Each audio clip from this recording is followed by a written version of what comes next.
Chapter 201 Deworming. It rained outside the window and the sky was bright again. Joan was in a heavy mood, and had no appetite for eating. He stood up from the dining table and said to Major Vasa, "Sorry, be out of company." Major Vasa saw him walking downstairs and followed up to advise, "It's not polite to leave without saying hello to Martha. There is also a digging worm lurking in the garden. While the weather is clear, I want to solve it first so as not to leave trouble." Joan replied. Major Vasa nodded intently and followed him out of the restaurant. "It's boring to stay here alone. I'll accompany you to the garden. Maybe I can help." Joan said thanks and took Major Vasa to the garden. After the rain, the garden has fresh air and lush vegetation. If there are still digging worms on the grass near the pond, it is a good place to take a walk after a meal. George Vasa counted the digger's body and turned to Joan with some surprise. "You are alone? Kill 3 diggers? And Miss Martha and Tata help?" Joan pointed to the activated scarecrow who was at the door. "That's also amazing. Major Vasa knows the strength of Miss Martha. Her shotgun can indeed provide cover for Joan, but there must always be someone fighting the swarms of earthworms.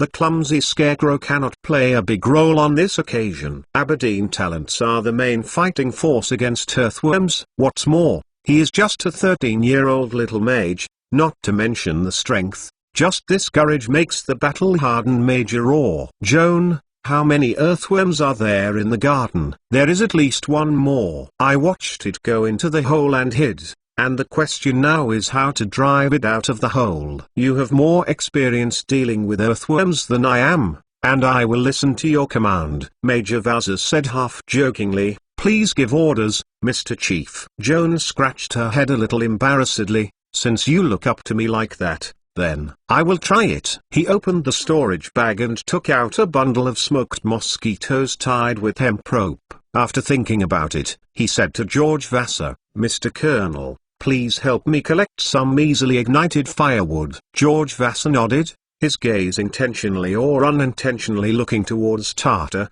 who was standing behind Joan with his hands down. "Tata can't burn." Joan quickly waved his hand to stop.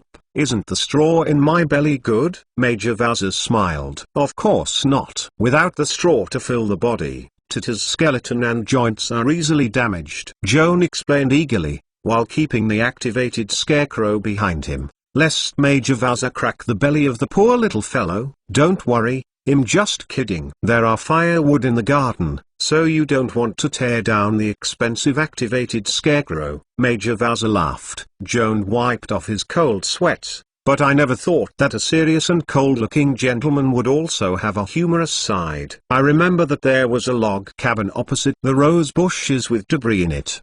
There should be firewood in it. Wait a moment, I will check it out." Major Vasa walked into the bushes, and after a while came back with a large bundle of dry firewood, and asked Joan if he wanted to put the woodpile in the hole of the earthworm. "The earthworm may rush out of the cave at any time. It's too risky to just walk over. Just put the firewood here." Joan pointed to his feet. Major Vasa placed the firewood on the ground, staring at Joan curiously, not quite understanding what he planned to do next. "If the bonfire is lit here, and the nearest cave is 30 yards away, the smoke emitted is difficult to blow into the cave. How can the smoke hidden in the cave be smoked out?" Joan didn't explain much. After casting the most prolific spell Higher Master's hand, the remote control magician grabbed a bundle of firewood and moved it 30 yards away, placed it in front of the upwardly inclined cave, and pulled away the upper wind. "Mud,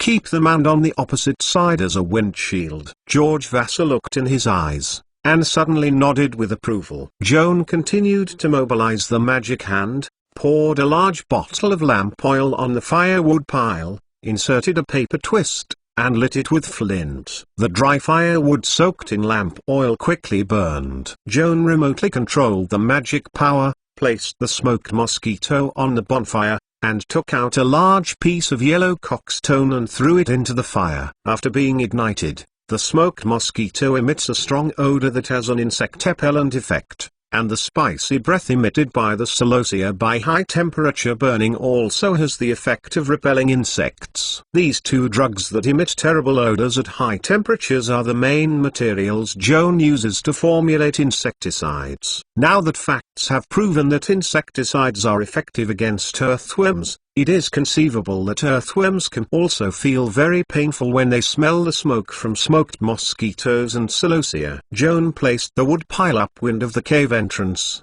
and the dense smoke from the combustion was naturally blown deep into the cave. He didn't think the wind was strong enough, so he picked up the broom and tucked it back into Tuta's hands, and ordered the activated scarecrow with an ivory talisman to go to the campfire. The scarecrow did not need to breathe, and was not affected by the choking smoke, struggling to wield the broom to fulfill the task Joan had confessed to him. Joan waited patiently for 5 minutes and noticed that the 4 caves scattered on the grass were emitting green smoke one after another, which meant that the smoke had filled the underground burrows of the earthworms. "Please be careful, the digging worm will be smoked out soon." Joan lowered his voice, reminding Mage Joan next to him. Mage Joan nodded and reached out to touch the storage bag without knowing what spell he used. He suddenly burst out of a dazzling light, and he instantly wore silver armor. After changing into a combat outfit, Mage Joan first blessed himself with a religious shield,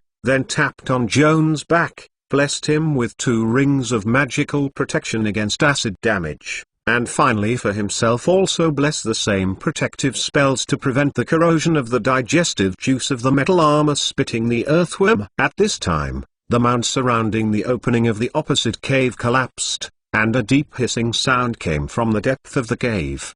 "The bugs are coming out." Joan tightened his nerves suddenly, his voice trembling slightly. Major Vassar did not change his face, striding toward the cave where the change came. Stretching his hand to touch the storage bag, a thick knight shield and a red long sword emitting a hot breath appeared out of thin air, clenched tightly in his hand. Almost at the same time, the green earthworm suddenly rushed out of the cave, his half-body exposed to the hole, shook his head and screamed. Although the eyes were stung by the thick smoke, it was difficult to see, but the monster was still sensed by the tentacles, and some people were approaching themselves. Perhaps it was the previous scare that left him with a psychological shadow, or perhaps he realized that other companions had been hunted, and he couldn't fight the powerful human hunter alone. The green earthworm hurriedly took a big breath of fresh air. "Retract the cave and hide." Major Vazas suddenly pointed his sword at the monster, and uttered a holy whimper full of divine magic in his mouth. Kanwa. Chapter 202. Thunder. The Kanwa elven word, with the meaning of command and coercion, is the starting mantra of the first ring paladin divine force duel. When the ground worm heard Major Vassar's roar, his mind was immediately firmly controlled and had to accept the challenge he initiated. Angering at the heavily armed paladin opposite, Major Vassar flashed away from the reckless digging of the earthworm and held his shield in his left hand, struggling forward. Boom! There was a muffled sound, and the thick forged steel shield hit the earthworm's face firmly, hitting the monster back, and the large face collapsed, the broken exoskeleton, and the green mucus oozed out. Major Vassar raised his long sword. A sacred energy was injected into the weapon, and the blade trembles violently, making a palpable buzzing sound. The magic sword infused into the air, torn through the air, like a red lightning bolt slashing the head of the digging worm, cutting off the jaws of the giant insect, and at the same time thunder that shook the garden. A ring of Paladin's magical technique Thunder Slash ignited a strong shockwave, violently exploded with the earthworm as the origin, and the giant worm was knocked down. The digger lay on the grass on its upper body, and the lower body was hidden deep in the cave. The whole body was bent back into a U shape, and the back covered with a hard carapace was broken off at the waist. Joan stood 30 feet away from the hole and could clearly feel a strong shock wave sweeping against the ground and was almost knocked down by the shock. The roar echoed around the ear, the eardrum buzzed, and Joan froze for 2 seconds before recovering, grabbing a bottle of insecticide, and struggling to throw it towards the ground worm. Puff!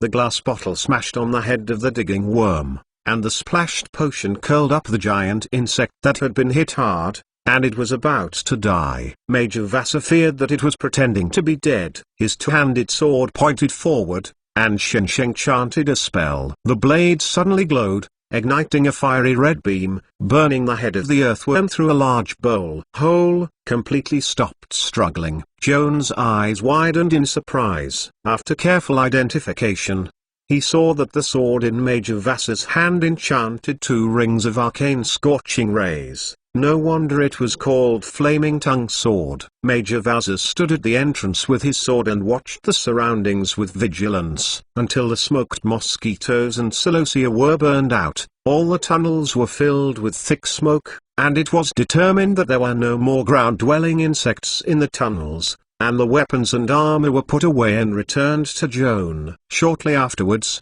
Philip Downs, the butler of the Casts family, hurried into the garden, on behalf of the hostess, apologizing to Joan and Vasa, and inviting 2 distinguished guests to return to the 2nd floor for dinner. Joan followed Major Vasa back to the restaurant, and Miss Martha was waiting for them. Her eyes were still red and swollen, and tears remained on her face. Fortunately, her emotions had stabilized. The sumptuous dishes were served to the table one after another, but the 3 of the guests and the hosts had no appetite. The topic on the dining table deliberately avoided the sacrifice of Captain Daniel, but the shadow of Daniel's death still enveloped the restaurant, and the atmosphere was very depressed. As a hostess, Miss Martha felt obliged to be active in the atmosphere, so she found a lighter topic to chat with Joan, and asked him what friends she had made at Leiden College. Joan's only friend at school is probably Thomas Chapp. Of course, Miss Martha knew the Chapp family, who were also the owners of the Leiden City Manor. She first told him some interesting facts about the Chapp family, and then asked Joan if she denied her sister Rebecca. Martha's sister is the same age as you, named Rebecca Castis. Joanne, you should have heard of this name. Major Vasu also joined the conversation. Rebecca showed amazing talents since she was a child. At the age of 11, she became the official pastor of the goddess Timus. She was promoted to a pastor of level 5 in just 2 years. Miss Clare, the dean of the theological branch of Leiden College, just entered this year. Accepted as a disciple. I have never seen an excellent magical genius like her. Compared to Rebecca, I'm like a dull scarecrow. Martha laughed and laughed at herself. With such a talented sister, you can imagine how much pressure I have. Miss Rebecca. Does it have a weird silver hair? In Joan's mind, a pretty and dangerous face appeared. Martha and Vasa looked at each other without saying anything, and looked at Joan's eyes strangely. It took a long time for Miss Martha to break the silence, her voice trembling slightly. Rebecca's hair turns silver white only when she is frightened or very excited. Is she bullied at school? This I'm so sorry. The person who bullied Miss Rebecca maybe probably maybe me. Joan was guilty. What did you say? It wouldn't be so coincident. Miss Martha's eyes widened and she couldn't believe it. Joan, I never believe you are a bad boy. Tell me quickly, what is going on? Joan couldn't refuse Miss Martha's questioning. She could only tell the cause and consequence with a scalp. Although he deliberately avoided talking about Thomas' responsibility in the process of speaking, Miss Martha realized that the young master of the Chapp family was the culprit, and he was so angry that he cursed Thomas as a shameless rogue. Miss Martha, Thomas has paid the price for his offense, and we also apologize to Miss Rebecca. She forgave us forgivingly. Joan said embarrassedly. It's not a big deal for children to fight. I don't think Martha will blame you for it. Major Vasa spoke to Joan. Of course I won't be so careful. But then, Joanne, my sister is such a beautiful and lovely little girl. Why did you give her a cruel hand? Actually, she has the heart to smash her head with stones. Alas, it's so cold at a young age. When you grow up, you must be a man with a heart of stone. If a girl unfortunately falls in love with you, she is destined to drain her tears. In the face of Miss Martha's accusation, Joan couldn't help it. Apart from the sentence sorry, What else can he say? This little episode dispelled the gloomy atmosphere in the restaurant. Joan sacrificed her image to rejuvenate Miss Martha. Fortunately, Miss Martha didn't really get angry with him. She reappeared with a few complaints, and gently persuaded him to eat more roast beef. This is Rebecca's favorite dish. Try it and you will also like it. A tender and juicy roast beef tenderloin was placed on the silver dinner plate, but the method was different from the barbecue that Joan had eaten before. First, fry the beef in yellow until half cooked, season with salt and pepper during the frying process. Then apply a layer of mushroom sauce, then coat with a layer of meringue and bake in the oven like a toast until it is golden crispy baked. When this dish was put on the table, Joan, a poor boy in the country who had never seen it before, thought it was a big bread or a baked pie. It wasn't until Miss Martha personally cut it with a knife that the beef juice hidden under the meringue overflowed with a mouth-watering aroma, and Joan realized that it was barbecue. Miss Martha gave Joan the biggest and most tender piece of barbecue. After Joan said thanks, he cut a small piece with a knife and fork and sent it to the mouth with a meringue to chew. Roasted just right, tender and juicy tenderloin, sweet and crispy crust, served with rich and delicious mushroom sauce. The delicious flavor and rich texture blend together. This wonderful taste, Joan, can only be described as happiness. Chapter 203. Another monster. Before enjoying this delicious dish, Joan had thought that tomato-stewed sirloin was the best dish in the world. It wasn't until now that he discovered that he was really naive and couldn't help eating the grilled meat on the plate. Miss Martha smiled softly and cut a large chunk of meat for him. Joan couldn't resist the deliciousness of the barbecue and the enthusiasm of the owner. He waved a knife and fork and stuffed the second piece of roast beef into his stomach. He continued to say he was full. The butler removed the tray and brought dessert. After dinner, Miss Martha had a coffee with Mage Joan, but Joan had a large glass of ice cream topped with honey and strawberry jam in front of her. Is this treating him like a child? Okay, ice cream is really sweet. If he can eat such desserts often, Joan doesn't mind being treated as a child. Having eaten dessert, Mage Joan proposed to take a walk downstairs in the garden, and incidentally deal with the corpses of the ground worms. It could not always be exposed to the sun until it rotted and smelled. Miss Martha asked the two men to take a step first, and she would change clothes. Joan and Mage Joan moved together to push the digger's body into the ready-made cave. As for the filling of the cave, it was enough to give it to the servants of the Castis family. Before burying these big bugs, Joanne did not forget to collect the tentacles and plastrons of the remaining 3 ground-dwelling bugs, leaving them as enchanting materials. After finishing his work, Joan crouched by the pond to wash the blood on his hands, and suddenly heard footsteps behind him. Standing up and looking back, Miss Martha came over, still holding a check in her hand. Joan, this is the commission we said in advance. 500 gold duga. Miss Martha sent the check to Joan, and when he reached out to pick it up, she suddenly shrank again, with a hint of naughty smile. You have to promise me one thing first, otherwise don't blame me for paying the bill. What is the matter? Despite your orders, no more bullying Rebecca in the future. Joan's face suddenly turned red. His head bowed, and he was speechless in embarrassment. Look at you. How shy than a little girl. Miss Martha touched the boy's hair with a smile and urged her gently. Rebecca's health is bad, and she often loses her ability to control herself when she is emotional, but she never intentionally hurts you and your friends. I hope you will not treat her as a monster and get along with her in school in the future. Joan's heart twitched abruptly, and couldn't help raising her head to ask her, Miss Rebecca, is it often treated as a monster? There was a shadow in Miss Martha's eyes, and the smile on her lips became bitter. Rebecca was a naive and lively child when she was a child, until one day she discovered that her hair would be affected by emotions and became a murder weapon. Seeing that the hound that accompanied her from childhood was strangled by her long hair, her character became completely changed, become introverted, inferiority, melancholy. Almost no smile on his face. Miss Martha wiped the wet corners of her eyes,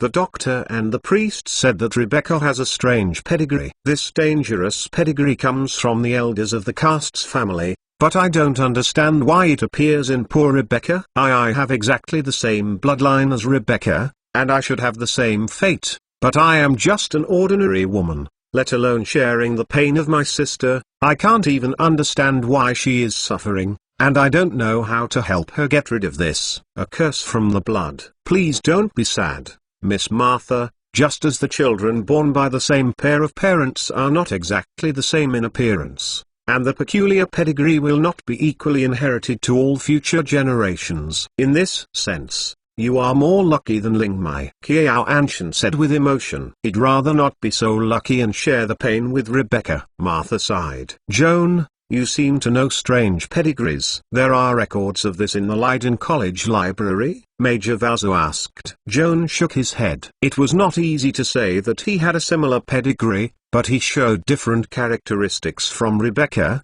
so he was silent. Martha tucked the check into Joan's jacket pocket and said softly, I have collected it. When I need to use the money, I will take it to the business office to exchange it. Joan thanked her, thought about it, and turned to Major Vasa. Thanks to you for helping me deal with the last digger. This reward should also be shared with you. This is not necessary. George Vasa waved his hand, found Joan's face full of discomfort, thought about it, and then said to him, I don't know what happened this spring. Many farms and pastures near Leiden have been attacked by huge pests. My ranch is also seriously affected. If you are free tomorrow, you may come to my house as a guest and help me eliminate the lurking in the pasture pests. There are traces of earthworms in your ranch? Miss Martha asked in surprise. Couldn't it be from my garden? It shouldn't be. Our two manor houses are more than 20 miles apart. It's not far away to watch. It takes half an hour to ride the horse. The underground tunnels excavated by the ground worms don't extend so far. Moreover, according to my observations, lurking monsters that attack livestock in pastures are more than a worm. Major Vasa's expression was solemn. This kind of pest was unheard of before, but it broke out this spring, and the affected area spreads across the vast fields on the north and south banks of the Ifan River. There are signs that this is not accidental. Forget it. It's meaningless to speculate out of thin air. Joan, tomorrow you can take time out. Of course, there is no class on Monday anyway. I will be happy to help you, Mr. Vasa. To Major Vasa, Joan has always been very grateful for the opportunity to do something for him, and it is a bit of a reward for his life-saving grace. While the three of them were walking and chatting, the old housekeeper Philip hurried into the garden, his face looking strange. Miss, 3 strangers came to visit. They claimed to work for the Leiden Post reporter and asked to interview you. They also asked me if Mr. Vida was here. I have something worth interviewing with the newspaper. This is really a strange thing. Miss Martha looked at Joan. The 3 reporters outside the door are your friends? Mr. Downs, is there a Catman girl, a white ratman, and a kobold dressed by a scholar among the visitors? Joan tentatively asked. Exactly as you said, Mr. Vader. The old housekeeper couldn't help complaining. You friends are really special. They are indeed my friends, and I know that I will come here today to help you eliminate the pests. As for why I have to make a special interview to interview you, I don't know. Then invite them to the living room for a detailed discussion. This is my first interview with a reporter. Seriously, I am quite curious, Miss Martha said happily. I still have something to do with my family, so I won't accompany you. Major Vasa said goodbye to Miss Martha and turned to say to Joan, see you tomorrow. Okay, Mr. Vasa. See you tomorrow morning. Joan waved goodbye to the Major. Chapter 204 Mystery Investigation. Sending George Vassar away, Joan followed Miss Martha back to the living room. As soon as she entered the door, she saw Xiao Miao, Akai and teacher Benny sitting in front of the coffee table, chewing snacks in their mouths, joking with each other. The old housekeeper who served them for tea and snacks had a very ugly complexion, and looked down upon these street gangsters who were born and talked of vulgar manners. Without these 3 weirdos claiming to be Joan Vida's friends, The old-fashioned Mr. Philip Downs would not allow them to enter the living room that only served VIPs. "Yo, Joan, you really are here." Xiaomiao was the first to see Joan enter the living room and jumped up to say hello. "How is the work going?" "Smoothly. It has been solved, thanks to the help of Miss Martha and Mr. Vaza. A total of 4 ground worms were hunted in the garden. In addition, I would also like to thank Teacher Benny. After he reminded me, I returned to school and checked some information about ground worms, prepared in advance to restrain this monster, and later these preparations come in handy," Joan said gratefully. Joan sat down on the sofa opposite Xiaomiao and asked curiously, "I heard you guys made a special trip to interview Miss Martha?" Xiaomiao nodded, her eyes naturally glancing at the young and elegant lady who followed Joan into the living room. "Joan, why don't you introduce me to your friends?" Miss Martha took the coffee from the housekeeper and smiled at Joan with an inquiring look. This is Sister Meow, a field reporter from the Leiden Post Agency. Arkai is her colleague, and Teacher Benny is an editor and columnist of the newspaper agency." Joan then introduced Xiaomao to them. Miss Martha, the hostess of the Castis family. After the host and the host greeted each other, Xiaomiao took the initiative to explain his intention. Shortly after breaking up with Joan yesterday afternoon, the three of them returned to the club for the regular meeting. The editor-in-chief of the newspaper, Miss Miranda Fisher, showed them the letter from readers received this week. Several of these letters were similar in content, all of which revealed to the newspaper that a large and extremely aggressive monster appeared in 20 farm or 20 ranch, frequently attacking livestock and even farmers, disturbing the local residents. Miss Miranda thought that this was a very valuable news subject, so she assigned 3 teams of Xiaomiao, Az and Benny to investigate the inside story of the pest disaster, collect relevant materials, and prepare to produce a series of special reports. The 3 Xiaomiao received the task assigned by the editor-in-chief, naturally thinking of the deworming commission notice posted in the Red Tomato Tavern. They came to Castis Manor the next day, hoping to interview Miss Martha, who was bested. The janitor noticed these 3 strange faces and presumed that they were not good things. After all, catmen, ratmen, and kobolds are marginalized people in this civilized society where humans occupy the absolute mainstream. They rarely have a chance to get an upright career, and most of them make a living by stealthy practices such as chickens and dogs. The janitor cold encounter is also reasonable. Xiaomiao, they can't win the trust of the gatekeeper because they wear their mouths. When they are about to be kicked out of the door, the clever Ricky suddenly thinks of Joan. Mr. Joan Vida is a guest in the house. The janitor hesitated for a long time, and finally reluctantly admitted that there was indeed such a young mage as a guest in the manor. He came in the morning and has not left yet. Upon hearing this, Xiaomiao jumped with joy, and immediately told the gatekeeper that he was a good friend of Joan. Joan could prove her identity with the 2 companions.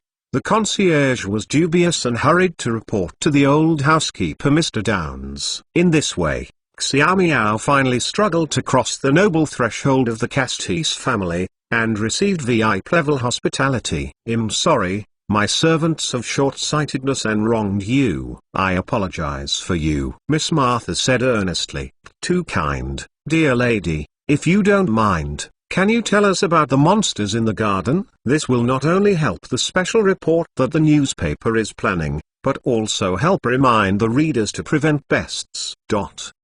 Teacher Benny is the only cultural man among the newspaper's trio, and only he has enough knowledge and training to talk to noble ladies like Martha Castis. As for the little meows and creaks who came from the street gangsters, the conversation is really not on the table. On this occasion, they can only fight and record. Speaking of those monsters, I'm still a little scared. Miss Martha told the story about the pests in her garden. Joanne also helped Miss Martha to add some details, such as the last digging worm he and Mage Joan hunted. Teacher Benny waved his shorthand while listening. When Miss Martha finished, he had written 2 pages of notes. "Mr. Benny, you just said that the newspaper received news that's similar to the bugs that appeared in my garden in other places. There are signs of flooding in other places. This is really an unprecedented rarity. I really can't figure it out. Where did the pest come from? Miss Martha wondered. This is the key question that we need to investigate. Teacher Benny pushed his glasses and answered with words. This morning I went to the municipal archives to check the relevant records of natural disasters. Since Leiden City was founded nearly a century ago, from no such plague has occurred. Take the earthworms. Indeed, it is not uncommon in our area of Yolfheim, but most of the earthworms live in the depths of the pre-rich jungle. Even if they occasionally dive into farmland or pastures to disturb, at best one or two, the affected area is relatively small. It is difficult to imagine that such giant insects will spread into disasters, let alone break into the garden where there is no prey. Every sign shows that the pest that affected the large plantations on both sides of the Ifan River is probably not a natural disaster, but a manipulative conspiracy. Teacher Benny, is there any other evidence to support your guess? Joanne asked curiously. Teacher Benny exchanged glances with Xiaomiao and Ha, and then lowered his voice and replied, actually, before coming to Baiwu Manor, we have interviewed some people who wrote to the newspapers. Most of them are self-cultivators or small farmers. Some of the farm products have suffered from insect pests and are worrying about it. In the course of interviewing these breaking news people, we found that most of the interviewees mentioned the same details. They or their family members have witnessed a huge wasp like a dragon flying quickly over their own fields. Chapter 205 Insect Disaster 1. Every time a sighting is at dusk, some people only see the giant wasp, and some people claim that they saw a naked freak riding on the back of the giant bee. Shortly after witnessing this weird scene, the witness garden appeared a huge pest. I am afraid there is a connection between these two things that is currently unknown. Little Meow supplements Teacher Benny. Giant wasp, the naked man riding on the wasp's back. Joan heard it somehow. These absurd pictures, which are similar to nightmares, are out of tune with the real world and appear very unreal. Could it be an illusion produced by a drunkard when he is drunk, spreading it and being taken seriously by people? And then more people join the ranks of erroneous rumors? Joan naturally had such doubts. This sounds ridiculous, but some of the interviewees have no contact, but they have similar observations, prompting us to take these testimonies seriously. Perhaps I can help you add some relevant details. After a long silence, Miss Martha suddenly spoke. In fact, I have seen similar situations in the garden, including Joanne. The people in the living room all changed their faces. Their eyes focused on Miss Martha's face, and she was expecting her to speak. This happened 5 days ago. In the evening, I went to the garden after dinner according to my old habits. I accidentally heard a buzzing sound across the fence, like the roar from the magic crystal steam engine. In the beginning, I thought it was the gardener Laubor who was repairing the steam pump that was always malfunctioning. At the time we bought this fashionable machine, we wanted to build an automatic fountain in the garden, but unfortunately failed. I followed the harsh buzzing sounds through the garden and towards the wall. From the distance, I saw a strange human figure standing in the wall, standing upright on the wall. At that time, the light was very dark, and I couldn't see the man's appearance. I just saw that he was not wearing clothes, and his waxy skin was slightly light, like a layer of beeswax. The weird man was very alert and turned his head when he heard my footsteps. Then he waved his hands and attracted a large group of wasps, covering him densely, covering his naked body and looking like a wriggling humanoid hive. I was taken aback by this weird scene, and asked loudly what monster he was and why he broke into my garden. The man didn't answer. The tens of thousands of wasps attached to his body suddenly fluttered their wings together, and the resulting force slowly lifted the weirdo away from the wall and into the sky, gradually away. I was scared and curious at the time, and hurried back to the bedroom to get the shotgun. When I returned to the garden with the shotgun, the weirdo had long disappeared into the night sky, and there was a faint grey malaria remaining on the wall where he had stood. The smell of bitter almonds that disgusted took a long time to dissipate. Since then, I haven't seen the weirdo again. I thought this thing had passed by now, and even more troubles were coming. The next afternoon, several caves suddenly popped up in the garden. As the gardener approached one of the caves, a monster as thick as a python suddenly came out of the cave, and poor old Boar was bitten off legs. Fortunately Tata saved her life in time. What happened after that, I have just said. Miss Martha took a sip of coffee and added with trepidation, originally I thought that the naked weirdo who controlled the wasp just happened to pass by here and listen to what you just said. Now I look back and think more and more that there is a connection between the weirdo and the monster that suddenly appeared in the back garden. Maybe those digs the bug was summoned by him. But I really can't figure it out.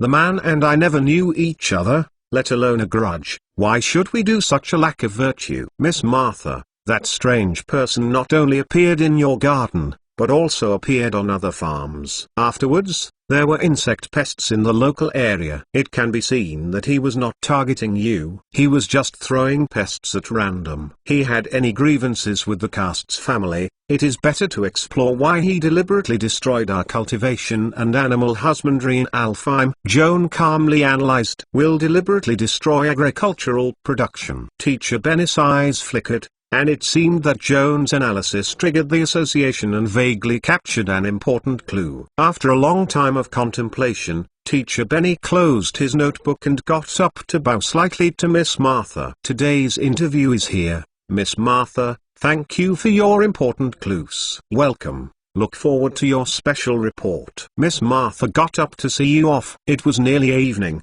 and Joan also offered a farewell to Miss Martha and left the manor with Xiao Miao, Akai and Teacher Benny. Xiao Miao took a horsey-drawn carriage rented by the newspaper all the year round, and invited Qiaoan to take a ride back to the city. Joan had his own horse, and refused Xiao Miao's invitation to hold the rein, and his legs gently knocked, and the horse took a brisk step on the field road that was red by the sunset afterglow. While passing by the carriage, a key probe came out and waved to him. Joan, what are your plans for tomorrow? If you have time, how about tracing the truth about the pest disaster with us? I have no class tomorrow, but I am not free. Joan urged the horse to get close to the carriage, leaned down, and shouted to Che, who was lying at the window. Major Vasa's manor also suffered from insect pests. I have promised to be a guest at his house tomorrow morning to help him eliminate the pests. Ah, this is a good opportunity. A squinting glance, he quickly turned his head back to discuss with Xiao Miao and Teacher Benny, then turned his head and asked Joan excitedly, can you take us to visit the Major Mister tomorrow? We want to check the disaster situation on the spot. It would be better if we can see the monsters. Teacher Benny is proficient in sketching and can copy the appearance of the pests on the spot to make prints. As an illustration in the newspaper, Xiao Miao also leaned her head out of the carriage window, and found Joan hesitant, begging with coquettish tone, we have such a good relationship, so you can help. Besides, if we encounter monsters such as earthworms, we can also help you share the pressure. Don't forget, you Meow sister, I am a terrific 7-level ranger. Joan heard it with heart. Today, if there was no help from Miss Martha and Major Vasa, it would be difficult for him to deal with the foreground worms with his own strength. The pests lurking in the Vasa family ranch might be more difficult and more difficult. Safe. Thinking about it, he nodded and agreed to Xiao Miao's request, and agreed to meet tomorrow morning and visit Major George Vasa with Vernon Hill. Chapter 206 Insect Disaster 2. When Joan returned to Leiden College, it was completely dark. He rushed in before the cafeteria closed, filling his stomach indiscriminately. On the way back to the dormitory, I heard someone shouting his name. Looking back, it turned out to be Thomas Chap. Joan, you went out early in the morning these 2 days and came back after dark.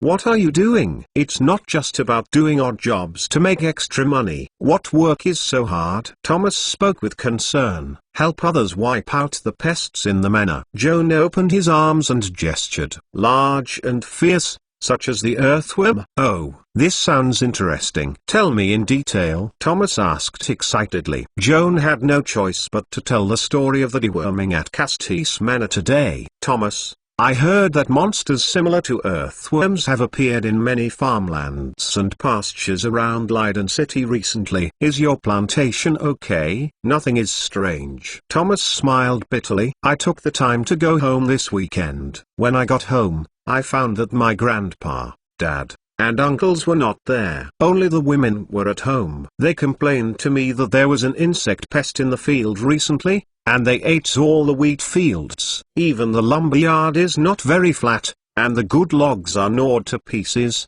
so they can only be used as firewood. In order to deal with these awful worms, my grandfather led the men and slaves in the family to carry out shotguns and crossbows to patrol the field woods, hunting monsters day and night, and I don't know when to kill the pests. Thomas looked depressed. Eating wheat seedlings and wood. Joan frowned. Thomas, wheat seedlings and wood are not the food that the earthworms like. If the records on the monster book are credible, earthworms prefer to attack humans and animals, and fresh blood is their favorite meal. I didn't say it was a worm. Thomas defended his grievance. Then you talk about what kind of pest is disturbing your plantation. Thinking about it. In fact, I hurried back to the college today, just to go to the library to find the materials of the monsters. Thomas got excited again, hugged Joan's shoulder, and talked about the information he had collected today. According to the analysis and comparison, I found that there are mainly two kinds of pests that damage crops and trees. The first one is called giant stag beetle,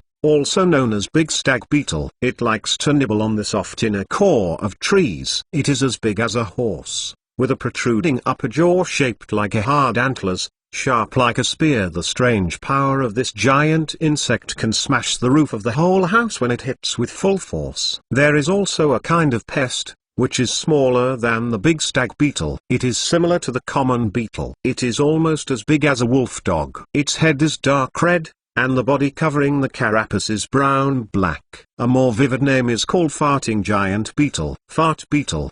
This name is really weird. Joan stopped at the stairs of the second floor of the dormitory, barely holding back the laughter. I was also impressed by the illustration of the farting giant beetle when I checked materials of similar monsters in the library yesterday. It is said that this monster has a cystic gland at the end of its abdomen, which can produce a special highly toxic liquid. When it is in danger, it will eject the venom from the tail and make a loud blasting sound. It's like a fart. The venom that the fart beetle sprays outside the body will undergo a complex alchemy reaction upon contact with air, instantaneously vaporize, and release an extremely high temperature. If the enemy of the farting giant beetle is splashed by this liquid, it will suffer the double damage caused by toxins and high temperature. Even if it does not die, it will have to peel off the skin. Exactly. Thomas patted Joan on the shoulder. Okay, let's not talk about these disgusting Bala monsters. Sit down in my house. How about a cup of tea? Okay,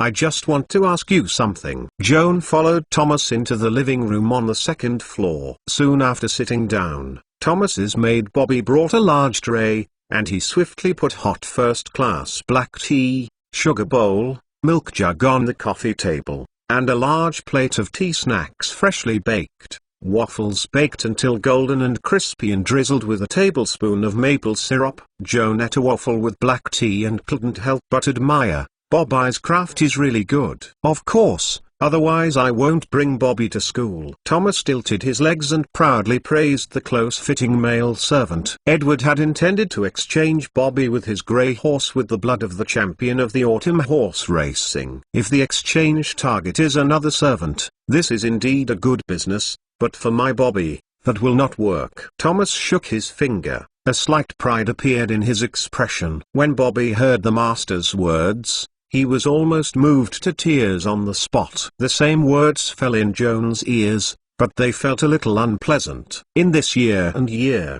the manor owners of the New World still used the system of slaves, and even slaves inherited from their home countries. Not only can slaves be used for trading, they can even be regarded as a currency by wealthy old men like gold and silver. Edward's proposal to exchange Thomas' well-behaved and well-served male servants for horses with good pedigrees is a common transaction in high society. It does not violate the law, nor does it violate the traditional ethics of the agricultural society in the southern New South, including Bobby himself as a transaction. No one will be surprised. However, Joanne still felt that something was wrong. Perhaps it was because he was born and raised in a rural town with simple folk customs and less strict barriers in all social classes. Perhaps it was because he read too many miscellaneous books, many of which were masterpieces from the Enlightenment thinkers of the old continent. The concept of equality feels that people should not be forced into different classes because of their different backgrounds, nor should they be traded at will by others as cattle and horses against their own will. Of course, these ideas are not clear, and Joan does not intend to have an in-depth discussion with Master Thomas on the question of whether human beings are born free. In order to get rid of the haze in his heart, he took the initiative to change the subject and asked Thomas Vassar's family situation. George Vassar, you said, was that Vassar Major suspended for violating the military order? Thomas shrugged sympathetically. Actually, you should ask Edward. His father, General Charles Gates, is the head boss of Major Vassar. Major Vassar was suspended because he angered General Gates. Joan shook his head and whispered, I don't want to talk to Edward about these things, lest he be embarrassed, and I'm embarrassed. Well, I will tell you what I know. Thomas tilted Erlang's legs and opened the conversation box. Chapter 207. Teacher Bennis' great invention. The Vassar family in Leiden City is still somewhat famous, but it is far from being comparable to a super-rich like the Chap family. The Vassar family has more than 2,000 acres of land and more than 40 slaves. Although it is far from being rich and expensive, it is enough for George Vassar and his brothers and sisters to live a carefree life and have the opportunity to accept a good education. As a boy, George Vassar attended Leiden College. After graduation, he wanted to go to Mage University for further study. However, he did not succeed in the end. The successive deaths of his father and elder brother caused the Vassar family to temporarily fall into an economic crisis. George Vassar had to end school and entered the Colonial Army at the age of 19 to serve as a military officer. Thomas' evaluation of George Vassar is very high, and it is consistent with Joan's impression. This person is a good-spoken, well-trained gentleman in the social field. When he puts on his military uniform, he becomes indifferent and dignified, giving a bad impression. No matter what occasion, George Vassar is not a people who are in the limelight even seem to be very quiet and very low. Listening to Thomas telling about the ups and downs of Major Vassar, Joan naturally thinks of Miss Martha's experience. The life experiences of the two of them are very similar. They both lost their parents at a young age and were forced to give up their studies, relying on their own strength to work hard in society and barely support their family business. Before Captain Daniel died, he entrusted Major Vassar to take care of his fiancée, Miss Martha. Looking back now, Joan vaguely feels that Daniel's last words seem to have the intention of bringing Vassar and Martha together, and I don't know if he can do what he wants in the future. On Monday morning, Joanne got up half an hour earlier than usual. He prepared the spell before 6 o'clock. After washing, it took another 10 minutes to get milk and have breakfast. I was in such a hurry because yesterday I made an appointment with teachers Xiao Miao, Che and Benny at the Leiden College campus at 6:30 and went to the Vassar family estate together. With the experience of eradicating earthworms in the White House estate yesterday, Joanne found that the insecticide he had prepared was very effective. Last night, he specially formulated another 50 bottles, all of which were put in storage bags. I think I can send them today. Useful. When going downstairs, Joan met Thomas and Edward, who had just gotten up to prepare breakfast. The two were very curious to see him in this faraway outfit, and asked him where he was going in a hurry. Go to a friend's house as a guest, and by the way help eliminate the pests in his ranch. Joan explained briefly. You are almost becoming an insecticide expert now, and help my house to get rid of insects anytime, Thomas said with a smile. Joan listened to his words and couldn't help but moved.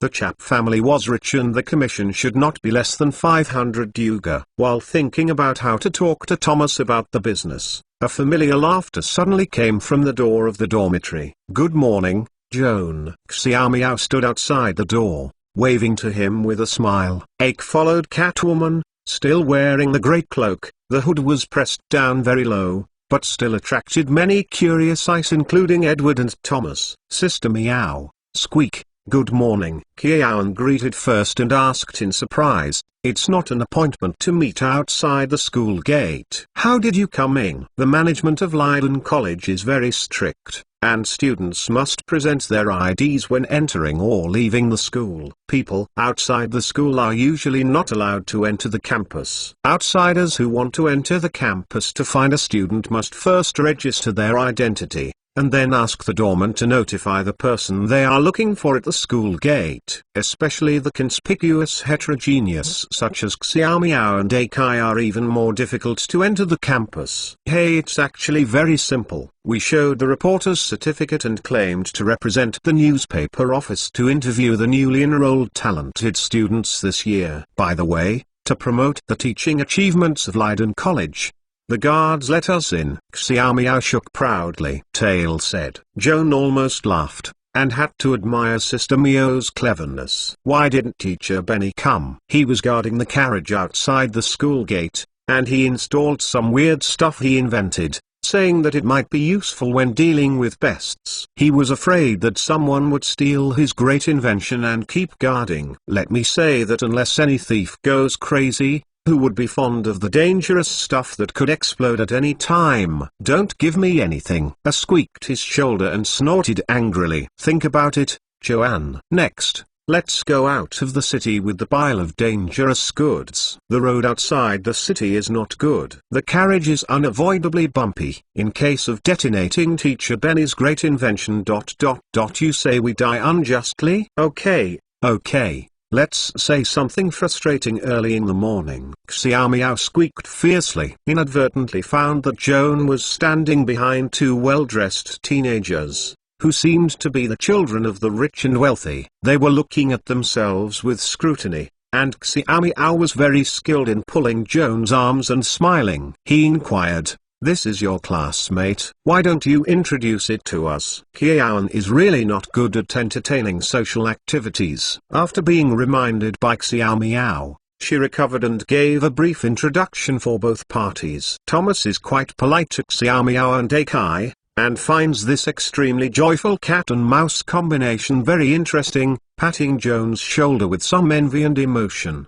I really don't see it. People like you who are quiet and introverted actually make a lot of friends. Edward maintained his manners as a gentleman, but everyone knew that this politeness was just a routine, and arrogance was hidden behind it. Looking at Joan's eyes implied blame, and seemed to be very stern about his friendship with small street people such as Xiaomiao and Che. After the greeting, Kiaon said goodbye to the two classmates and followed Xiaomiao and Akai towards the school gate. Edward looked at their backs, frowned, and whispered something in Thomas' ear. Thomas looked embarrassed, but under Edward's eyes, he had to shout at Joan. What's wrong, Thomas? Joan looked back. Thomas hesitated a little, and seemed to be in control, and finally told him in a subtle way, go out and take care of yourself. Joan nodded deliberately. Thank you, I know. Outside the school gate, Joan saw a carriage with the words Leiden Post parked on the roadside. A small trailer was also towed behind the carriage, which was piled with weird debris, including a bamboo basket that almost filled the carriage, a large iron bucket with a brass faucet, and a bundle of 3 feet long. There are threaded steel pipes at both ends, a large bundle of canvas, 2 bundles of strong cables, and a thin and light skin fold. Teacher Benny jumped off the pile of debris and waved good morning to Joanne. Good morning, Teacher Benny. What are these things for? Joan looked curiously at the debris accumulated in the trailer. Chapter 208 Monster in Vernon Hills. This is a new type of aircraft that I invented. It can fly in the air for a long time without magic or magic crystal drive. It is like a sailing ship among the clouds. You are welcome to come. Teacher Benny's warm invitation reminded Joan of Arkai's warning just now, and he couldn't help worrying about the safety of the so-called new aircraft. He quickly digressed and asked Mr. Benny, what's the use of this thing? This is a good question. Teacher Benny is very excited. Joan, Do you remember the weirdo who was with the wasps that Miss Martha mentioned yesterday? I have a hunch that today we are likely to encounter this weirdo in the ranch. If he intends to escape with the bee colony, we can catch up with the aircraft and try to catch him and trace the truth behind the insect disaster. Teacher Benny picked up a rope from the trailer, waved it skillfully, and made a shepherd's stance, seeming to want to catch the weirdo with the rope. Joan shook his head silently, and had to admit that Arkai's criticism of Mr. Benny really made sense. This person is quite normal, but as soon as he involves his wonderful inventions, he becomes nervous and unreasonable. Look at me, just talking about my invention. I almost forgot a very important thing. Teacher Benny patted his forehead in reproach, and found a neatly folded note from his jacket pocket and handed it to Joanne. Joan took a look at it. It turned out to be a check with a denomination of 300 gold dugger. Teacher Benny, this money is ... for me? Joan was at a loss. Of course it's for you. Hold it at ease. This is the reward you deserve. Teacher Benny explained with a smile. The day before yesterday at the Red Tomato pub, I recorded all the adventures you dictated and went back to the newspaper to transcribe a copy to Ms. Miranda. After reading it, she said it was very exciting. Not only did she agree to publish it, but also licensed me the prepayment fee. A total of 600 gold dugger will be divided in half according to our previous agreement. Joan thanked him gratefully and tucked the check into the storage bag. Counting the 500 gold dugger earned by deworming at the White House estate yesterday, the income of 800 gold dugger was obtained in just 2 days. Today, I went to help Major Vasa to eliminate the pests. If you continue like this, it won't take long to pay off the debt. Joanne now thinks it is better to live in the big city. There are more rich people, and there are more opportunities to make big money than in the countryside. A squealing car, Joan, Xiaomiao and Teacher Benny sat in the carriage, admiring the idyllic scenery along the way, sometimes chatting a few words, flying all the way to the Vernon Mountain Villa of Vasa's housey farming business, mainly medium-sized manor. The manors in the Yalfheim region are mostly distributed on both sides of the Ifan River in order to irrigate the farmland, and the Vasa family's Vernon Mountain Villa is no exception. It is located in the river valley with rich water plants and is suitable for grazing livestock. The manor is not too far from Leiden College, and it takes only half an hour in a carriage. In fact, Joan had passed by this ranch-style manor with more than 2,000 acres of land on his way to Cast's house yesterday. The Vasa's mansion was built on the high ground in the middle of the manor. 2 rows of livestock pens and stables were built along the road that runs through the north and south of the manor. The open lawn from east to west will give you a magnificent view of the Ifan River. George Vassar wore a straight military uniform as usual, riding the white horse named Nelson, waiting for Joan outside the gate of the manor. Seeing the carriage from the newspaper office, Mr. Major froze for a moment, and then his expression returned to normal, turning over and dismounting to welcome him. As soon as the carriage stopped, Joan jumped off, took off his hat and waved to Major Vassar. Good morning, Mr. Vassar. Good morning, Joanne. These 3 are your friends? Major Vassar looked curiously at the cat, mouse and dog trio, and his lips raised slightly. Sister Meow, Akai and Teacher Benny are all working in the newspaper office and are investigating the inside story of the pest disaster. Yesterday they interviewed Miss Martha and learned that your house was also affected by the pest. I hope to investigate the disaster situation with me on the spot. Sorry, they brought them without your permission in advance. Joan said embarrassedly. Is there any good apology? Of course you are welcome to visit. Major Vassar smiled heartily and invited Joan and his party to take a rest at home. After breakfast, it was not too late to go to the ranch to check the disaster situation. Joan had already eaten breakfast, but could not resist the warm hospitality of Mr. Major. He followed him into the restaurant and enjoyed a delicious farm breakfast under the steward of the housekeeper Tobias. Tobias is a 40-year-old middle-aged fat man with a ruddy face, and is completely opposite to Miss Martha's housekeeper Philip Downs. When the host accompanied the guests to dinner, Tobias was telling a few cold jokes from time to time, making everyone laugh. After drinking coffee, Mage Joan led Joan to inspect his own ranch. Teacher Benny and H are too short and not very good at riding horses. The proud horse is not happy to be riding by these two roe deer. As soon as the ratman and the kobold approached, the horse gave a warning hiss and raised his hoof to kick. Seeing this, Major Vasa first took everyone to the stall opposite the stable, saying that he wanted to pick two mounts that were shorter and gentler than horses for Mr. Kai and Benny. In the plantations in the southern New World, in addition to cattle and horses, the most common riding animal is a donkey. The donkey in Yalfheim has some reputation. As long as the colonists set foot on this land, the local indigenous Azap people had mastered the technique of domesticating wild donkeys. Later, the colonists learned this animal husbandry technology from the Azap people, and it was improved to domesticate more hardworking donkeys.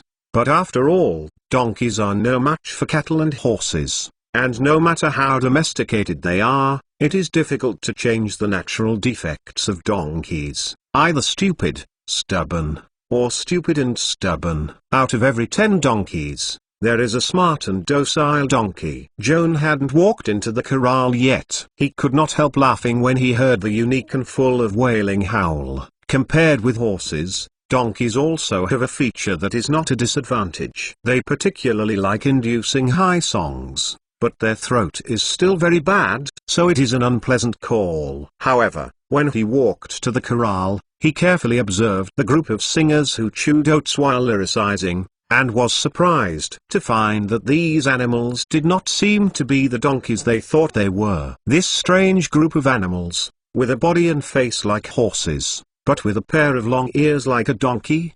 The cry is like a donkey. Joan glanced at it for a few times, and didn't dare to assert whether they were donkeys or horses. Hey, what a monster is this? How does it look like a donkey and a horse? Xiaomiao was also surprised. Chapter 209 Mule inventeth that's a half-breed animal born from a donkey and a mare, and the Azap people call them mules. Major Vasu introduced the visitors to the big animals that he cultivated, with a proud smile on his face. In Yalfheim and the entire New World, my family was the first ranch to cultivate excellent mules. In fact, since more than a decade ago, I have developed a strong interest in mule technology. Over the years, I have conducted crossbreeding experiments on all kinds of donkeys and horses that I can find on vacation, and selected the best mules from the offspring. This business has been very productive. If it were not for me to spend most of my time and energy in the military camp, I might have the opportunity to become a livestock expert with a history book by virtue of this invention. George Vassar is not the first person in the world to try to breed a donkey with a horse. In fact, he learned this animal husbandry technique that has long been passed down to indigenous tribes from an Azar herdsman in his family. The mule, the offspring of the cross between a donkey and a mare, originally meant hybrid in the ancient Azar language. Although the Asa people first invented the method of cultivating mules, they did not pay much attention to this technology. After all, the mule creature has a fatal birth defect and can hardly bear offspring. Rather than laboring to cultivate mules, it is better to catch wild horses and donkeys on the domesticated grassland. George Vassar is probably the first man in the New World to contact and attach great importance to the technology of breeding mules, the first livestock farmer to adopt scientific methods to cultivate good mules,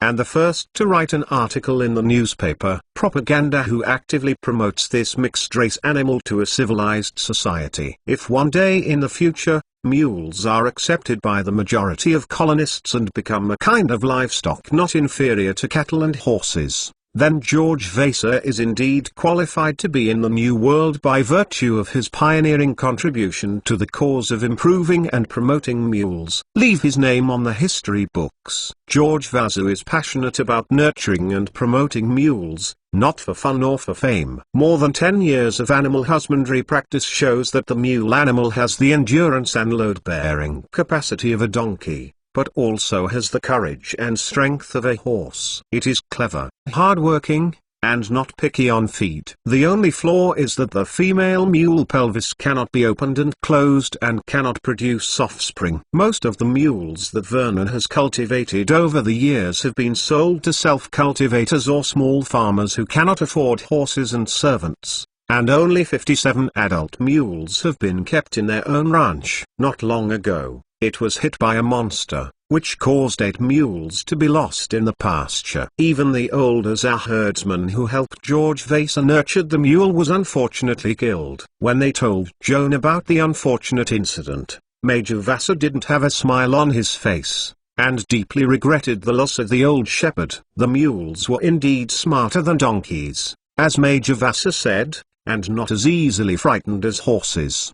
They accepted the fact that Arkai and Mr. Benny were riding on their backs. Vassar, Joan and Xiao Miao, who were riding tall horses, slammed in the pasture. There is an area where digging worms lie. We are here to dismount, so as not to disturb the pests hiding deep in the cave. Major Vassar pointed to the riverside grass. Joan rolled over and dismounted, following Major Vassar's finger. The Ifan River flows along with the ups and downs of the mountain, and the alfalfa grows on the gentle near the pasture on the left side of the river. From the alfalfa, there are vaguely black burrows in the crypts, and there are also piles of mud around the cave entrances, like tiny craters dotted with dots. These distinctive landform features indicate that there must be more than one digging worm lurking nearby. Digging insects are hidden deep in the cave, and they must first be driven out of the ground. Fortunately, Joan had already prepared and brought enough smoked mosquito and celosia with him. Yesterday's experience of deworming in the Castice's garden showed that smoke from the mosquitoes and celosia when it burned could strongly stimulate the ground worm's respiratory organs and had to crawl out of the cave to breathe. Joan also improved this method last night, cutting the smoked mosquito into small pieces that are more flammable and dried in advance, crushing the celosia into powder, and cutting and drying the smoked mosquito according to 1:10. The ratio is mixed, packaged in a double gauze sewing bag. Each bag weighs about 5 pounds. Tests have shown that a bag of mixed powder can continue to burn for 40 minutes. During which irritating fumes are continuously produced. Joan took out the medicine pack prepared in advance and took out a large barrel of lamp oil from the storage bag. The medicine packet is saturated with lamp oil to ensure easier ignition. With all preparations in place, Joan cast the hand of a high-level mage, grabbed the medicine bag soaked in lamp oil, and stuffed it into the hole of the digging worm. There are a total of 8 holes in the lowlands of the meadows near the river beach. Joan stuffed medicine packets for 4 of the holes, and the remaining 4 holes were deliberately vacated, leaving the earthworms as escape exits. Major Vassar, Xiao Miao, Akai and Teacher Benny each guarded a hole, ready to beat the ground worms coming out of the probe. Teacher Benny also suggested to bury the alchemy bomb that he invented near the exit. If the earth-digging insects venture out and get out, they will receive a surprise. Akai and Xiaomiao are worried that Teacher Benny's invention is unreliable, and advise him not to confuse his ideas. Joan knew that Benny had been studying alchemy in his spare time. Although he was not a master, he still had some basic alchemy skills, so he asked him for a bomb with curiosity. While in Dillon, Joan followed Dr. Kalendil to learn the basics of alchemy. After coming to Leiden College, he further studied this subject under the guidance of Master Rolls. Alchemy formulas are familiar. After a little observation, he can see that the bomb made by Mr. Benny mainly consists of 2 components. One is flame glue and the other is burst stone. These 2 substances are probably the most famous alchemical compounds in the world. Flame is a kind of high-quality gunpowder, which will explode after being ignited and generate viscous flammable colloidal droplets. It adheres to the surface of the object violently and continues to burn. Even steel can't withstand the high temperature of incandescent glue. It will be burned and melted within a moment. The ignition point of the flame glue is very low, and accidents can result from spontaneous combustion if accidentally occurred. In order to improve safety, alchemists usually mix a certain proportion of non-flammable mineral salts into the flame rubber. In this way, flame glue is safe, But there is a new problem: it is difficult to be detonated, so Burst Mind Stone has a place. Chapter 210 Alchemy Bomb. Blasting Thunderstone is also a kind of alchemy gunpowder, but its effectiveness is very different from flame glue. The lethality of flame glue mainly comes from the high temperature caused by combustion, and the explosion effect is relatively weak. Blasting Thunderstone is just the opposite. Its solid structure is very unstable. After a violent impact, it instantly sublimates into gas. The rapid expansion of the volume triggers a thunderous explosion, but it does not release byproducts of continuous combustion. After a roar, it turned into air without leaving any residue. Alchemists naturally thought of using Burst of Thunderstone as a fuse to detonate flame glue. Thus, a simple and practical alchemy bomb was invented in this way, thus changing the history of war in the entire Villice world, especially in the field of the Air Force, although the main aviation forces of the major powers of Villice are different. For example, the Far East aviation is dominated by giant eagles, the Air Force of the Sacred Ashan Empire relies more on eagle horses, and the Air Force of the Fijian Kingdom as a crow. The Kingdom of Canaan is rich in Pegasus. However, no matter what kind of Air Force arms are used by various countries, the main components of the aerial bombs mounted on it are flaming glue plus burst. In Joan's view, Teacher Benny's alchemy bomb is not uncommon. The reason why the security can't reassure Xiaomiao and Arkai is probably because Teacher Benny is not from the alchemy subject class. The proportion of the main ingredients. Blasting Thunderstone component is too little, easy to produce stink bombs. On the contrary, Blasting Thunderstone component is too much. The bomb is easy to explode after a little shock. From the appearance, the alchemy bomb is a sealed iron can, and Joan has no way of knowing whether the internal distribution ratio of the bomb is reasonable. He calculated the data provided by Mr. Benny. The proportion of these bombs is indeed slightly larger, but fortunately it is still within the safety limit. Joan's magically condensed big hand picked up the alchemy bomb and buried it carefully on the way that the earthworms must pass. Bombs were buried in all 4 exits. The next thing to do was to ignite the medicine pack. Joan had planned to light a torch first, and then use the higher mage's hand remote control torch to light a medicine pack 100 feet away. Arkai felt that this was too much trouble. So he untied the long cloth bag behind him and took out a magic crystal shotgun from it. His gun is the same style as Miss Martha's shotgun, and he wants to come from the same gun factory. Joan inquired about it,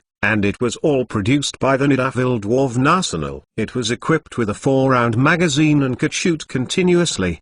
The market price was 600 gold dugger. The rod can only be filled with 1 rod than Roger Dingdale. Bullet shotguns are more expensive. Oaki skillfully mounted a magic clip on the magic crystal gun and aimed the gun with both hands at a hole to pull the trigger. After the magic crystal circuit was charged, it stimulated a strong repulsive force, pushed the lead bullet out of the barrel, and accompanied the roaring wind to hit the medicine bag that was 100 feet away.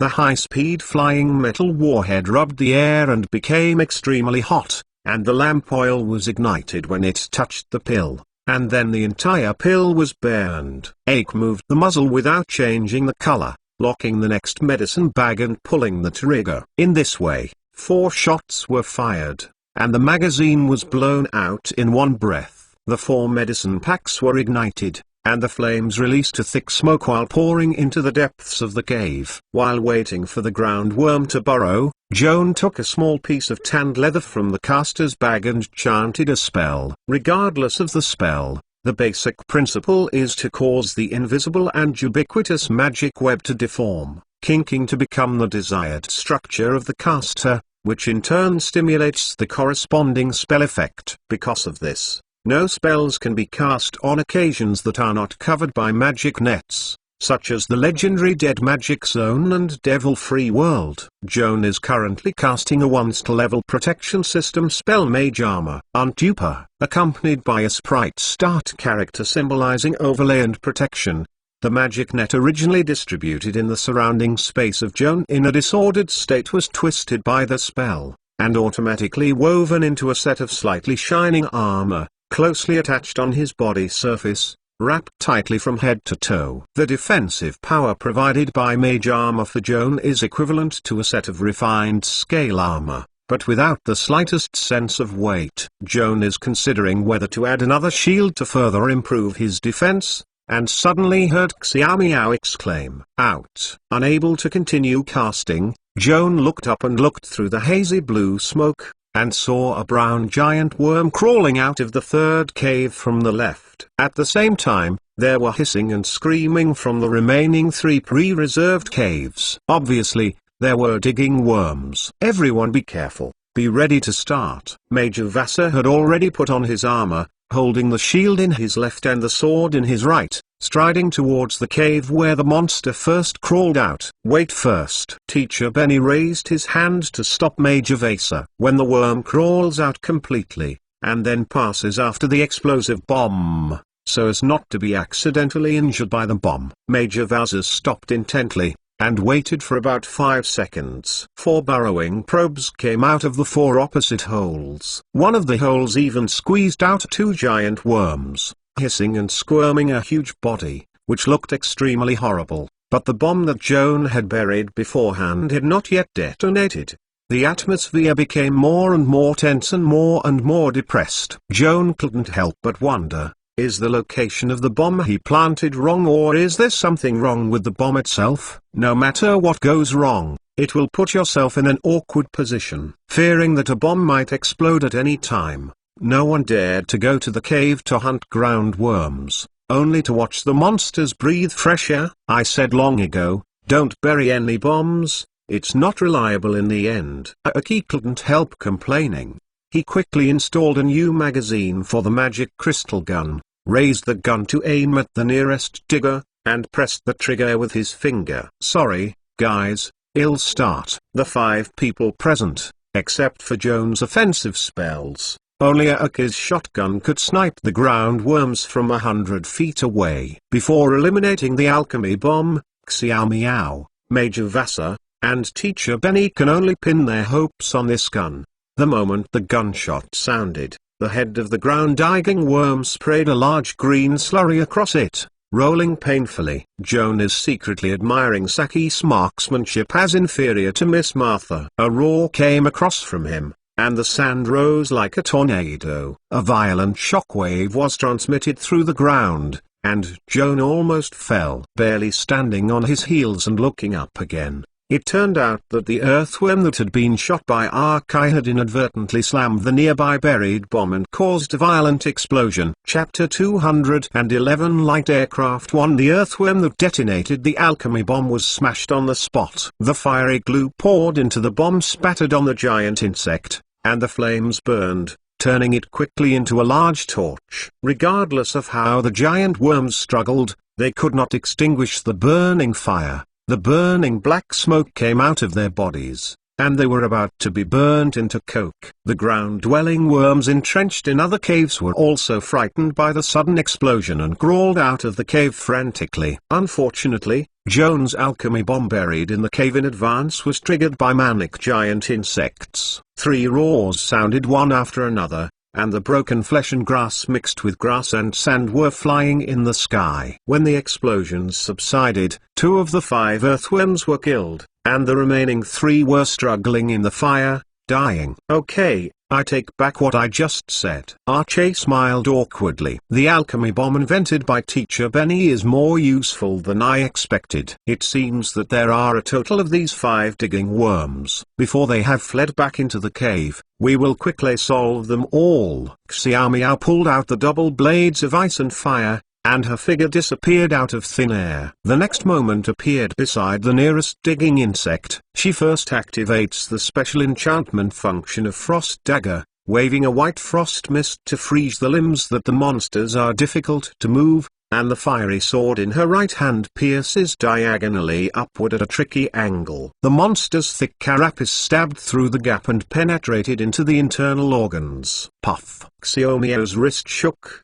and the thin sword stirred rapidly in the body of the earthworm. He grabbed the sword decisively before the prey was dying and flew back, folded a series of flips backwards, and avoided the huge pliers that swept the waste in time. The ground-dwelling worm shot down into the air with a last desperation. The wound pierced by Xiomu's thin sword continued to spray green body fluid, and the huge body fell down, trembling and stopped breathing. At the same time that Xiaomiao shot, Joan released today's third spell. A handful of fine sand mixed with 3 colors of red, yellow and blue was thrown out and turned into a cone-shaped rainbow, which caused the 2 ground-digging insects on the opposite side to fall into a dull state at the same time. George Vaza resolutely rushed up the sword. Flame-tongue sword dragged the raging fire and chopped continuously. The 2 deterred earthworms were even cut off their heads before they could even resist. From the sound of the explosion to the killing of 5 ground worms, the battle lasted a total of 2 minutes. Looking at the still burning worm corpse, Joan ripped off the corner of his mouth, and secretly regretted that he could not recover the loot such as the earthworm's plastron and tentacles. Major Vaza took the sword into his sheath, turned around, and recruited the servants at home, and ordered them to fetch water to extinguish the flames spreading on the grass. The servants carried the bucket and fetched water by the river. After half an hour of work, they finally put out the fire. Calm smoke on the grass was restored, and even the burrows of the earthworms were collapsed by the bomb, which saved them from going to land. The infestation of the river beach has been resolved, but the disaster in Vernon Hills is far more serious than the garden of the Castis family. In addition to ground worms, other pests are also entrenched in the pasture, and the number and harm of the ground worms are greater than that of ground worms. Joan they put away their weapons and equipment, mounted mule horses and followed Major Vaza along the meadow, and walked to the end of the pasture. There was a thick forest growing along the foot of the mountain. According to my observations these days, there are a lot of huge beetles lurking in the jungle. They are hidden in the forest during the day and quietly, and they come out to hunt after night. Major Vaza revealed to Joan and his party the seemingly peaceful depth of the wood. The hidden great threat. Animals in the forest are either hunted or run away by monsters. The monsters cannot get enough food in the forest. Recently, the insects have frequently entered our ranch and attacked livestock and even herdsmen. In order to ensure the safety of humans and animals, we must try to. They are all swept away. Mr. Vassar, the woods are no more than narrow caves. We cannot use previous methods to drive out pests. If we break into the jungle to hunt for monsters, the risk is too great. Joan watched the opposite jungle and truthfully expressed his concerns. I totally agree with you. Major Vaza sighed helplessly. Think about it. There is only one way to completely eliminate pests in the forest. Wouldn't it be your intention? Joan could not help changing his face. Burn the forest? Major Vaza nodded blankly, and said in a calm, almost cold tone, it is indeed a pity to destroy this forest, which will cause me a great loss of property. However, in order to completely eliminate the pest, in order to avoid more livestock from being injured, and in order to free people from the shadow of panic, we have no choice. Joan was speechless. Arresting hundreds of acres of wood in order to eliminate several pests was a great price. But he couldn't think of a safer way beyond that. Mr. Vaza, if your goal is to drive the pests out of the jungle to eliminate them in the open train, then I can offer a better suggestion than setting fire to the forest. Teacher Benny said slowly. Mr. Benny, please advise. Teacher Benny pushed his glasses and didn't answer the question of Mr. Major immediately. Instead, he asked Joan, how many pesticides did you bring today? Joan opened the storage bag and counted it. He looked up and replied, a total of 25 small bottles, each weighing 1 pound, and 50 large bottles. The capacity is twice that of the small bottle. The small bottle is a milk bottle and the large bottle is a wine bottle. A little less. I carry the pesticide preparation materials with me, and it's not a big deal to make temporary preparations. Joan patted the storage bag. Teacher Benny nodded and thought, if we can spray these pesticides in the forest as evenly as possible, and the liquid will adhere to the grass and leaves, the special smell will be hidden in the forest.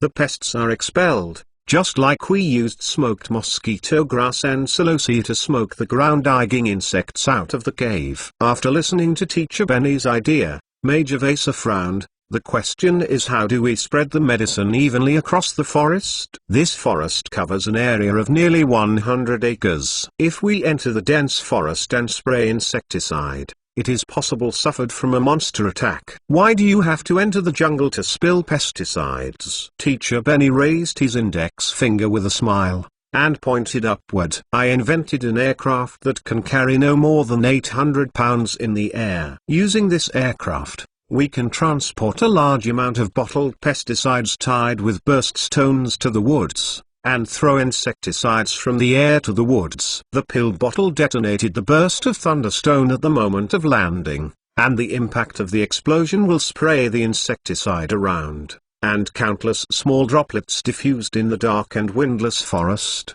forming a long-lasting haze. The pests are either killed or forced to escape the jungle. Chapter 212 Light Aircraft 2. After listening to Teacher Benny's idea of dropping insecticide, everyone felt incredible. Is this okay? Joan recalled the debris that he saw on the carriage when he arrived, and asked Mr. Benny doubtfully, "You said the aircraft was assembled from those things on the carriage?" "Yes. But what you see is only the parts to assemble the aircraft. The power to make it fly comes from a special gas. I will make it temporarily." "Are you referring to hot air balloons?" Joan saw this device using heated gas to provide flight power in a book. "My invention is very similar to a hot air balloon, but it doesn't need to be heated continuously." "You will know it later," Teacher Benny said confidently. "Joan, Mr. Vassar, I have to advise you not to expect too much from Teacher Benny's invention, and don't say if that thing can fly. Thank the gods for blessing before leaving the ground." "I couldn't help pouring a bucket of cold water for everyone." "Just now you said that my alchemy bomb was useless. What was the result?" "When will your short-sighted white mouse learn to respect science?" Teacher Benny retorted angrily. Shrugged, not daring to talk coldly. Mage Joan saw the confidence of Teacher Benny, and there was no safer way. Let him try it. Even if it ended in failure, the consequences would never be worse than arson. So he came to the housekeeper Tobias and asked him to take the pile of parts used for assembling the aircraft on the carriage of the newspaper. He also found a group of attentive maids to help Joan prepare the pesticides. With the assistance of the Vassar's maid, Joan quickly prepared 2 large buckets of high-concentration insecticides. The maids scooped up the insecticide with a water scoop, poured it into an empty wine bottle, plugged the cork tightly, and prepared more than 200 bottles of insecticide within an hour, enough to sprinkle the entire wood. Compared with pesticides, the most important is the air vehicle used for the delivery of pesticides. Joan was full of curiosity about Mr. Benny's invention and ran to observe him assembling the aircraft after the pesticide was prepared. The structure of the aircraft is very simple, similar to the hot air balloon illustration in the book. The main structure is a bladder for inflation and a large gondola for carrying people. Teacher Benny's balloon also has its unique features. For example, a mast is erected in the center of the gondola, which is formed by nesting and combining steel pipes with threads at both ends. The lower end of the mast is firmly fixed in the gondola, the upper end is connected to the balloon, and a large piece of canvas is tied to the middle of the mast. After opening, it is a rectangular sail. Seeing the assembled aircraft, Joan could guess how it worked. The question now is how to inflate the airbag so that the gondola floats. It is certainly not possible to inject air directly into the airbag, which will not produce enough buoyancy at all. The traditional method is to inject air into the airbag, and then ignite the heated air under the airbag. Since the air in the airbag will become lighter after heating, the buoyancy generated will drive the gondola to the sky. This is called a hot air balloon. In order to make the hot air balloon continue to fly, it is necessary to continuously heat it and keep the air in the skin sac high. Conversely, if you want the hot air balloon to land, you must weaken or extinguish the source of the fire. The gas in the sac gradually cools down, and the balloon slowly falls. The biggest drawback of this flying device is that it must use open flames to heat the air, and ignition in the gondola is undoubtedly very dangerous, especially when the balloon rises to a certain height. If the gondola catches fire or the skin is ignited, it will inevitably lead to a painful accident. The new balloon invented by Teacher Benny is using a brand new gas instead of hot air to provide buoyancy for the gondola. The density of this gas is much lighter than that of air, and alchemists of Vars call it light gas. Joan had seen the introduction of light gas in alchemy books, knowing that this gas is not only very light but also easy to explode, so it is not difficult to understand why both Akai and Xiaomiao are afraid of the flying machine invented by Teacher Benny. However, driven by curiosity, he would rather take some risks and observe closely how Teacher Benny prepared light breath. The raw materials used by Teacher Benny to prepare light gas are very common, mainly clean water and iron powder. The container for making light gas called reaction kettle in alchemy is the sealed iron drum with a faucet that Joan saw. Teacher Benny unscrewed the large slab cover above the iron bucket, poured fresh water into the bucket, and then sprinkled iron powder. The weight of water and iron powder are weighed repeatedly to ensure that the ratio is not bad. According to the alchemy formula, iron powder and water vapor can react at high temperatures to produce light gas and magnets. Joan knows this formula, but he also knows that water will not turn into steam automatically, and will not easily react with iron to make alchemy. In order to promote the rapid reaction of water and iron, Mr. Benny finally took out a small paper bag, poured brown powder from it, carefully weighed out half an ounce with a balance, and then poured it into the reaction kettle, tightening the lid as fast as possible. Joan couldn't see the specific composition of the brownish yellow powder, but he knew that it was a catalyst and did not participate in the alchemy reaction itself, but could promote the accelerated reaction of water and iron to produce light gas. Teacher Benny stared closely at the reaction kettle and raised his ears to listen to something. A crackling sound soon came from the barrel, sounding like frying beans. The temperature of the iron barrel rose sharply, and Joan felt hot from 2 steps away. Joan, Joan! Behind him came the shout of Xiao Miao. Looking back, Catwoman and Ratman were lying in the grass, and they beckoned him eagerly. What's wrong, Sister Meow? Joan ran over and asked. Don't approach the crackling big barrel, maybe it will blow up with a bang. Xiao Miao simulated the explosion with exaggerated gestures. Joan thought about it for a while. Water and iron generate light gas in the sealed iron drum. The rapidly expanding gas will cause increasing pressure to the iron drum. When the pressure exceeds the limit of the iron drum, it may indeed explode. Akai saw that he was silent, thought he was unbelieving, put away a smile, and said seriously, Teacher Benny had prepared a light breath in the basement of the newspaper office. Guess what? Boom! Almost blew up the entire building. Since then, Sister Miranda has banned him from inventing in the office. It shouldn't explode this time. Xiao Angxin calculated the alchemy reaction formula and said to Xiao Miao and Daisy, according to the amount of iron powder that Teacher Benny put into the iron bucket, the light gas produced by the complete reaction is not enough.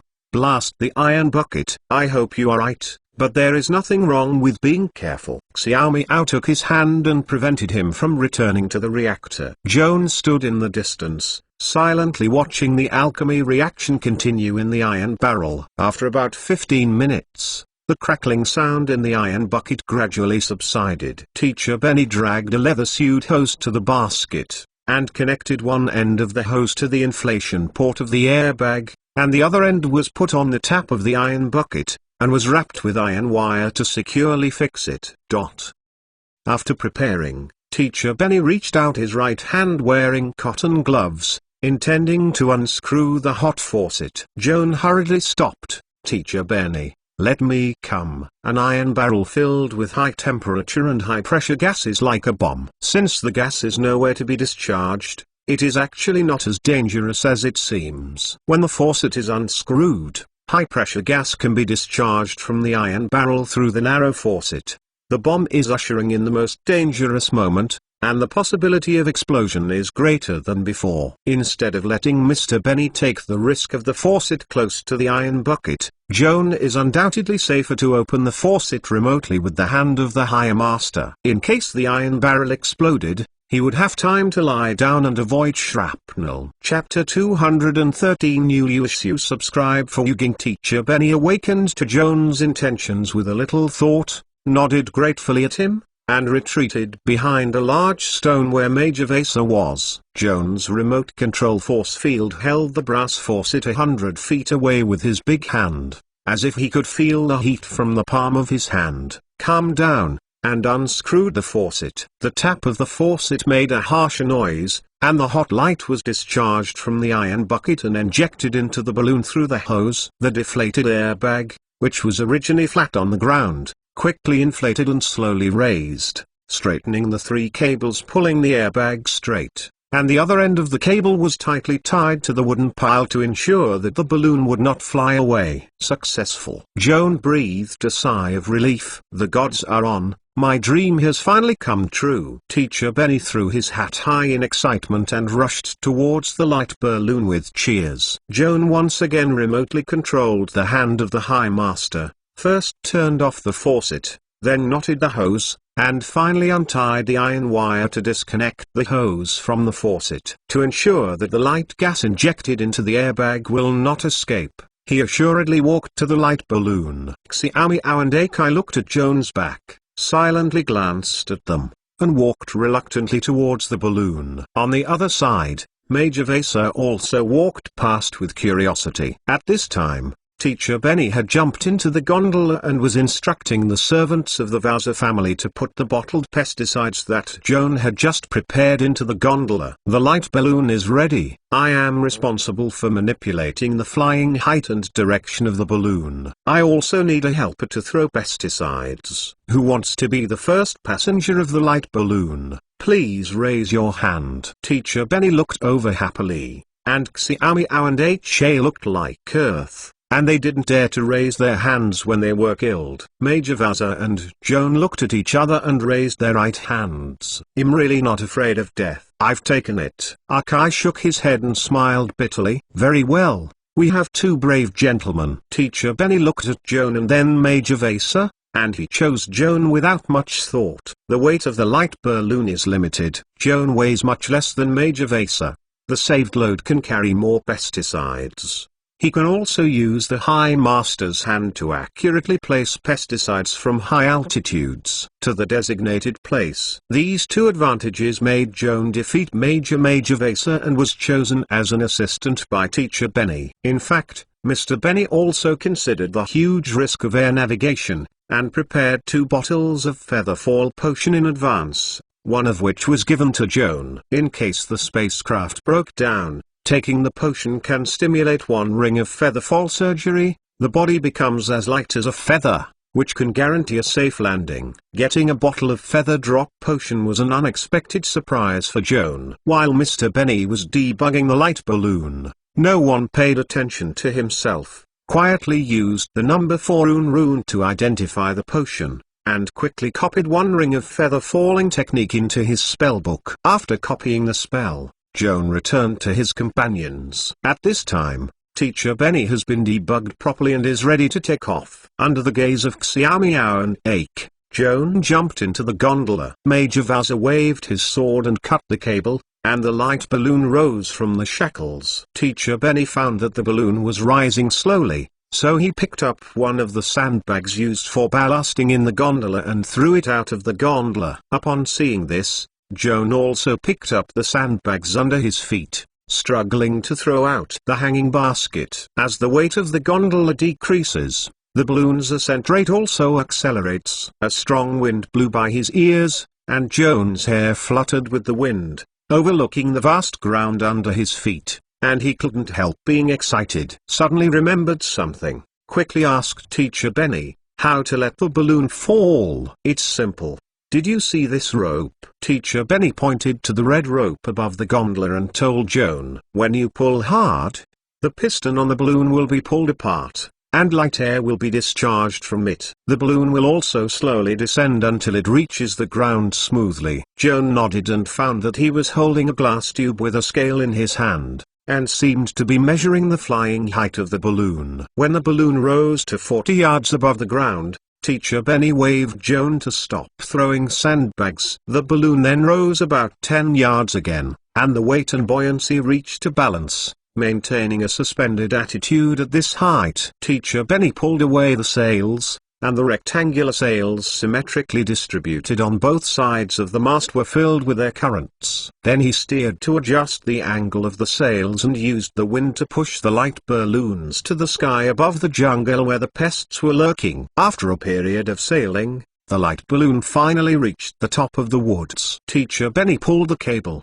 the white sail swelled in the wind fell, and the light balloon also slowed down, spinning around in the air 40 yards away from the ground in a hovering attitude. "Joan, it's time to throw away the insecticide," Teacher Benny said. Joan nodded, but took out a piece of copper wire from the casting kit before using it, and used it as a medium to release the zero-ring messaging to inform Major Vaza, Xiomai and Uki on the ground to deal with pests. Preparation. Afterwards, he grabbed a bottle of insecticide with the hand of the High Master and moved towards the woods below. Joan is now a tuned level mage, and the limit touch distance for performing the higher mage's hand is 120 feet, which is approximately equivalent to 40 yards. Joan sits in a hanging basket more than 40 yards above the ground. The magically condensed big hand can almost touch the canopy below, so he can accurately throw the insecticide to every corner of the forest. The glass wine bottle fell from the air and smashed with a bang.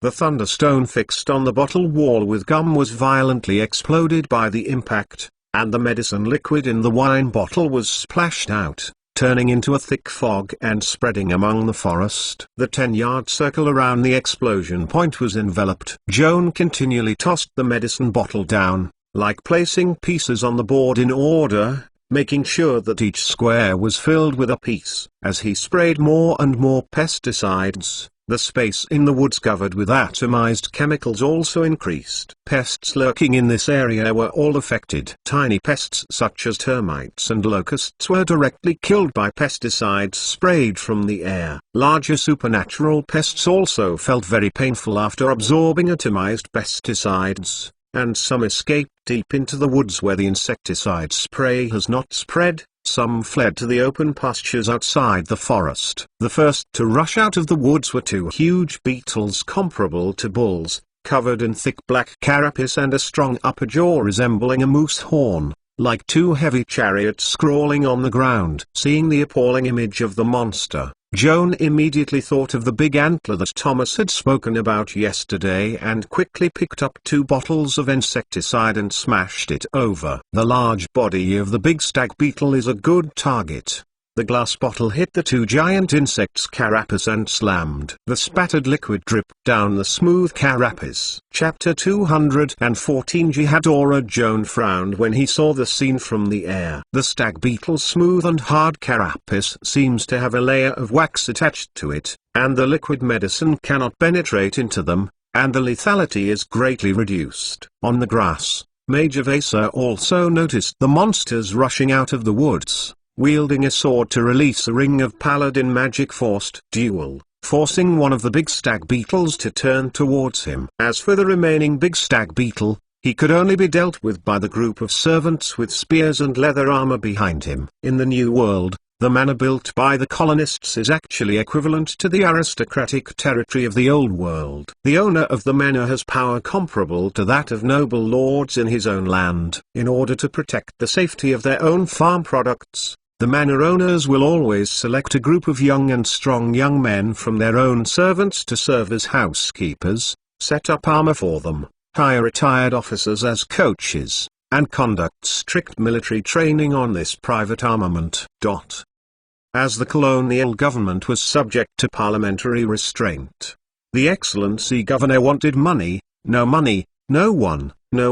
The equipment and training of the regular army may not be comparable to the private guards of some large manor owners. The Vaza family is not a wealthy man, but also has more than 40 slaves. According to the high society in the south, if there are no guards wearing uniforms in the manor, it would be too inconsistent. Ever since George Vassar's father was alive, Vernon Hills has established a guard, and the quota is always maintained at 12. George Vaser is now at home. In addition to pondering the breeding of mules for donkeys and horses, the rest of his energy is mainly spent on training the family to talk about the sadness of being forced to leave the military camp. The 12 servant guards, through the strict training of Major Vassar, were suffocated in the face of the menacing big antlers. Quickly unfold a semicircle formation, surrounding the monster, and struggling with a spear of 12 feet in length. Unfortunately, their opponents are not goblins or wild boars. The black shiny carapace of the big stag beetle is even harder than the forged steel plate armor.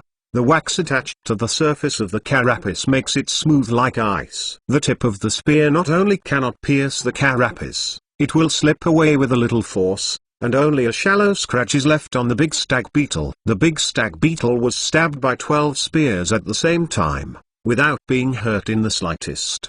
His head screamed and swayed, the antler-shaped bifurcated upper jaw caught the 2 spears thorned from the opposite side, and suddenly raised his head, and the wooden spears broke off one after another. The spear guard was also lifted up by the force of terror transmitted through the spear shaft, and he broke a somersault in the air and fell to the ground. The big stag beetle made a cold hissing sound, and buried its head in an attempt to hit the comatose spray with its horns. Fortunately, Joan dropped a bottle of pesticide in time and hit it on the head, forcing the brutal monster to hold its breath. The stunned guards finally recovered, and ran quickly, dragging the unconscious companion to a safe place. George Vassar lifted his shield to block the big stag beetle that ran into him. Hearing his servant exclaimed, he glanced back. When he realized that the weapon in Jiading's hands could not pierce the stag beetle's sturdy carapace, he immediately raised his sword and chanted the praise of the Queen of Cause and Effect. A huge ball of light enveloped him and his family. Joan overlooked the battlefield from high altitude,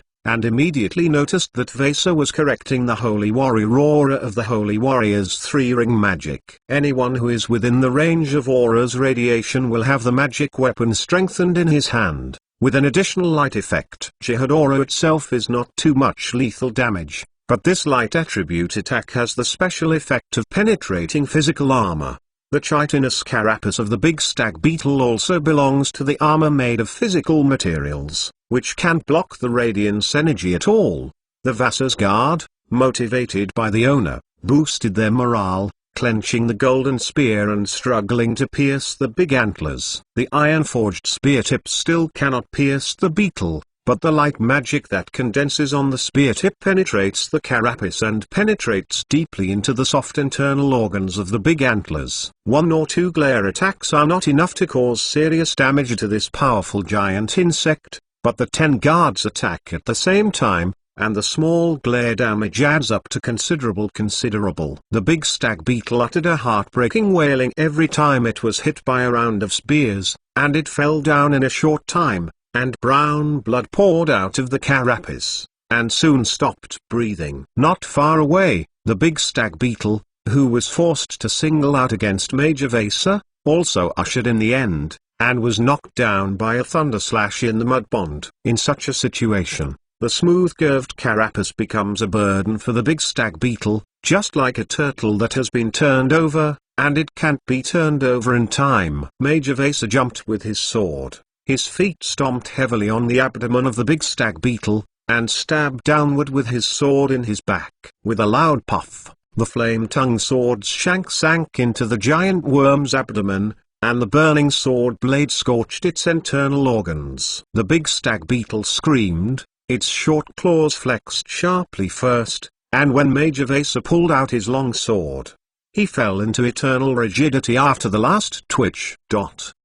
Opposite the grass, Xiaomiao and Ha battled with the 3 monsters rushing out of the woods. These 3 monsters are similar in shape to the shepherd dogs, with red-headed brown nails and 2 tentacles erected on their foreheads. They look far less oppressive than the big antlers. Xiaomiao didn't put this kind of monster in her eyes at first. When she saw that the monster was running towards her side, she quickly cast a spellcasting gesture calling for natural divine power, prompting the plants on the grass to grow crazy. turning them into countless vines. The worms are entangled. Aoki is Xiaomio's old partner. As early as she started casting spells, she guessed what would happen next. She installed the magazine in advance and raised her gun to lock a worm entangled by the vines. Boom! The lead projectile flew out of the barrel with a shining arc. In the vine bush 100 feet away, a strange insect shook his head. Half of his head was opened by a squeak, and the unknown brain contents sprayed up the old high. "It's easy," a whistle happily, turning the muzzle to lock another big beetle that was caught by the vines. The first shot penetrated the carapace, and the second lead bomb penetrated into the internal organs lacking bone protection through the cracked carapace, killing it completely. Xiaomiao pulled out the sword and dagger after performing the entanglement technique, and the wind generally chased the big beetle that had escaped the entanglement of the vine. At this moment, a warning from Joan's communication sounded suddenly in her ear. "Sister Meow, watch out for bugs." But Chapter 215 Staghorn. Although Xiaomiao didn't quite understand the meaning of Joan's words, she was sure that Joan would not issue a warning for no reason. Quickly slow down, with a watchful eye, carefully observe the monster in front of him crawling with his back. The big beetle twirled its tentacles while crawling, as if it sensed the change in airflow after coming to itself. Knowing that someone was killing himself, he suddenly stopped and lifted his bloated abdomen. A cannon-like roar from the end of the butt, and a burst of hot red steam was sprayed out. Despite being prepared, Xiaomiao was taken aback by the sudden attack and rolled sideways without thinking. The Catman's agile talent and acrobatic training at the circus when he was young saved her at this critical moment, thrillingly avoiding the high-temperature gas coming from the face. Boom! A wine bottle dropped in the air and hit the beetle head that was spraying poison gas. The broken glass mixed insecticide splashed on the monster, causing it to tremble in pain. Aoki was also disturbed by the roar just now, realizing that Xiaomiao was in a dangerous situation, and hurriedly turned the muzzle. While the monster had not gotten rid of the stimulation of the insecticide, it aimed at it and fired twice. The stranger's lower abdomen was swollen, and the broken intestine ran out. He groaned and died. Little Meow, who escaped from the dead, wiped his cold sweat and raised his head to wave a light balloon in the air, thanking Joan for warning in time. Seeing her safe, Joan was relieved. The three monsters that have just been killed by Xiaomiao and Darkai are the throwing giant beetle that Thomas told him yesterday, or the farting giant beetle. When this monster meets a natural enemy, it will aim at the enemy with its buttocks, ejecting special substances secreted from the body, and a violent alchemy reaction will occur when it comes into contact with the air, just like shooting a hot poisonous gas bomb. Fortunately, Xiaomiao avoided it in time. Otherwise, even if she was not killed by the monster's fart, her beautiful face would inevitably be blistered by high-temperature poisonous gas, leaving scars that were difficult to remove. When the battle came to an end, Joan was able to tell Xiaomiao the scary part of the farting giant beetle through communication. The Catwoman couldn't help wiping her cold sweat, and said she dared not chase the monsters anymore. It was better to be bitten by it than to be sprayed by fart. After eradicating the first wave of pests, Xiaomiao and Ha sat under the tree and took a breath. Mage Joan cast a holy treatment to heal the two injured domestic servants and wake them from the coma. After resting for half an hour, Joan received a signal from Mage Joan from the ground, and asked Teacher Benny to raise his sail again and sail deep into the woods. At the same time, Joan, as always, used the hand of a high-level mage, constantly throwing small bottles of thunderstone pesticides into the dense forest to drive out the pests hiding in the forest. Major Vassal led a heavily armed domestic servant, with the assistance of Xiaomiao and Akai, rounding up a wave of pests that had escaped the woods. Everyone fought from the morning to the west of the sun, killing a total of no less than 20 big stag beetles, plus almost the same number of fart giant beetles. Teacher Benny manipulated the light balloon and circled back and forth over the woods 5 or 6 times. During this period, Joan threw away all the pesticides in the hanging basket and even the storage bag. and carried out a veritable carpet bombing of this forest covering an area of nearly 100 acres. The whole forest shrouded. After this saturated bombing, Joan thought that the forest was unlikely to survive the pest, so he gestured to Teacher Benny, indicating that he could pull out the exhaust plug of the light balloon and prepare to land. However, at this moment, there was a terrifying roar from the forest, as if numerous horns were playing in unison, accompanied by a high-pitched, harsh, long-sounding sound. The trees in the middle of the jungle resembled wheat harvested by a huge sickle, and fell to the sides. This strange and terrifying scene quickly spread from the middle of the woodland to the periphery, and the broken trees paved a straight passage by themselves. A huge and grisly black figure walked along the forest path, looming under the foliage, and rushed out of the jungle within 2 minutes and appeared in front of everyone. This monster looks like a particularly huge stag beetle. It is 30 feet high from head to tail and is as large as 8 common stag beetles combined. The carapace covered by the giant worm is hard and heavy, and reflects the cold luster of steel in the sunset. Like a moving fortress, it arrogantly broke into the pasture and scared the mule to flee. The servants behind Major Vasa, like seeing a living devil, shivered in fright, almost unable to hold the spear in their hands. Akai and Xiao Miao were also greatly shocked by the spirit, staring blankly at the behemoth approaching, losing their blood on their faces. As a paladin, George Vasa is protected by the divine grace of the Queen of Cause and Effect Timeless. No matter how powerful the enemy is, he will not be afraid. Pull out the saber for the first time and greet the giant antlers with a shield on the left. Despite being fearless, Major Vasa knew that the giant worm was definitely not easy to deal with. As soon as he shot it, he used his full strength, and the long sword rolled up the flames and slashed towards the head of the giant worm. The giant antlers bent and hissed, blocking the flame-tongued sword in Major Vasa's hand with a horn that was as thick as a room beam. 1 person per worm, regardless of size or strength. There is a huge gap. Major Vasa tried his best to swing the blaze, only to cut off a small horn of the giant insect, but he was knocked out and flew out, fell heavily on the meadow, and the eyes were black for a while. Seeing the giant antlers rushing towards Major Vasa, who had not yet got rid of the dizziness, she quickly chanted the prayers of chanting divine magic, summoned the vines to entangle the giant insects,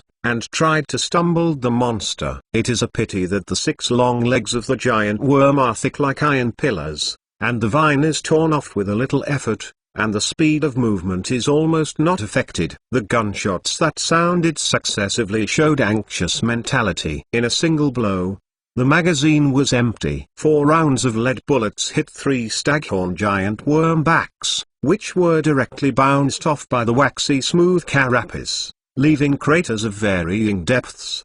The last shot hit the giant insect's forehead, and the lead bullet was embedded in the exoskeleton, causing the antlers to feel a trace of pain, screaming and stopping, turning and rushing towards the white mouse. Damn it! Akai couldn't shoot anymore, and ran away with a strange cry. The giant worm chased behind the white ratman. Xiao Miao tried to stop with a sword, but before touching the giant insect, she was confused by the mud and sand waves raised by her horns, rolling and falling far away. Akai died and fled, looking back from time to time, and found that the giant worm was chasing closer and closer, hurried to the turbulent river beach. With his thin body, he quickly drilled into the cracks in the rock, thinking he could temporarily stay safe. However, before waiting for a sigh of relief, the giant antlers slammed their heads and rushed over.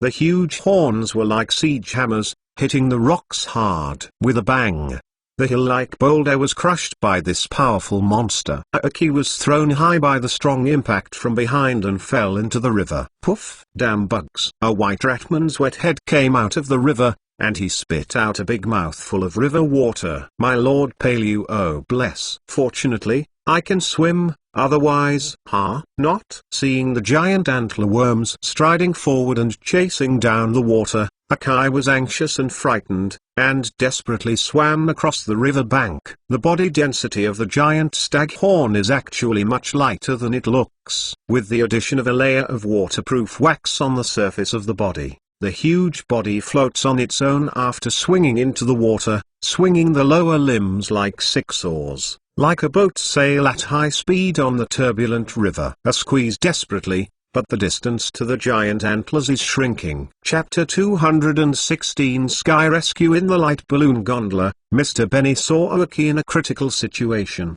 quickly turned the steering wheel, adjusted the angle of the sail, and drove the light balloon towards the river bank. Joan, hurry down the cable. When Arkai goes ashore, pull him up. Joan followed the instructions of Teacher Benny, picked up a bundle of cables from the hanging basket, looked at the creek desperately paddling in the torrent, and visually checked the distance and relative speed between him and the giant antlers behind him. It was calculated that Arkai could not escape to the other side. Before the squeaky fingertips touched the shore, they would be swallowed by the catching deer-horn giant insect. Joan shook his head, put down the cable, took out the bottle of featherfall potion that Mr. Benny had given him before, pulled out the stopper and poured it down. Joan, why don't you hang the cable yet? Teacher Benny shouted anxiously. Joan didn't want to waste time explaining that it was too late to rescue Oki with a sling, and calmed down to feel his changes. When he found that his body became extremely light,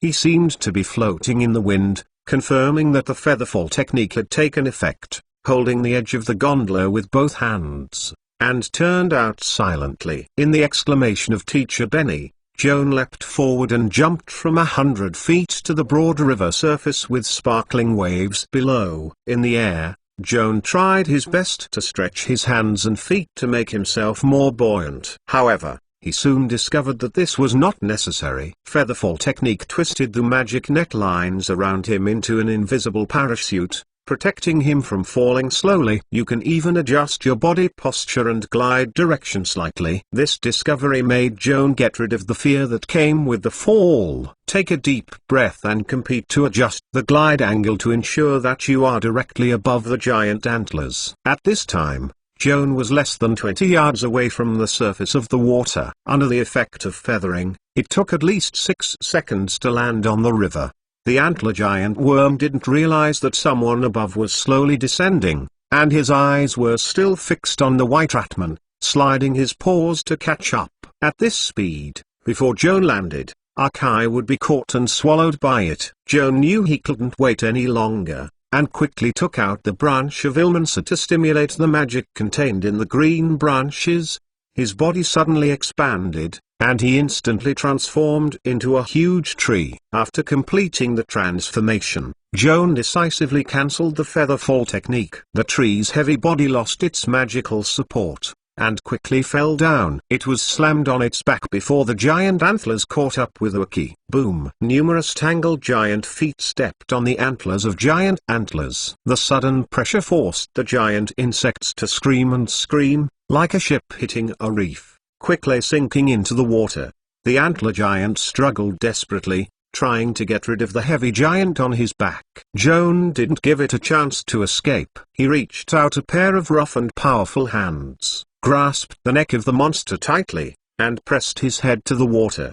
The antler giant twitched its legs and legs, trying to get rid of the tree control. However, after Joan became a Shuren, his power was greater than this giant insect. The wide soles fell into the mud at the bottom of the river, and countless roots extended from the bottom of the foot. They were tightly wrapped around the huge reef scattered in the river, like two giant anchors holding the tree firmly in place. Despite the rapids and the giant worms struggling, Joan remained motionless and continued to force the antler's head under the water. The fight between the tree man and the giant insect immediately attracted people's attention. It was difficult to climb up to the creek on the bank of the river, and when he looked back at this spectacular scene, his eyes fell into dullness. Opposite the river bank, Major Vasa, Xiao Miao, and the servants of the Vasa family, the teacher Benny in the midair hanging basket, were also stunned by this scene. It seems that everyone has become an ant,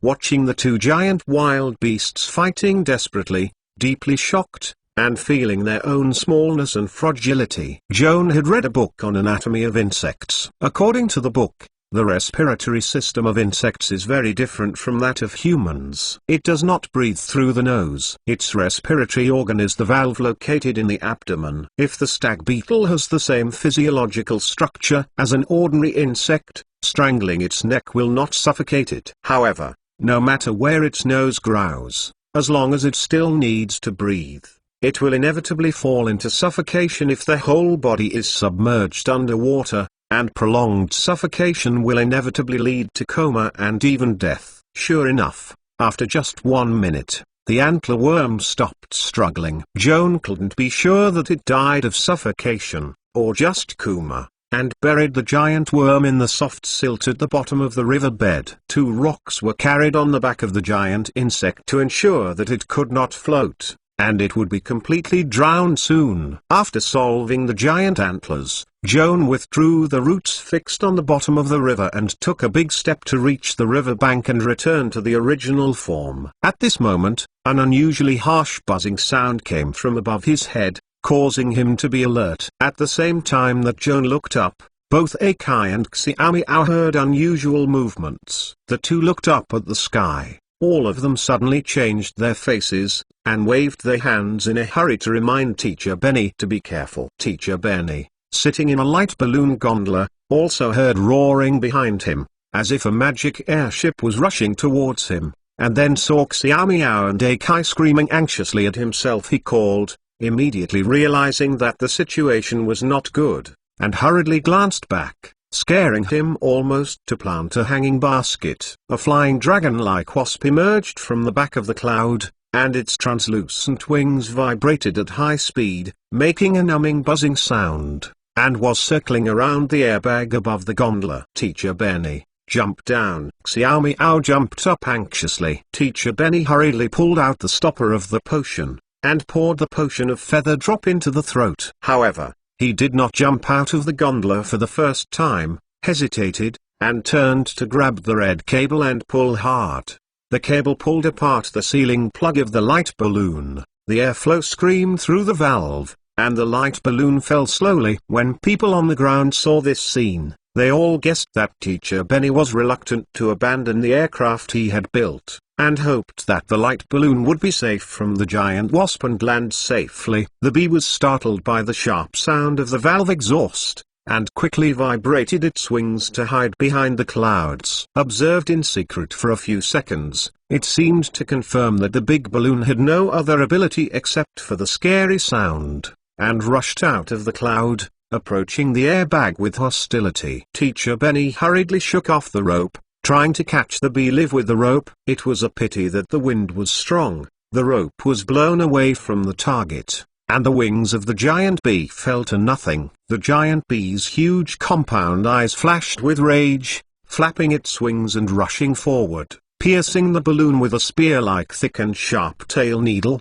picked it up, and cut a huge gap. He found the outlet of the catharsis lightly and spread it out frantically. The powerful airflow caused the giant bee to roll over, and the balloon gondola also lost control. Chapter 217 Primitive Church. A small figure was out of control of the gondola and gliding slowly in the air. It was Mr. Benny who took the plume of plumage in advance. Watching the invention that cost him countless efforts to be crashed, he was both distressed and helpless. At this time, the sound of heavy and rapid footsteps came from the riverbank, and Joan, who turned into a tree man, rushed over and stood under the falling light balloon.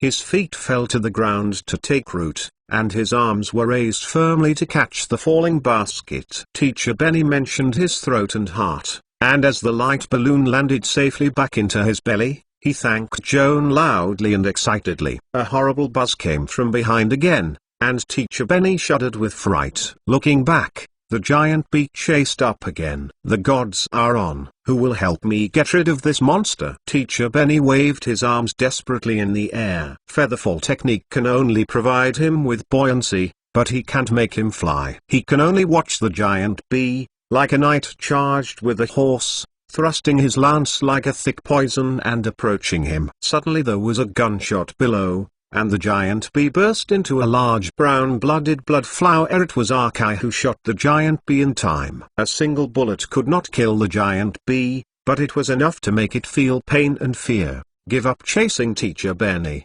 flapping its wings and flying deep into the clouds. Arkai fired 2 more shots, but unfortunately the flight path of the giant bee was unpredictable. Both shots fell behind, and he could only watch it disappear behind the clouds. The magic of the branch of Ilmansa lasts for up to 2 minutes a day, and Joan returns to the human form soon after he lowers the gondola. The terrified Teacher Benny finally landed safely, wiping the cold sweat on his forehead, and still not forgetting to look up the trace of the giant bee. Unfortunately, let it run. If we can catch the giant bee, we can find out the conspiracy planner behind the pest. Ake regretted patting the shotgun. Wait, what do you mean by conspiracy planners? George Vaza asked in surprise. Don't these monsters come naturally? It does not rule out the possibility of a natural disaster, but according to the clues we currently have, this looks more like a man-made disaster. Achi replied seriously. Can you elaborate on the reasons for your speculation? This also starts with the letter from readers received by the newspaper a few days ago. Arkai briefly recounted the widespread infestation of huge pests on farms and pastures in the Alfheim region this spring,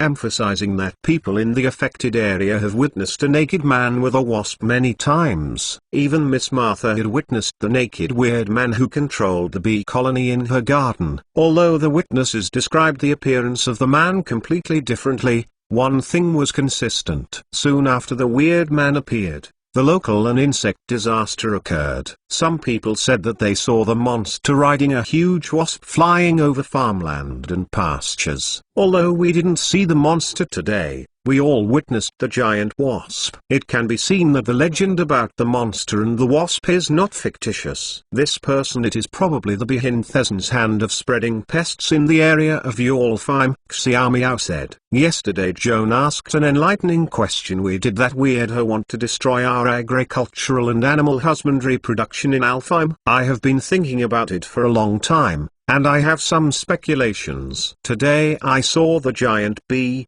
I feel more and more that my guess is probably the truth. Teacher Benny's face dignified. Can you tell me your guess? Joan asked curiously. Have you heard of the Prime Order? Teacher Benny lowered his voice and looked grim. Joan was blank, and had never heard of this organization. Major Vasa changed his face. The base camp of this cult gang is said to be located inside the border zone of Midgard and Jotunheim Iron Forest Gary Ward, and was also formerly active in northern areas such as Midgard and Jotunheim. How could it suddenly go to the south to make trouble? It may be that this cult group is no longer satisfied with activities in the north, trying to expand its sphere of influence to the Alfheim region. Or it may be because they plan to hold some kind of evil sacrificial activities, hereby preventing local residents from reclamation and cultivation farmland to practice their extremely stubborn and old-fashioned religious ideas. Teacher Benny shrugged and spread his hands. In short, who knows? The bad guys can always find excuses for doing bad things, and I can only guess out of thin air before getting more and more accurate evidence. Teacher Benny, you just mentioned the religious concept of the primitive sect. I am curious about what kind of crazy belief it is,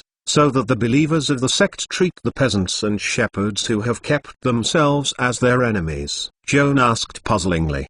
The original sect regarded farmers and shepherds as sinners because their core teachings were return to nature, embrace nature, and obedience to nature. Teacher Benny replied with a wry smile. It doesn't sound like the doctrine of cult gangs. As far as I know, the Druid community also worships the natural origin. Joan was even more confused. Everything should pay attention to a limit. Beyond the limit to the extreme, the original noble and beautiful ideas will also become fallacies. George Vassar answers Joan's doubts for Teacher Benny. For example, you mentioned the Druid community just now. That's right. Druids also advocate maintaining natural balance and oppose uncontrollable deforestation and land reclamation. But most Druid communities do not think that humans should live forever in the primitive society of Rumau, and they do not deny that magic and technology can promote the civilization of human society and make our lives more convenient and healthy. Although his claim has a conservative side, it is not occult. Most druids,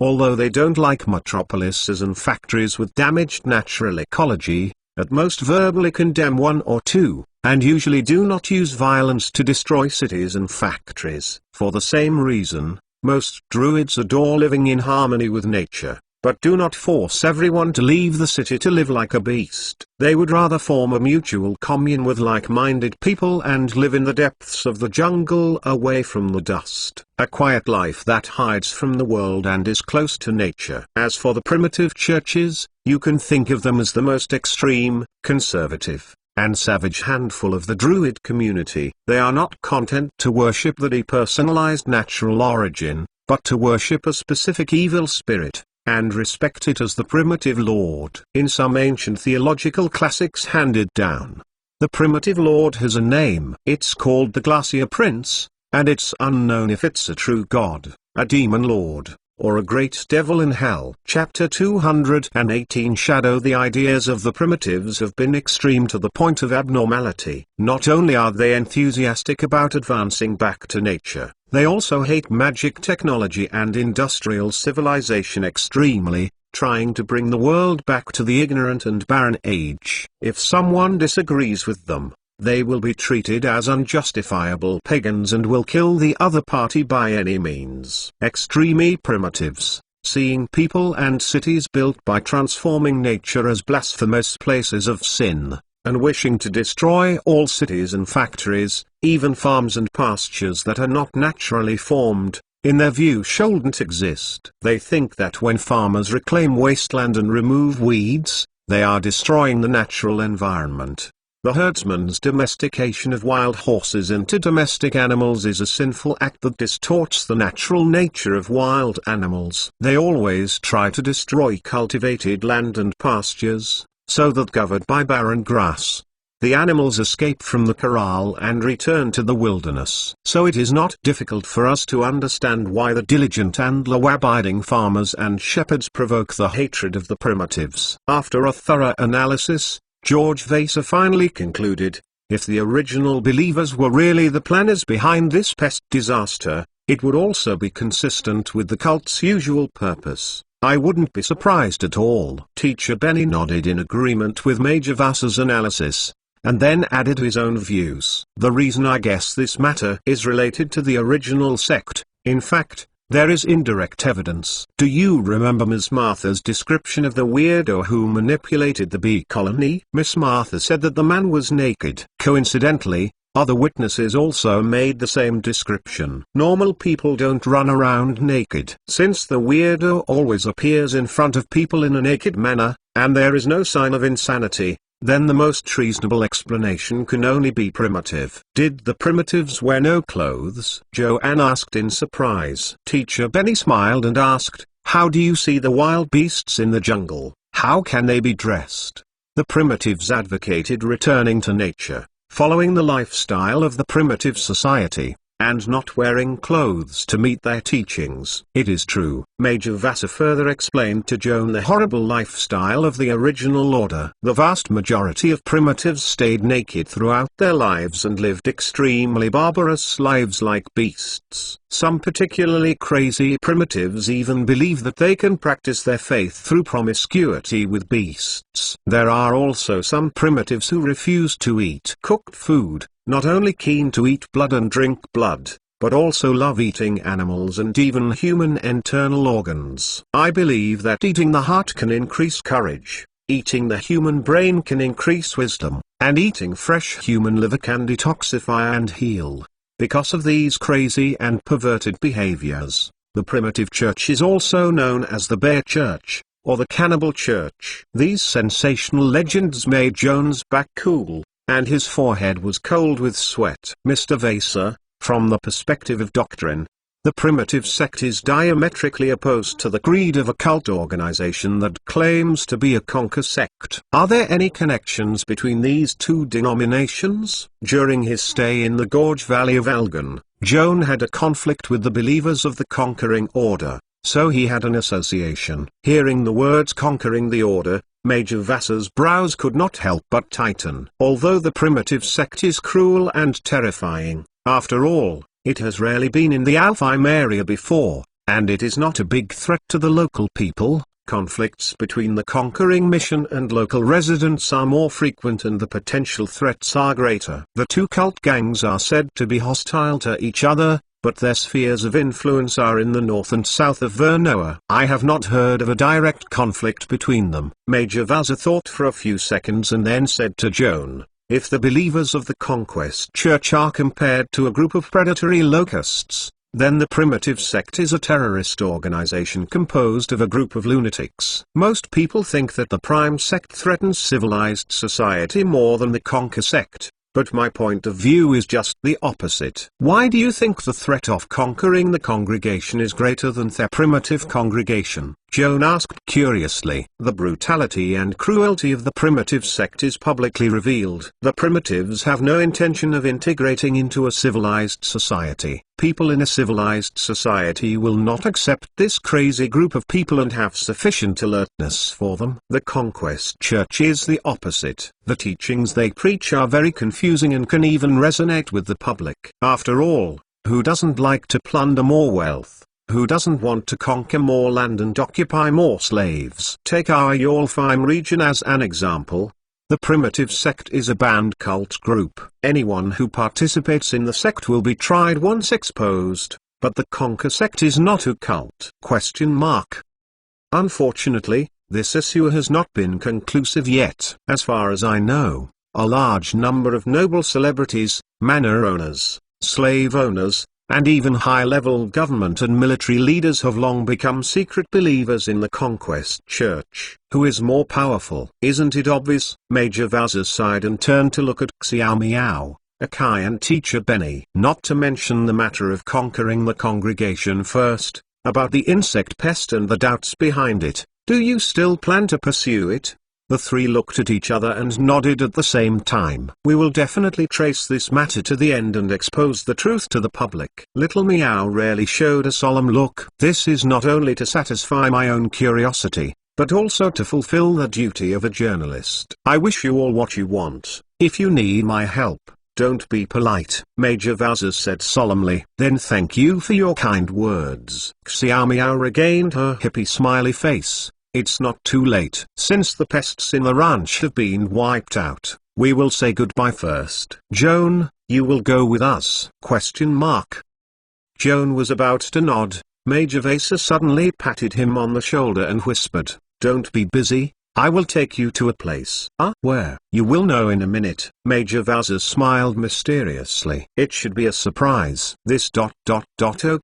Xiao Anmu nodded. After sending away Xiao Miao, Akai and teacher Benny, they followed Major Vasa out of the living room, through the courtyard, and came to a small tostery building. George Vasa took out the key and opened the door, motioning Joan to follow him in. With curiosity and anticipation, Joan walked into the dim hallway. Before seeing the layout of the room, he smelled the mixed breath of paper, ink and sheepskin scrolls. This is something he can no longer be familiar with. Only a room with a large number of books can brew this unique fragrance. Chapter 219 Private Library. Vasa closed the door, looked up to the ceiling on the first floor, and shouted in a clear voice an elven spell representing light. Anna. The chandelier hanging from the ceiling glowed and brightened. 12 candlesticks blessed with indestructible bright flame were awakened at the same time, and the light emitted illuminates the spacious hall. With the help of magic lights, Joanne saw 2 large and thick oak desks side by side in the center of the hall. 4 armchairs were placed around the desk, which looked like a study room. When his eyes moved across the desk to the opposite side, he could not help but overflow with surprise. Right in front of the wall of the entrance hall, 5 tall bookcases were erected, and books were neatly placed on the shelves. At a glance, the total number of books is no less than 2,000 or 3,000. This house is my library. There was a trace of pride in George Vasa's words. The wealth of our Vasa family is not at all high in Alfheim, but when it comes to book collection, it is another matter. Even those large plantation owners with tens of thousands of acres of land are rarely in their own manor. If you build a private library, let alone collect more than 2,000 books. Joan heard secretly, in the port of Leiden, the public library created by the municipal council has a collection of over 5,000 books. The Vasa family is not a wealthy man, and he has no less than 2,000 private collections. This is indeed a source of pride. Mr. Vasa, you collected these books and spent a lot of money. Joan regretted it as soon as he spoke, and felt that he had raised a stupid question that was both boring and marketable. Major Vasa didn't mind, and answered seriously, these books were not collected by me. To be honest, I'm not a person who loves reading. Alas, I'm really sorry for the dead father and brother. Joan listened to him telling the origin of this private library, only to learn that most of the books in the collection are the legacy of his dead father and elder brother. Vasa's father loves reading, and most of his savings are used to buy books. Vasa's eldest brother, not only inherited his father's hobby of collecting books, but also a young scholar who graduated from Mage Joan University, has spared no effort to contribute to the family library.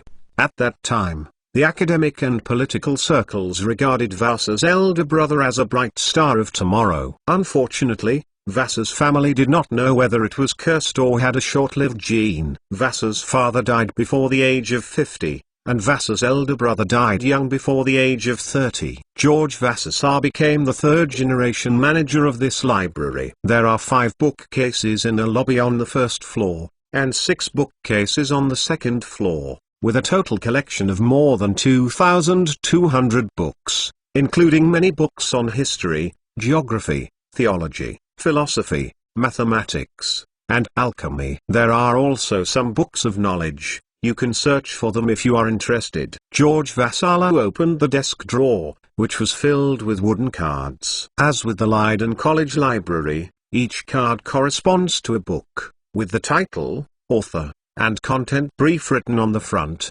and the row of the shelf where the book is stored for easy reference. Mr. Vasa, if you need a librarian, I will be happy to serve you for free. Joan stuttered with excitement. George Vasa smiled and handed him the key to the library door. Joan, I know you are a child who loves knowledge and books very much, but the library of Leiden College is too cold for poor students. I am afraid you don't have enough gold coins to rent books that interest you. Although my family's collection is far away, it's not as rich as the college library, but it's enough for you to watch for a year or two. Moreover, you don't need to spend a copper plate. This key is for you. You are always welcome to be a guest. Major Vasa pointed to the ceiling above his head, and then said, the layout of the second floor is similar to the first floor. The difference is that there is no writing desk. Surrounded by bookshelves is a coffee table and a foldable sofa. Bed. If you are tired of reading and reading here, you can go upstairs and take a nap. You can live here on weekends. If you need refreshment, you will ring the bell and the servant will send you this. How dare you be? You are so kind to me. Joan couldn't help but touched his eyes flushed. You don't have to be polite with me. Just sit down and talk. Major Vasa sat down opposite the writing desk and took out the tobacco bag and pipe from the pocket of his coat. He said thoughtfully, Yolfheim is not a peaceful world. I will return to the barracks one day. I am afraid that I won't have time to look after this library. It's better to let my father and brother's life-loving books become empty and dustless. To give you such a young man who is eager to seek knowledge is also a good use. He lit the pipe and took a deep breath. Slowly exhaling a light blue comma, suddenly seemed to remember something, patted his forehead, put down the pipe and jumped up. Quickly walked to the corner of the bookshelf in the corner, tipped his toes from the top of the shelf, draw a dusty scroll and turn it around to Joanne. Joan took over the slightly yellowed sheepskin scroll, and immediately noticed a hint of magical power, guessing it was an arcane scroll without opening it. This is a 6-ring trigger technique scroll, my brother's collection during his lifetime. I can't perform arcane spells. It's useless to keep this scroll, it's better to give it to you, even if you are asked to help pay for the pasture pests. Joan couldn't speak with excitement, and could only bow deeply to George Vasa. expressing gratitude, and the hand holding the reel shivered slightly. He has never seen any magic up to 6 rings in his life, not to mention 6 rings of arcane scrolls. Even in the 6th ring of arcane, Trigger is also known for its rareness and magic. This spell itself has no fixed function. Its role is to be able to link with other spells, so that the latter is in the waiting for activation state, until it meets the predetermined conditions. When the trigger is cast, it will not be automatically activated. For example, high-level mages often apply trigger and teleport to themselves. When they are seriously injured or accidentally attacked, trigger will start on their own, synchronously activate teleport, and instantly activate the mage I sent it to a safe place hundreds of miles away, so as to escape the danger and save my life. Of course,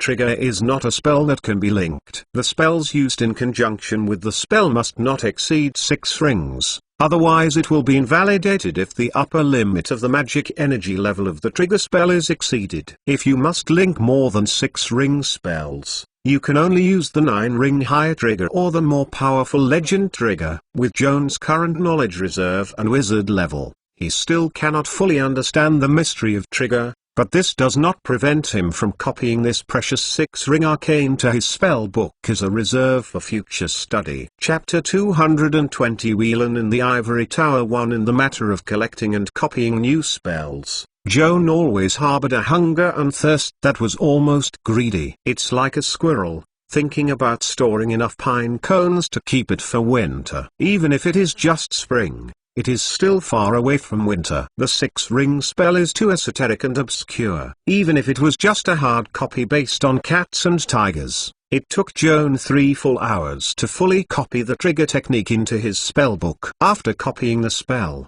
he stretched out with a relief, suddenly realized that the sky outside was dark. I don't know when Major Vasa has quietly left the library. Joan put away the pens and spell books and planned to leave Major Vasa. When I was going out, I looked back at the bookshelf opposite, as if tempted by the devil, and couldn't help but fold back to read the books that fascinated him. After a quick glance at the title of the book, Joan was pleasantly surprised. There are many precious books on his shelf that he has long loved, including a complete set of Vare's Monster Book. Seeing the 50 volumes of Illustrated Book of Monsters of Vales placed uniformly and neatly on the bookshelf, Joan couldn't help but jump up and cheer for the long live. With this set of books, he no longer needs to go to the college library to spend money to check monster materials, and at least save 250 Duke borrowing fees. Joan put down the book in his hand, and finally looked at the bookshelf with nostalgia,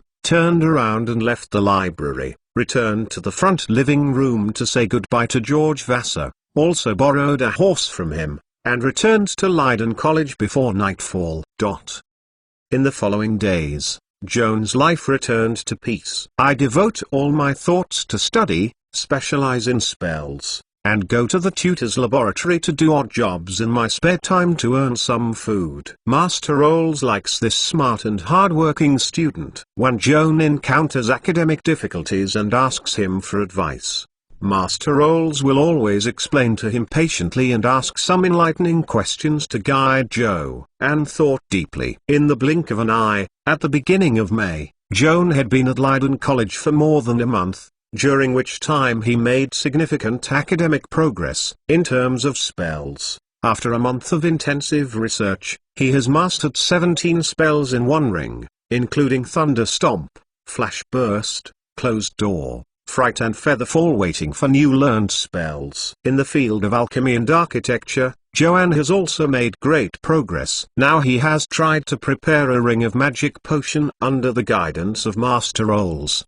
and the basic construction techniques based on the example of activating Scarecrow are also basically mastered. Master Rolls is not satisfied with letting this ingenious and talented student make the Scarecrow skeleton, and gradually hand over the basic enchanting technology to Joan. Correspondingly, Joan's daily salary for working in the laboratory doubled. Master Rolls has long known that Joan is a rare genius, but when he found that Joan spent less than half a month mastering all the enchanting skills he taught, and improved, greatly improving the efficiency of enchantment, can't help but be deeply shocked. After the shock, Master Rolls realized that Joan's talents might have exceeded his imagination. He patted Joan's shoulder more than once, with complex emotions. "Child, in fact, you should directly apply for the University of Midgard. What you can learn at Leiden College is very limited, and your horizons are also limited. It is a waste of time in Thismile Pond, which is a harm to your talent." Of course, Joan is very grateful and proud of the mentor's praise, but his mentality is not as anxious as Master Rolls. Perhaps it is really like the tutor said, that he has been in a small place for a long time, his vision is limited, and because of the character of Xiaofu-jian, since he can't see how wide the sky is outside, of course, he won't abandon himself. The water in the small pond is too shallow. "Master, I am very satisfied with my current life. Why do you always want to drive me away?" Not to mention that children from the countryside like me have no direct opportunity to apply to Midgard University, even if there is a chance to go to Mead in the future. It is also a matter of graduating from the University of Guardian after graduating from Leiden College. I have not yet learned any tenth of your skills, but a negligible second-level master. Isn't it too early? "Ah, you kids, don't learn well, but just learned my no sense of mind." "Really?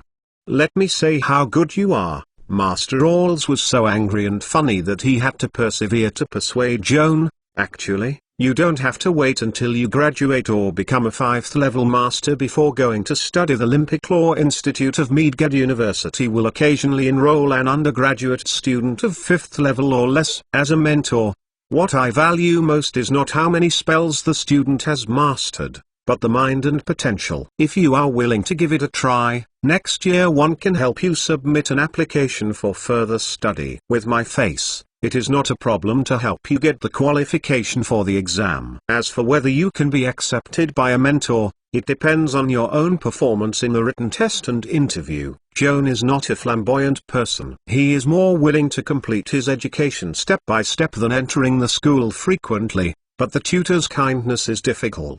He has to silently accept the great future planned by Master Rolls for him. Master Rolls is really not talking about it. In order to let Joan graduate as soon as possible, whenever he and Joan are only in the laboratory, he will open a small stove for Joan and teach some beyond the syllabus. Other than that, it includes Master Rolls' most proud stunt, making a spring barrel. Originally in accordance with the normal teaching process, Joan won't have the opportunity to learn this skill until at least next fall. Qian was deeply touched by the tutor's selfless teaching. With his current ability and situation, he can't really say anything about repaying the teacher's grace. The only thing he can do is to study the precious knowledge imparted by the tutor with all his heart, and strive to carry forward the master skills in the future. During these days, Joan got along well with his 2 classmates and roommates, Thomas Chapp and Edward Gates. Relatively speaking,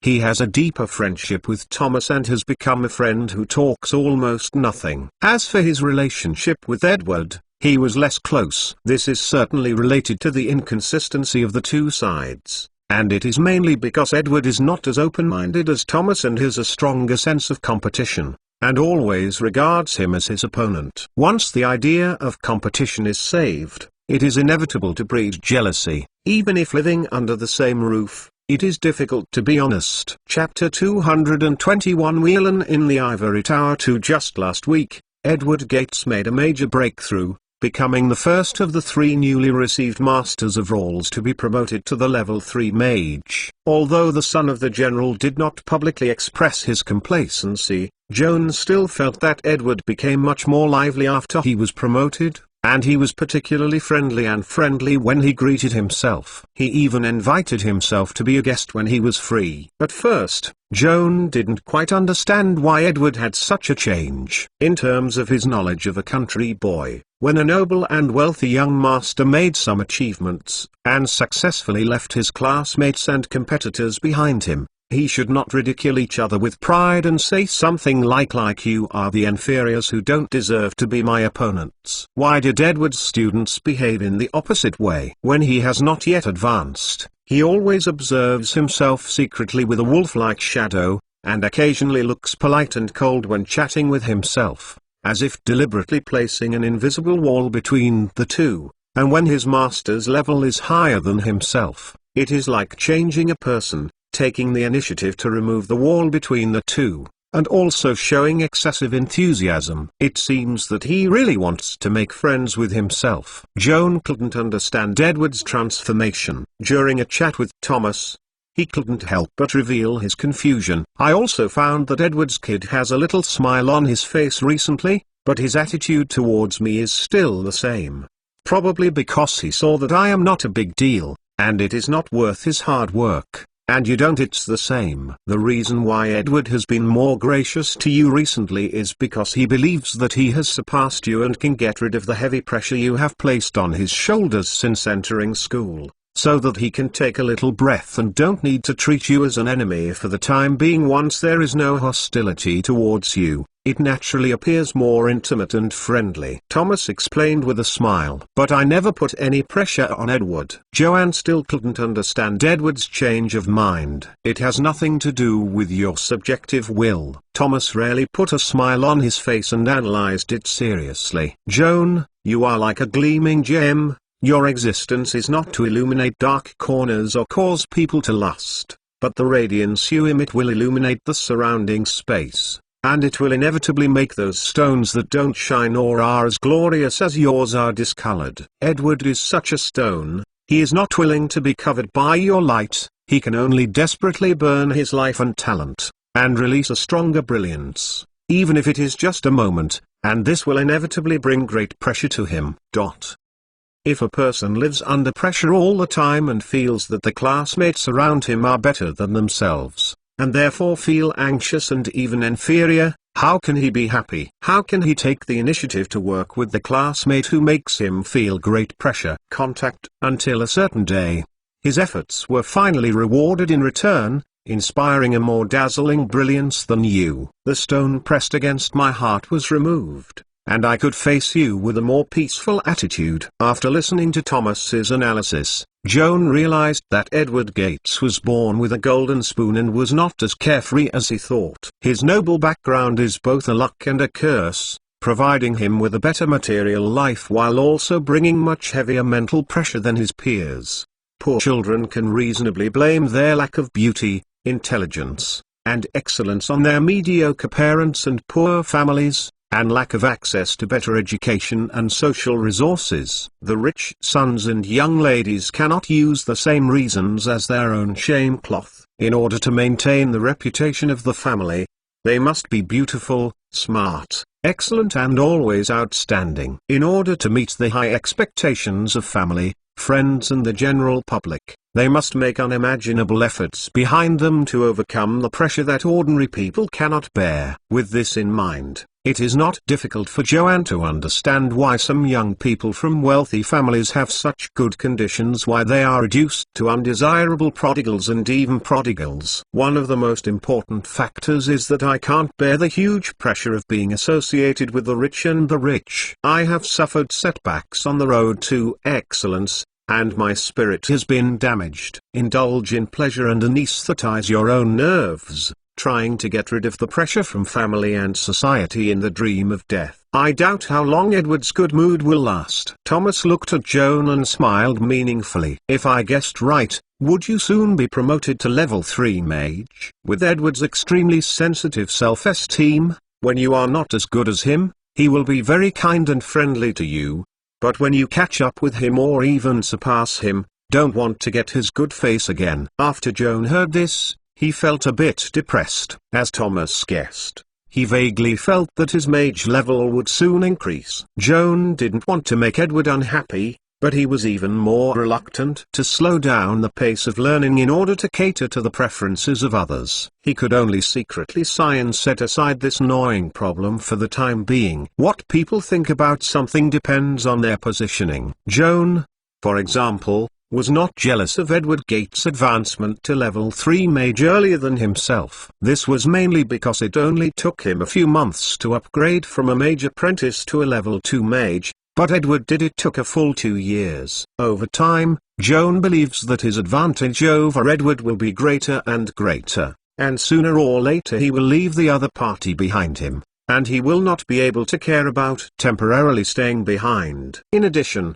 Joan also has a happy thing. Since this time, thanks to a stable life, regular and nutritious diet and reasonable diet, coupled with the intention to strengthen exercise, his body is stronger than before entering school, and his length has also grown an inch. If the external changes of the body are not obvious enough, the changes in physical attributes will not be clear. When he got up this morning, Joan habitually performed the zero-ring endoscopy to check his health status, so as not to suffer from diseases with mild initial symptoms without knowing it. The result of the interview shows that his body is as healthy as ever, and he unintentionally finds that his physical attributes have increased by 1 point, from 9 to 10.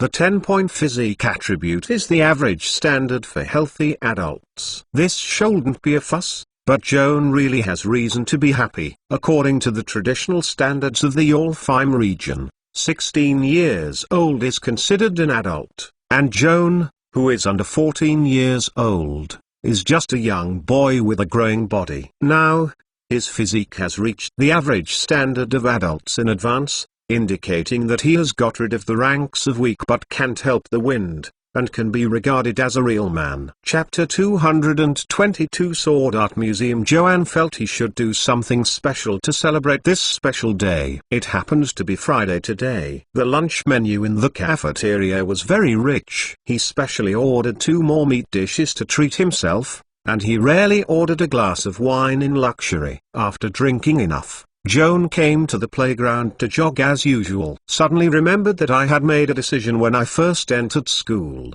When my body became stronger, I went to the gym to participate in more competitive sports such as boxing and fencing. Thinking so, Joan wiped his sweat and turned to the college gym. Although he kept knocking out of the hall, despite his shyness, he finally took the brave first step and walked into the gate of the sword training hall. A swordsman instructor in soft leather nodded and smiled at him, and asked him politely whether this was his first visit to the swordsmanship hall. Joan nodded embarrassedly. "You can't use edged weapons on the training ground, sir. You need to rent a special sword for training. In addition, you need to wear soft armor and a helmet to prevent injuries."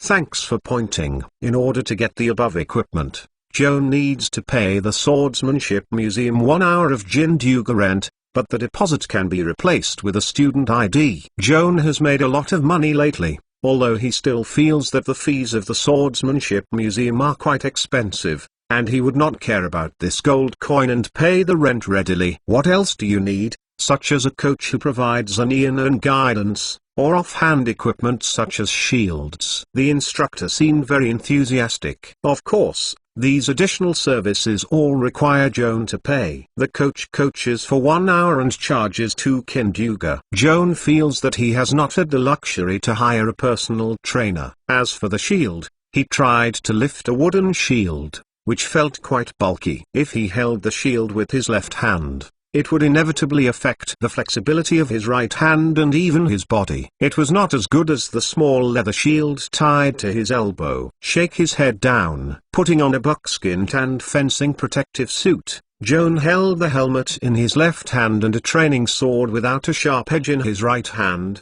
slightly shyly moving towards the training ground. The people on the field either have to compare and fight swordsmanship, or have coach guidance. He is only a human figure, and he doesn't know what to do. Joan walked to the corner away from the crowd, waved a few swords at the wall, and saw the awkward shadow on the white wall, and he felt more ridiculous. What is the point of being alone in a blinded gesture here? Maybe I shouldn't have come at all. Kiawan retired from his heart, but he soon forced himself to retreat, and gradually felt that he still had to spend money to hire a coach to learn from the basics. I was about to turn around to find a coach, and suddenly there was footsteps behind me, and then someone patted him on the shoulder. "Joan, are you?" A familiar voice came from his ear. Joan quickly took off his helmet and looked back. It turned out to be a regular visitor of the swordsmanship, Edward Gates. He also wore a leather sword and a thin sword in his white dress. Against the background, it looks very good. "Good afternoon, Edward. Joan greeted awkwardly. Good afternoon. This is the first time I saw you in the Swordsmanship Museum. It is really rare. Edward waved his hands sideways, and the swordsmanship coach hired by him stopped intentionally, bowed to the two and turned away. The son of the general moved his eyes back to Joan's face and said with a smile, I don't know if I have this honor. Would you please accompany me to do some tricks? Forget it. I don't understand swordsmanship at all. Joan shook his head again, and then added a sentence, maybe I should hire a coach. Well, Edward stroked his chin and lowered his voice. Frankly speaking, the coaches here are average. When the sparring team is okay, I want to learn a few tricks from them. I am destined to disappoint you. Rather than spend money asking them to teach you, you might as well learn from me. Will you teach me swordsmanship? This is really a strange question. Edward raised his head and laughed. And Joan was the first time he saw him laugh so exaggerated. If you ask me about arcane problems, I might hesitate. As for swordsmanship ... I don't expect to rely on this skill to eat. What can't I teach? Edwards pulled out his sword, and the blade pointed at Joan, ordering in a soldier's voice. Don't waste time, my friend, let's start with the most basic posture. For the next hour, Joan spent most of his time practicing basic fencing under Edward's guidance. It was not until the last few minutes that Edward allowed him to attempt a sword attack, then frowned and shook his head again and again, pointing out no less than 10 mistakes in one breath. Joan heard her face blank, unable to understand the meaning of these minutiae. Could Edward's requirements be too harsh? No matter how you say, you have seen blood on the battlefield. If you don't swing your sword according to those cumbersome rules, can't you kill someone? Edward seemed to see his thoughts, simply showed his sword, and drew a circle on the spot. He stood in this circle less than 3 feet in diameter and beckoned to Joan. Attack me with your sword, whatever trick you use, as long as you force me to leave this circle, even if you win this ... Well, please advise. Joan bowed Edward with a sword in both hands, and then took a step forward.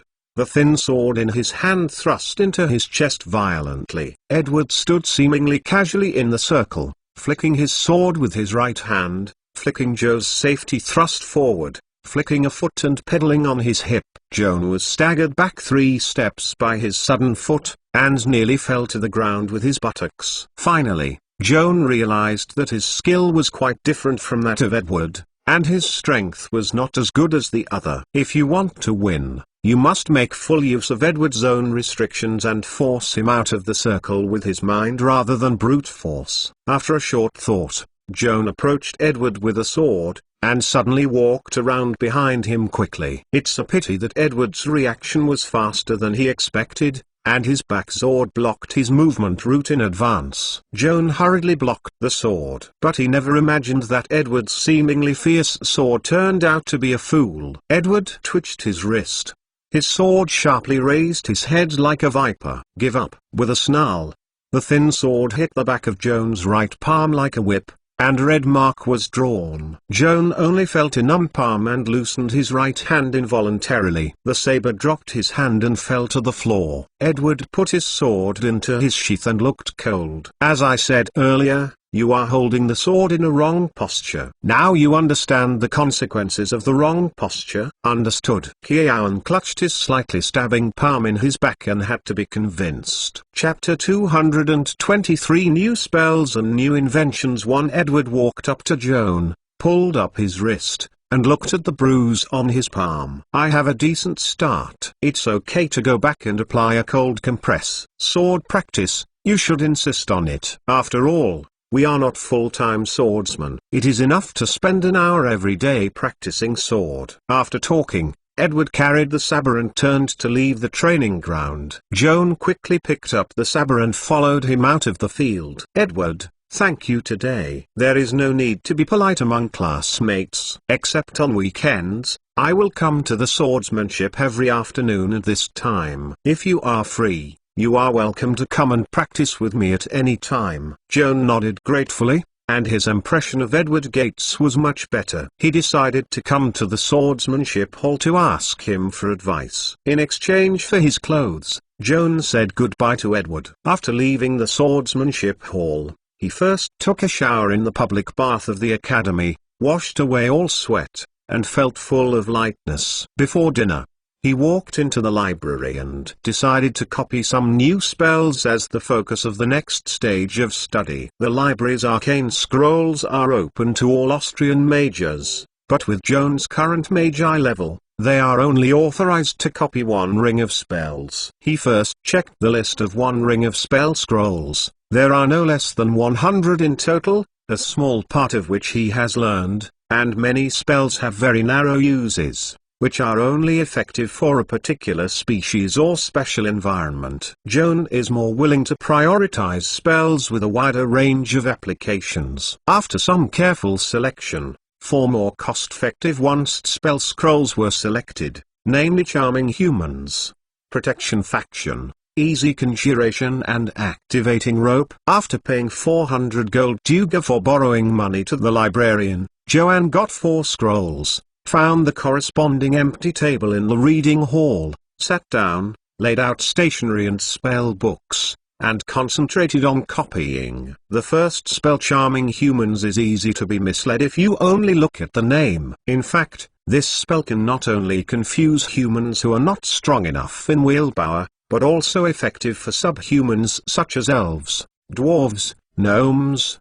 halflings, goblins, orcs, and even lizardmen. All the above-mentioned ethnic groups add up to occupy at least half of the entire population of the Valice world. From this perspective, Charming Human has a wide range of applications. Protection Camp is actually a general term for a group of spells, which can be subdivided into protection against evil, protection against goodness, protection against chaos, and protection against law. The function of this type of spell is quite complicated. First, you can increase your defense and resistance against the opposite camp at the same time. In addition, there is a very important function, which is to resist the evil spells that control human hearts or possess possessions like Charming Humans. Finally, Protection Camp spells also prevent the summoning creatures of the opposing camp from approaching the subject. The third Ring spell June transcribed is the transformation technique belonging to the School of Illusion. This spell functions as its name suggests,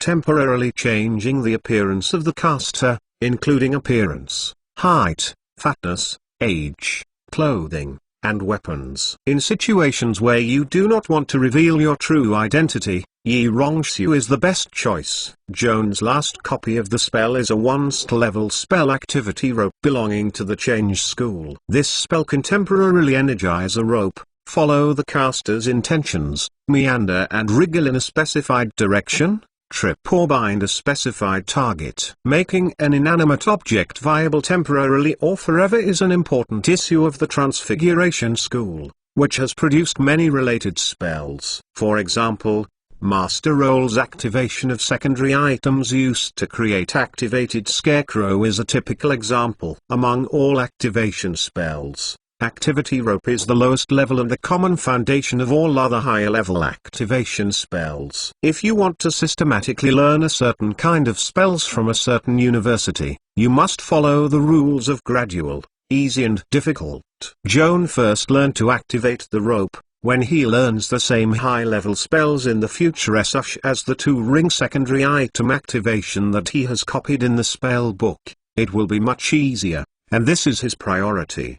The main reason for learning this spell. It took Joan 3 hours to transcribe 1 spell scrolls into his spell book. Afterwards, she checked her manuscripts against the scrolls and confirmed that there were no errors in the graphics, symbols, and grammar. Then she re-rolled the scrolls and returned them to the librarian. After the administrator checked the reels, they signed and filed them, and Joan took back the student ID that served as a deposit. After leaving the library, Joan went directly to the cafeteria and ordered a noodle for dinner. The noodles served with cheese powder and tomato and basil sauce are mellow and inexpensive, and can fill the stomach. It is a fast food he often orders in the school cafeteria. Picking up the fork and skillfully rolling up the noodles, dipping the sauce, stuffing it into the mouth.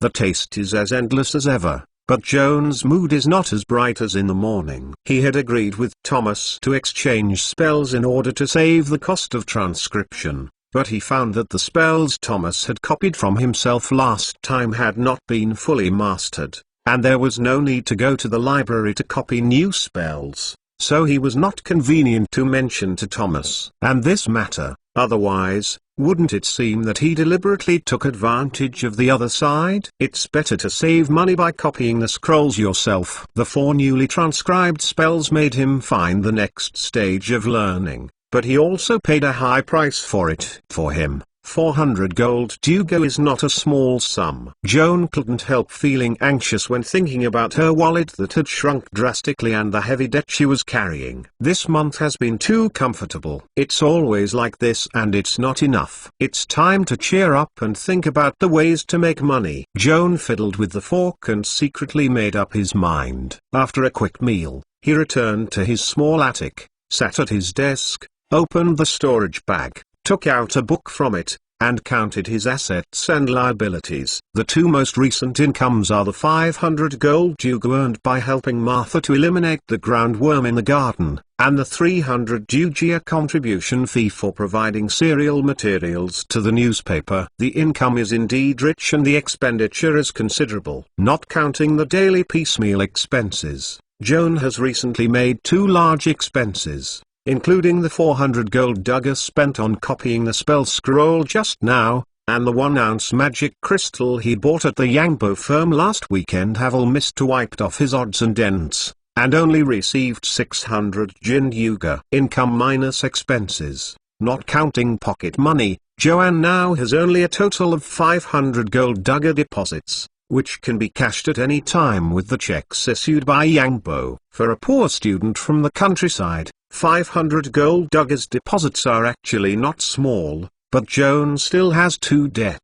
The student loan plus the loan owed to Yangbo Commercial Bank from the purchase of the Vital Living Ring totaled up to 3,500 gold dugger. The heavy debt was like an invisible mountain, pressed against his back, making him deeply anxious. Chapter 224 New Spells and New Inventions 2. Is there any way to make money as soon as possible? In fact, Joan already has an answer in his mind. Going to the tavern to receive the bounty task is a shortcut to making money. However, from the past experience, tasks with high bounties are often more risky. In comparison, Joan is more willing to choose a more secure channel for making money, creating a magic device, and entrusting Yangbo to sell it. Of course, for the purpose of circumventing the supervision of the guild, it is inconvenient to sell directly, and make a trade in the form of a pawn. The result is no different for him. Also, in order to avoid suspicion of the enchanting guild, Joan dared not frequently engage in such grey transactions with Mr. Havel. It has been more than a month since the last sale of the magic device. Joan felt it was time to make another deal. Over the past month, I followed master roles to study the enchanting skills, and with the help of the rune, his enchanting technology has greatly improved. At the same time, he has produced many sparks of inspiration in his learning process. Full of new ideas, Joan was not blinded by his impulse to create. He clearly realized that what he wanted to do and what customers wanted to buy were 2 different things. The first thing to consider is not what he likes to do, but what kind of magic device can please customers and make it easier to sell good prices, so that both he and Yangbo can profit from the transaction. If there are few people interested in the magic guides you make on the shelves, you will be embarrassed to cooperate with Mr. Havel in the future. According to this principle, Joan sorted out many of his ideas and selected several ideas with good business prospects. After the second round of screening, 2 concepts were selected that were less difficult to produce, lower in cost, and required no special materials. After making up his mind, Joan entered a tense and excited state of creation. The first is the case of the disease, drawing the overall sketch of the work, as well as the drawings of the various parts, marking the size to the nearest 2 decimal places. After making full preparations, he went downstairs with a sketch. "It's so late. Where are you going?" Thomas asked casually. Joan smiled and replied, "To go to the old place, lab." "Well, you are indeed the most diligent person I have ever seen." Thomas smiled and picked up his coffee cup and sent Joan downstairs. Edward was not in the living room, and Joan guessed that he should still study hard in the library. "After all, I had just been promoted to level 3 mage, and opened a door to the new world in front of me." Edward had a lot of 2-ring spells to copy. Joan felt like a cat out for food, happily running around the campus shrouded in night. Really wanted to sing a song to express his excitement. At the thought of singing, a familiar and pretty face emerged in front of him, arousing strange ripples in his heart. "It's been a long time since I've communicated, and I don't know how Candy is now." The love of the children is truly moving, but compared with the passionate creation in Joan's mind at the moment, it is nothing more than a blind eye. In a blink of an eye, he threw the trace of sadness behind his head and rushed happily into the wind ladder leading to Rawls' laboratory. Master Rawls is not in the laboratory, only Chino, the wood golem, is at the gate. Seeing Joan coming, Chino opened the door without saying a word, asked him to go in, and turned to stay in front of the door. It didn't matter how Joan tossed it, as if he had become accustomed to it. Joan walked to his own experimental bench, opened the drawer swiftly, took out the necessary tools and materials, and put them neatly. After everything was ready, he was busy with the drawings. A distant bell sounded outside the window, and it was already 11 o'clock in the middle of the night. Joan glanced down at the silver ring on the of his left hand. The corners of his lips could not help rising slightly, and his heart gave birth to an inexplicable sense of superiority. Before that, even though he possessed the unique artifact Tear of God in the world, he also took wisdom of wisdom, and his talent for casting spells was so high that Edward was envious. Even though he was the youngest arcane genius in Leiden Academy, cared by Master Robert Rawls, he has publicly declared that Joan is the most promising of all the students he has taught in his life, and Joan doesn't think he is superior. Those praises surrounding him, the envious eyes cast by his classmates, never made Joan feel so great. But the vibration ring in his hand that fully exerted the magic power made him unable to resist the theft. I smile. It doesn't matter if it's an adventure, talent or a compliment from others, Joan can be calm.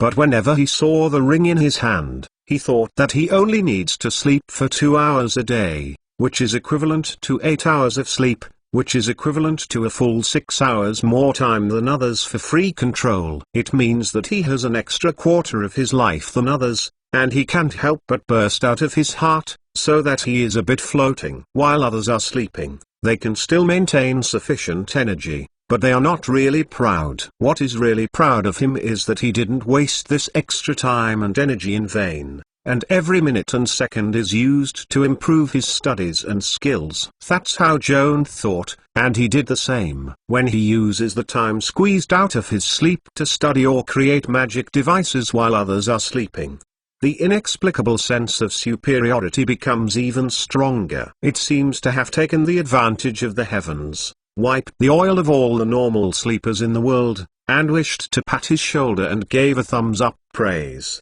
Joan Vida, you are such a clever ghost. With excitement and near-excited emotions, Joan completed the creation of 2 magic devices with extremely high efficiency. The clock hands in the laboratory had already pointed to 4 o'clock in the morning, and now returning to the dormitory, Joanne had to sleep for 2 hours. However, looking back at the 2 magic guides on the table, Joan felt a bit tangled. He was so satisfied with these 2 new works that he was reluctant to sell them and wanted to keep them for his own use. This will not work. Joan patted his forehead and warned himself not to be confused. 2 pieces of magic device. The cost of enchantment alone cost nearly 1,300 gold dagger. In addition, he also uses the earthworm's tentacles and plastron as auxiliary materials. and it should not be a problem to double the price. Is such an expensive magic device affordable to the inventor who is in debt? Joan felt that it would be more in line with his current economic situation to sell the magic device and pay back the money. If you can sell the expected high price,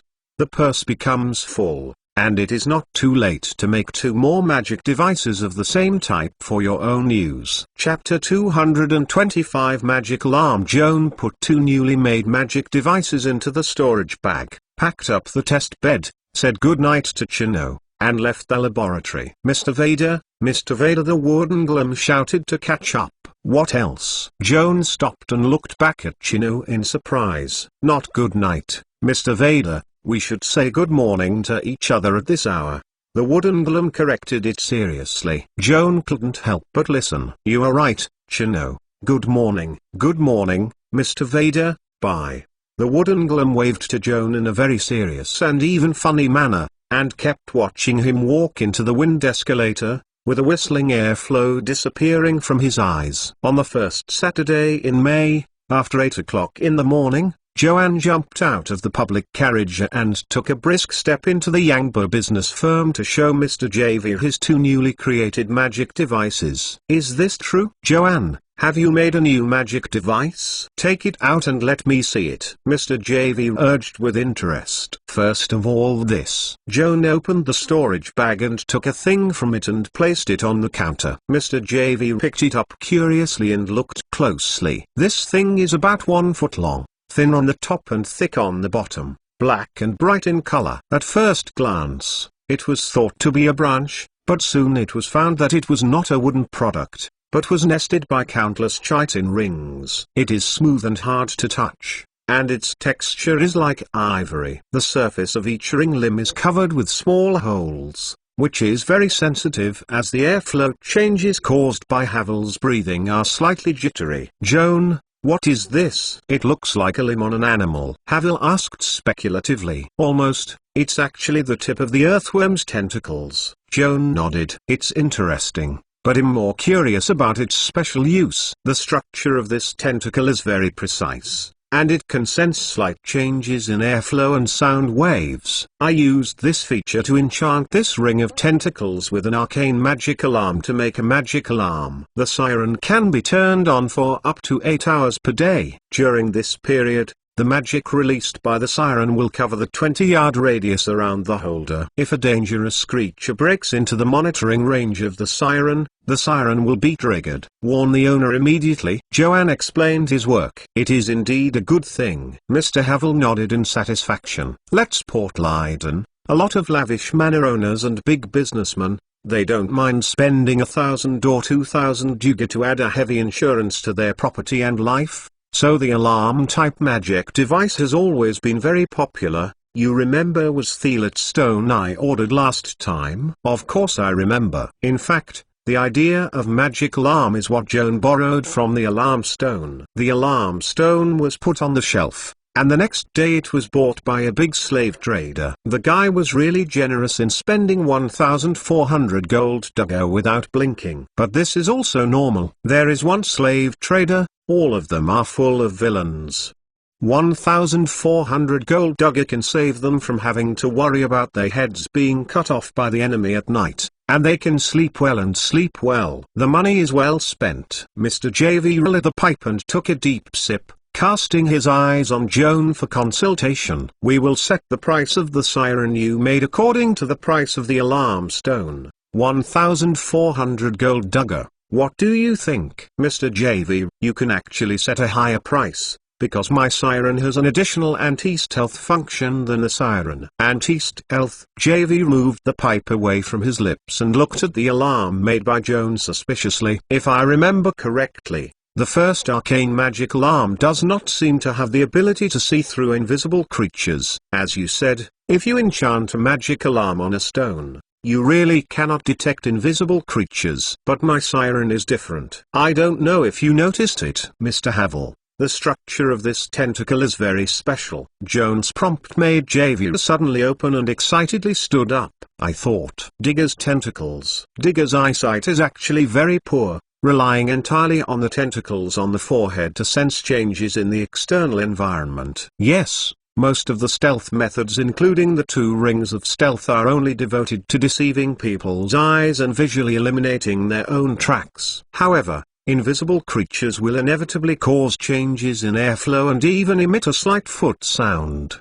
The human eye cannot distinguish these subtle signs, but the tentacles of the earthworm can clearly be sensed. Joan snapped his fingers. The tentacles in Javier's hands immediately sensed the sound waves caused by the snapping fingers, quivered slightly, and tilted in the opposite direction to the spread of the broadcast. Through the signs reflected by the tentacles, it is not difficult to reverse the general position of Joan even if he is invisible. Good. Very good. Mr. Havel stood up and smiled and patted Joan on the shoulder. Congratulations on creating a masterpiece. I suggest that this anti-stealth siren be priced at 2,500 gold dagger. What do you think? It's reasonable, Joan said confidently. Is there any other work? Mr. Javier asked with intent. And this. Joan carried a brand new pair of leather boots from the storage bag.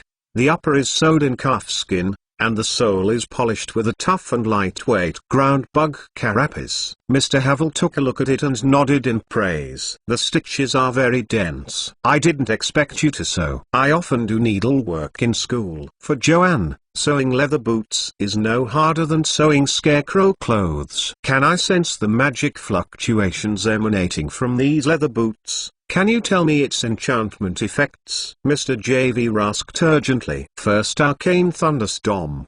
Thunderstomping? Mr. Havel's eyes were blank, and he was very new to this spell. After all, he is a warlock and can only discover arcane power through his own bloodline. The spells he can master and understand are far less profound than the wizard. What's more, Thunderstomp is a fairly rare once-level spell. It's hard to explain in words. Let me show you. Joan took off his shoes and put the pair of magic guides he named stomping boots on his feet. All magic equipment has the same characteristics. It can automatically adjust the size according to the wearer's body, and the size is always very suitable. Joan put on new boots and stood up and said to Mr. Havel, I need a partner to cooperate with the demonstration to step on the boots. Can I come as your partner? Javier asked eagerly. Yes. But please pay attention to your feet and watch out for falls. Joan specifically reminded him. Chapter 226 Stomping Boots. I will pay attention. What should I do next? Just standing where you are. Joan walked to the corner and stood against the wall. He turned to look at Mr. Javier across the counter,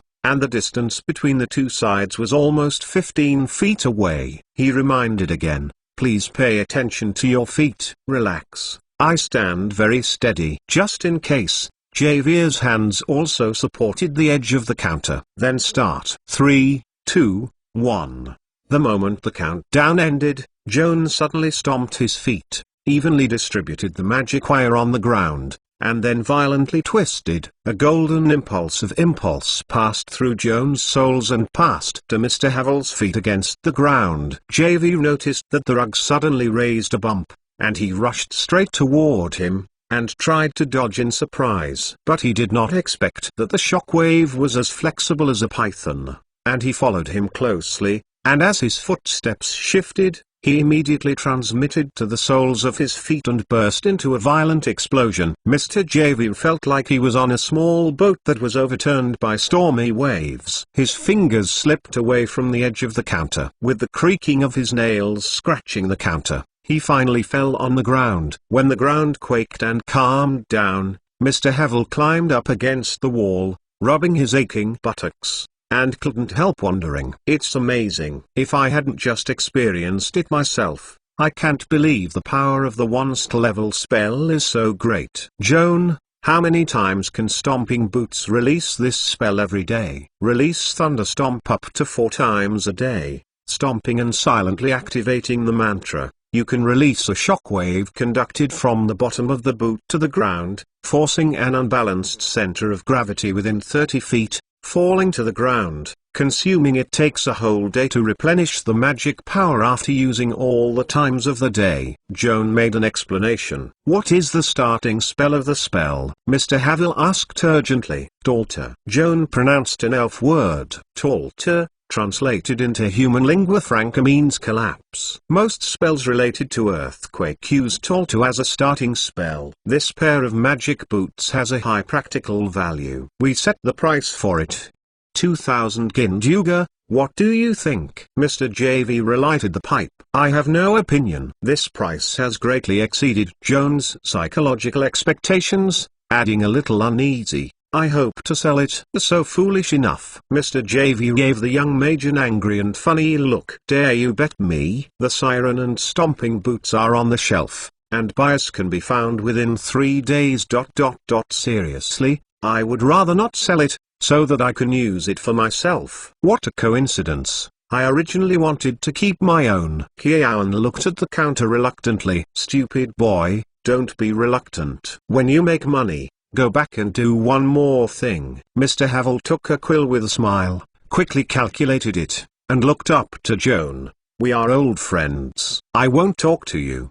How about the sirens and stomping boots? How about 2,600 Kinduga sold to me? Of course, no problem. This is a lot higher than Joan's expected income. How to settle? Give me 3.5 ounces of magic crystal, and the rest should be repaid. Joan had already thought about it. He does not lack cash, and it is more practical to replace the gold coins with magic crystals. After all, he can buy magic crystals at a wholesale price in Yangbo. If he lacks money, he can sell magic crystals and make a small difference. Hi, you are such a smart ghost. Mr. JV smiled appreciatively. Okay, he'll give you 3.5 ounces of magic crystals, and the rest will be 500 gold dugger. I will deduct it from the total loan. Thank you, Mr. Havel. Joan bowed gratefully to him. As for the 3.5 ounce magic crystal, he has planned the use. First, it costs 2 ounces of magic crystals, and then manufactures an anti-stealth alarm and a pair of stomping boots for your own use. In addition, it takes 0.5 ounces of magic crystals to modify his own small shield, and upgrade the attached magic from 0 ring flash to 1 ring flash burst. At last, there is 1 ounce of magic crystal left, and Joan intends to save it for future creation of a new magic guide. After having lunch with Mr. Havel, Joan went to Vernon House to read a book in the afternoon. For nearly a month, he has been reading books at the Vassar's library almost every weekend afternoon. Sometimes when reading books, I was so fascinated that I simply spent the night on the second floor of the library, holding the book on the sofa, and saw that Dawn was about to take a nap. The vassals of the Vassar family have become accustomed to Joan's visit. When George Vassar was at home, he always kept Joan for dinner. Vassar himself occasionally comes to the library to find books. He is particularly interested in works of history, theology, animal husbandry and agronomy, and other types of books are less involved. When Joan walked into Vernon Mountain, it was just over an hour. Butler Tobias told him that Major Vassar went to the ranch to check on the newly born mule cubs, and asked him to tell Joan to stay for dinner before leaving. Joan thanked the housekeeper and went to the backyard library. Pulling out the key and opening the door, he spelled out a spell, and the magic chandelier hanging on the ceiling lit up. Butler Tobias was very careful and sent a young man of the same age as Joan to serve Joan. Although it was not enough time for afternoon tea, the little maid put a pot of brewed black tea and sugar, milk and a new plate of cookies on the desk. Master Vinder, what else can I do for you? The little maid raised his hands and asked respectfully. No need for the time being, thank you, Jiang. I will ring you to greet you when I have something to do. Good young master, always at your command. The boy named Jiang clamped the tray under his arm, bowed to Joan deeply, turned and left the library, and closed the door lightly. There was only one person left in the room. Joan felt relaxed and took a sip of the teacup. The afternoon sun shines on the desk through the glass window. His mood is as bright as the afternoon sun. Joan put down the teacup and turned to the bookshelf against the wall opposite him. He found the books he needed and laid them on the desk. For more than a month, Joan has read no less than 200 books in the library at Mount Vernon, which is quite rewarding. At the moment, he is reading the 18th volume of the Book of V's Monsters, which is divided into fine creatures. Joan sat down at the desk, took out the notebook, quill pen and ink bottle, and at the same time reading, he took the pen and copied the paragraphs that he felt were more important. After spending an afternoon, Joan read the book, which is more than 300 pages thick including illustrations, from beginning to end, and then closed the book, falling into a long time of thinking. Chapter 227 Runaway Rebecca 1. There are no less than 100 kinds of sperm creatures in the book, including almost all the fairy groups living in the world of Vales, including the tree spirit and nickel that Joan had personally dealt with. However, Joanne is not completely satisfied with the book. The types of goblins recorded in the book are not comprehensive enough. For example, Spirit Soul and Lianan are not mentioned. Joan had to suspect that the author of this dictionary had never heard of the two rare monsters mentioned above. He returned to his desk, turned The Legend of Vales Volume 18 to the last page, checked the copyright information, and quickly found the correspondence address of the publishing house.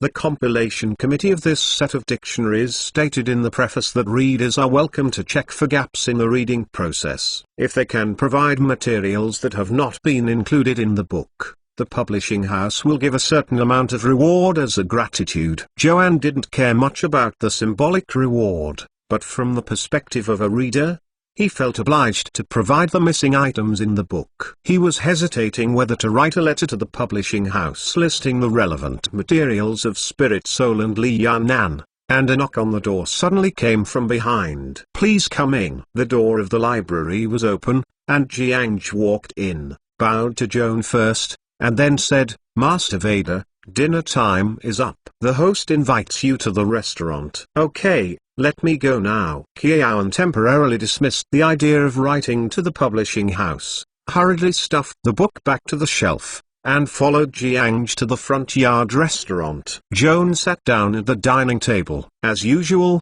only George Vassar accompanied him to dinner.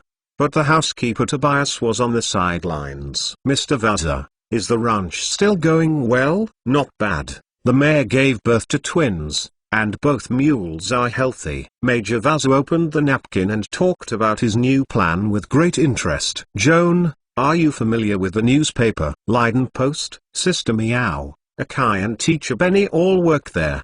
Do you have something to find them?" "This is the case. I recently asked my friends to buy 4 high-quality breeding donkeys, and I plan to put an advertisement in the newspaper to use these donkeys to provide breeding services for mares raised on various farms and ranches in the city." "Advertise." Joan looked at Major Vassar curiously. "How much does it cost to breed?" "Symbolically collecting 2 silver coins is enough. Anyway, I don't expect to make money from this business. The main purpose is to promote mules, which are very good animals." Seeing Major Vassar's smugness, Joan couldn't help laughing. Mr. Vassar is really committed to the cause of promoting mules. If his wish can be realized, in the future, every family in Alfheim will raise mules. Maybe he can really be loaded under the name of Father of Mules. History. Wait a minute. Father of Mules, isn't it a donkey? What kind of famous name is this? While Joan was snickering, Tobias walked into the restaurant with a large tray, carefully placing the tray in the center of the dining table. The moment the lid was lifted, the rich roasted meat smelled. "The main dish tonight is a whole roast goose, covered with honey, roasted golden and oily," and Joan couldn't help swallowing saliva with just a glance. Tobias wielded his knife proficiently at the roasted goose, and a sweet and sour fragrance came to his nose. The goose belly was full of plums. After a long period of smoldering in the goose belly, the bright plums are saturated with oil, showing an attractive luster and candid texture. Tobias cut a roasted goose leg and placed it in a plate in front of Joan with a spoonful of plums. Joan couldn't help but cut off a piece of goose immediately, and together with the plums, fork and stuff it into the mouth. The roasted goose meat is tender and full-bodied, and the sweet and sour plums dilute the greasy taste and enrich the taste layer. The match is wonderful. With a fat goose leg down, Joan was basically full. I was about to eat a light salad, and the sound of footsteps suddenly came from the door. It seemed that someone was running in the night, and then there was a rapid knock on the door. George Vassar put down his knife and fork and glanced at Joan. Both were surprised, and Joan's heart was ominously foreboding. Butler Tobias walked quickly to the door of the restaurant, opened the door and glanced out. He hurried back and reported to the owner, "It is Mr. Philip Downs, the butler of the Casts family, saying he has something urgent to see you." "Hurry down, please come in." George Vassar got up and walked to the door. Out of curiosity, Joanne also followed. Standing outside the door was Philip Downs, the housekeeper of the White House Manor. The old man, who was an officer and was an old-fashioned arrogant man, was worried at the moment. "Mr. Vassar, I'm here to ask you for help." "Don't worry, Mr. Downs. Is Martha in trouble?" Major Vassar asked. Philip Downs nodded his head first and said anxiously, "In fact, it was Miss Tu who fell ill, and you know her situation. For safety reasons, Missy had to lock up her sister." Miss Baker calmed down. "I am afraid the whole house will be demolished by her." What he said was ambiguous. Outsiders who didn't understand the inside story could not understand what was going on. Fortunately, Major Vassar knew the situation of the Castis family. Joan also witnessed the horrible scene of white hair dancing when Rebecca Castis was out of control, so he didn't need Philippe to explain. And he guessed that Rebecca had another old problem and could not control himself. That very destructive long hair. In this case, Rebecca's hair is like a group of furious vipers, and will attack any creature that tries to approach her indiscriminately, even if the other party is Rebecca's family, and the danger is imaginable. George Vassar took the jacket from Tobias and asked Philip Downs, "How could Rebecca suddenly fall ill?" "I don't know, Mr. Vassar. Today is the weekend. Miss Rebecca goes home for a holiday as usual. It's fine in the afternoon. I don't know what to quarrel with Miss Martha at dinner, and then it becomes impossible." Packed up. Miss Martha tried to cast a spell to calm down her sister, but unfortunately it didn't work, so I had to send you to ask for help. Mr. Downs replied worriedly, "Did Martha ever tell you anything?" "Miss, let me ask you if you still have a counter-evil scroll, and if so, take it to her." "I see." George Vassar nodded thoughtfully and turned to look at Joan. "Do you want to visit Rebecca with me, or stay at home to read?" Chapter 228 Runaway Rebecca 2. In fact, Joan wanted to stay and avoid getting involved in this sudden storm. However, he could also see that Major Vassar actually wanted him to visit Rebecca together. Besides, Rebecca was also his classmate. He knew that the other party was ill and refused to visit. Doesn't it seem that he was very cold-blooded? Joan recalled that when Miss Martha learned that her sister Rebecca had been beaten by a brick, he accused him of being heartless and hard-hearted. At that time, these criticisms made him feel very unpleasant, as if the scars were exposed. In order to prove that he is not lacking in human touch, Joan had to make a reluctant decision. "Mr. Vassar, I will go with you." "That's good." "Tobias, hurry up and prepare 2 horses, and Joan and I will start." The plantation of the Casts family is connected to the pasture of the Vassar family. Geographically speaking, the two are neighbors. However, the land of the Castis family was too vast, and it took Joan and his group 3 people a half an hour before they arrived at the White House Manor. In the living room of the Castis house, Miss Martha paced back and forth, sometimes stopping to listen to the slight sob from the basement, her face intertwined with pain and anxiety. At this moment, there was a rapid horseshoe sound outside the window. Miss Martha appeared surprised and hurried out of the door. In the deep night, the 3 knights came flying by. Philip Downs,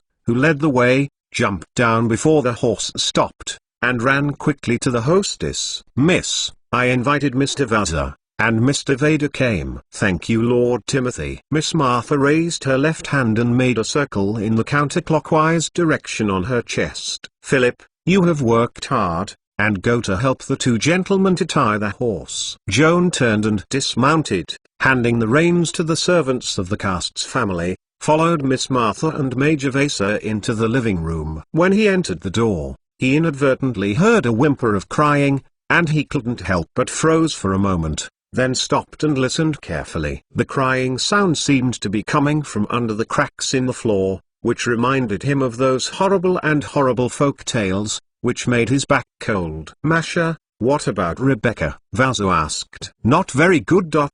She is very emotional and crying all the time. Martha sighed. Unless she can calm down, her condition will only worsen. Where is she now? In the basement. You shut her in the basement? Vasa's face changed slightly. Of course I don't want to do this. It was proposed by Rebecca himself. I have to admit that this is the best way to avoid her causing more damage. Miss Martha wiped tears from the corners of her eyes. In fact, she locked herself in the basement, locked in the claustrophobic space she hated most and feared. I was sad. I hated my incompetence even more, and I couldn't do anything. As early as more than a month ago, when Joan visited the White House estate for the first time, she heard Miss Martha accidentally talk about her sister Rebecca's hair becoming silvery white when she was out of control when she was young. Aggressive. When Rebecca was young, the mother of the sisters, the hardworking and stern Lord Lady Castis, in order to avoid Rebecca's mutated hair and damage, she locked her daughter in a dark and depressed basement, until she calmed down. The young Rebecca therefore left a serious psychological shadow, especially fearing the enclosed dark space like the basement. Joan imagined how painful and helpless Rebecca was when she was forced to lock herself in the basement. Miss Martha, did you just say that Miss Rebecca entered the basement by herself? Joanne couldn't help but question. If she can make such a sensible decision, doesn't it mean that she has the ability to control her behavior? How can she condone the mutated hair and hurt people? It's a bit complicated to explain. Let's talk while walking. Miss Martha took a bunch of keys from the housekeeper and took Joan and Vaza to the stairs leading to the basement. Joan, have you ever heard of a spell called Stable Mind? Of course I know. Joan nodded. The two-ring spell Stable Mind is both arcane and divine, and its role is to temporarily suppress the subject's abnormal emotions and restore calm. In addition, the Stable Mind can also be used to suppress the spells and skills that achieve the purpose by controlling people's emotions, such as charm, fear, and rage effects, will be suppressed by the Stable Mind. When Rebecca's hair is mutated due to uncontrollable emotions, the use of Stable Mind can temporarily suppress her mutated long hair, and Rebecca can also temporarily recover her sobriety. Unfortunately, the effect of the spell can only be maintained for only 1 minute, and Rebecca made a decision in this minute. He ran into the basement and locked the door. Speaking of which, Miss Martha couldn't help choking. Actually, I blamed me for this accident. I shouldn't have quarreled with Rebecca. The bigger mistake was that I couldn't find her emotionally out of control in time, otherwise she would be able to cast a Stable Mind before her hair changed color to prevent the condition from deteriorating. From past experience, when Rebecca's hair has just begun to mutate and has not completely turned into silver white, blessing her with a Stable Mind in time can interrupt the mutation process and make her return to normal. However, this time is only a few seconds, and a little hesitation will miss it, so you can't blame Martha. While George Vassar explained to Joan, he also tried to comfort Miss Martha, but unfortunately did not help Miss Martha escape his guilt. If the first missed opportunity was just an accident, what happened next made me unable to forgive myself. Miss Martha blamed herself with tears. When Rebecca's hair is completely silver white, the low-level spells like Stable Mind can do nothing for her. Only high-level magic like Reverse Evil or High Recovery can be used. Rebecca returned to normal. Of course Joanne will not forget the accident that happened on the first day of school. Rebecca's emotions were out of control because of Thomas teasing. The mutated long hair almost strangled Thomas alive. Eventually, Rebecca's mentor Claire Mammy played a counterevil to calm her down. Afterwards, Joan searched the library for information on counterevil evil, and learned that this is a 5th level magic technique. The priest must at least reach level 9 to perform. Miss Martha is only a 5th level priest, obviously unable to perform this magic. It is normal for a person not to be able to do anything beyond his ability. Why should Miss Martha blame herself? Chapter 229 Girl in the Dark. Miss Martha seemed to see Joan's doubts and said bitterly, although I can't use my own strength to play counterevil, but in order to prevent Rebecca from losing control of his emotions, I always carry the Count Revel scroll presented by Mother Claire. When I noticed that Rebecca's hair turned silver white, I hurriedly took out this scroll, intending to cast a spell to calm her down, but I blamed me for being too careless. As soon as I unrolled the reel, Rebecca's hair flew over and took the magic reel from me, tearing it on the spot. Miss Martha only had this counter-evil scroll, which was destroyed by her sister's mutated long hair, and she was dumbfounded. It took a long time for her to come back. On the one hand, she sent a servant to Leiden College as soon as possible to ask Grandma Claire for help. Then she thought that George Vassar was also a magic spellcaster and might be able to perform counter-evil. So quickly sent the housekeeper to ask him. There is indeed counter-evil in the list of palace warriors. However, George Vassar's current paladin level is still unable to master this magic. Fortunately, he brings a counter-evil scroll with him. This made Miss Martha breathe a sigh of relief. Fortunately she wasn't busy. Miss Martha opened the door of the basement, and the spell summoned a small sphere of warm glow that floated into the basement to disperse the deep darkness. Under the radiance of magic, Joan saw a petite figure curled up in the corner of the basement, holding his knees in both hands, dangling his head deeply, sobbing in a low voice. Recognizing the footsteps and the light coming in from the door, Rebecca resisted sobbing, raised his head, and looked timidly toward the door. At the same time, Joan noticed that her silver hair covered her head like a viper, wriggling upwards, revealing a pretty face full of tears. "Martha, Mr. Vassar." "Huh? Why are you?" Rebecca's eyes fell on Joan's face, and the big eyes with two tears suddenly rounded, intertwined with a look of surprise and embarrassment. "Don't be afraid, Rebecca. Joan is a friend of mine and Mr. Vassar.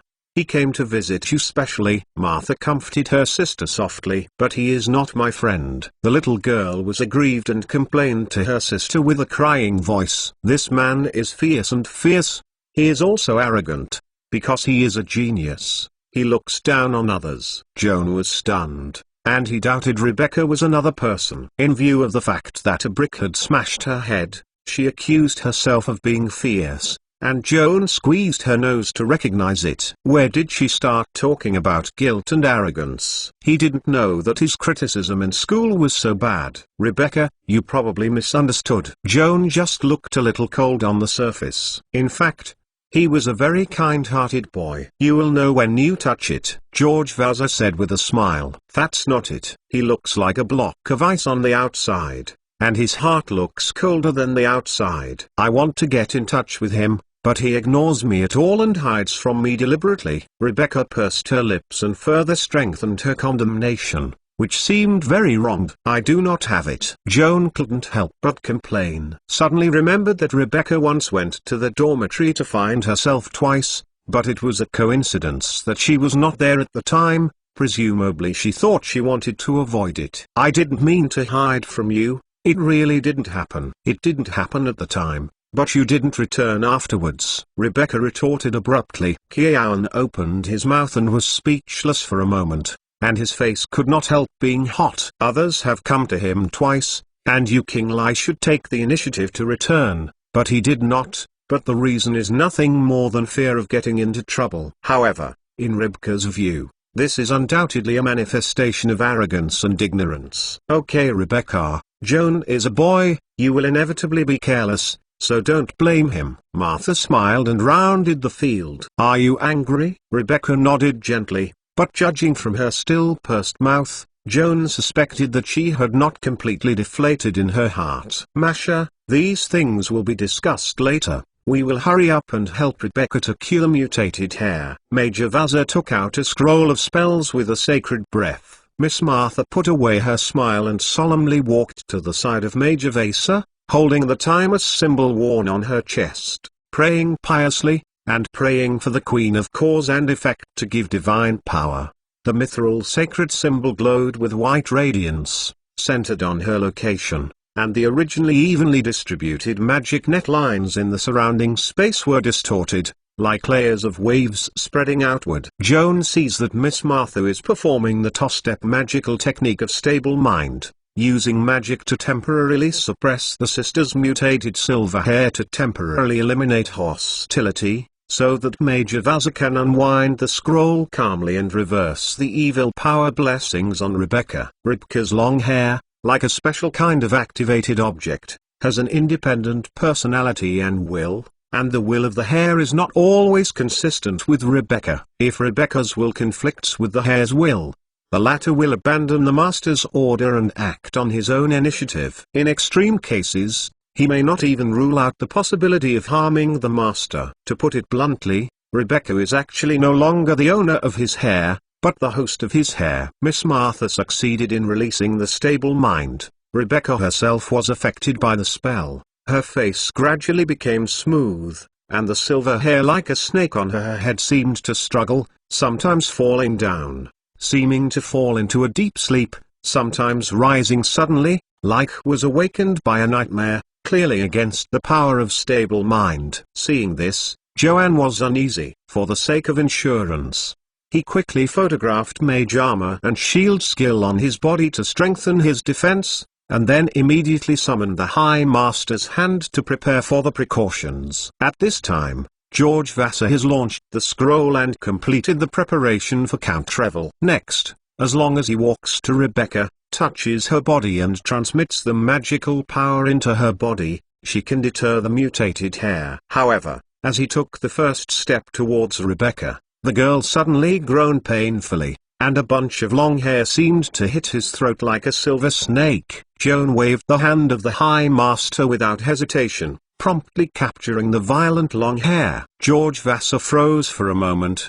then calmed down and hurried towards Rebecca. Rebecca's head was covered in silver hair, shaking sharply, trying to stop George Vassar from approaching. Fortunately, Miss Martha has maintained her focus on casting. Under the influence of stable mind, most of her hair is suppressed. Only the bundle of hair held by Joan's remote control magic hand is still struggling, trying to get rid of his control. Chapter 230 The Mystery of Bloodline 1. The upper limit of the power of the High Master is only 40 pounds. Joan soon realized that with such a degree of strength, he couldn't catch the Mormonic long hair, and rushed past decisively, using his own hands to yank the hair that was about to break free. His hair was torn by him, and Rebecca stumbled over, and Joan had to free her right arm to hug her. As soon as Rebecca stood firm, he shyly broke free from his arms and said thank you at a volume that only Joan could hear. Joan did not have time to respond to Rebecca's thanks. His palms were tightly bound by countless thin hairs, cut through the skin, exuded a scarlet, and tingled into the heart. Fortunately, Major Vasa reached out in time, pressed Rebecca's forehead, and injected the power of counter-evil into her. Rebecca's long hair morphed from silver to black, and at the same time, she also lost her will and hung her head softly on the girl's shoulder. When Miss Martha saw her sister return to normal, Juxuan's heart finally fell to the ground, and ran to hug her sister and wept. The scroll in George Vassar's hand was exhausted and turned into ashes, and fell through the cracks of his fingers. He dusted the dust off his hands and turned to look at Joan with concern. Realizing that the young mage's hand was cut by Rebecca's hair and was still bleeding, he came over to hold his hand, inspiring the professional ability holy treatment of the samurai. A soft light filled with divine magic was released from Major Vassar's fingertips and transmitted to Joan's hand. The palm wound quickly hemastasized and healed under the warm light flow, leaving no trace of scar. Joan thanked Major Vasa. George Vassar let go of his hand and shook his head silently, saying that he didn't have to say these polite words. At this time, the emotions of Sister Castis also calmed down, and Martha took her sister's hand and thanked them. You should help each other in the neighborhood. You don't have to thank me. Instead, you should thank Joan. If he didn't block Rebecca's long wavy hair in time, I'm afraid I couldn't finish the spell, Major Vasa said emotionally. Rebecca was terrified of the thrilling scene just now. After listening to Major Vasa, he quickly thanked Joan. What seemed to come to my mind again? The pale face was inexplicably 2 shades of shame, and it looked even more bright and moving. Although Rebecca's condition has been alleviated, no one can tell when it will happen again. Martha, we have to find a way to help her get rid of this strange disease completely, Major Vazas said solemnly. Since Rebecca was sick for the first time when she was 3 years old, my mother and I tried every possible means to seek medical treatment and tried to cure her disease, but unfortunately we have not been able to find a cure. Martha hugged her sister tightly, her eyes slightly flushed, both heartbroken and helpless. Mother Claire once told me that Rebecca's illness stems from hereditary inheritance. Unless you can cut off the roots that give her this strange bloodline, it will be difficult to completely eliminate the symptoms of mutation. Actually, I wanted to ask you, where did Rebecca's peculiar pedigree come from? Major Vassar's question also happened to be Joan's question. He could not help raising his ears, expecting Sister Castis to give a positive answer. The answer to this question is likely to inspire him to explore the origin of his strange pedigree. Miss Martha hesitated and looked down at her sister. The sisters made eye contact. Afterwards, Miss Martha finally broke the silence. This matter is a bit difficult to talk about. You will hide it in your heart after hearing it. Don't disclose it to outsiders. I swear to keep a secret. Vasa made a commitment to less color correction. Joan also focused on his head, saying that he would be tight-lipped. Actually, the ancestors of our caste's family were originally ordinary people, and it wasn't until my father's generation that the pedigree of our pedigree changed. Miss Martha sorted out her thoughts and then said, my parents grew up together and no one knows my father's past better than my mother. According to her, my father was normal from birth to marrying her, and not long after marriage, the father who served in the army went to Midgard, performed his official duties during this period, and he did not know what had happened. During his return, he became very worried and often stood in front of the mirror in a daze. My mother asked me what happened to my father. At first, he refused to say that he was impatient, and he revealed to his mother that he had been attacked by a gangster during the trip. The officers and soldiers in the same group were killed by the gangster. Came out, but was also seriously injured, dying. On the dying moment, my father dreamed of a mysterious monster that claimed to give him the power to escape death, and my father had to pay an equal price for it. What's the cost? Joan couldn't help asking. The price is to swear to recognize the monster as a mother and voluntarily become her elect. Miss Martha's voice trembled. At the juncture of life and death, my father had no choice. In order to go home alive and be reunited with his wife and daughter, he could only accept the conditions of the monster. After the oath, my father suddenly woke up from his dream and found that his injury had been healed. What shocked him more was that the gangsters who came to kill him all died around him. Broken, blood and broken pieces of meat piled beside him, making him feel both horrible and sick.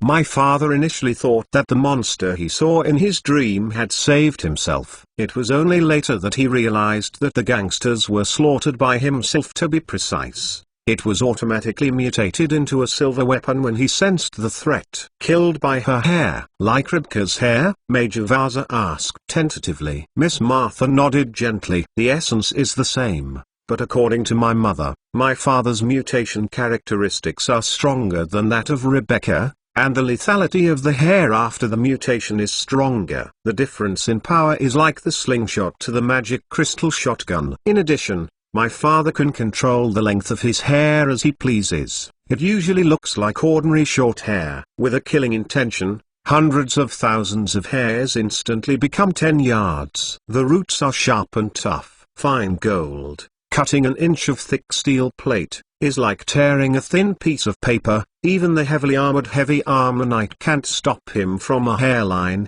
and even after being cut off his head, he can continue to say a few words. I realized I was dead. Joan heard his scalp tingling.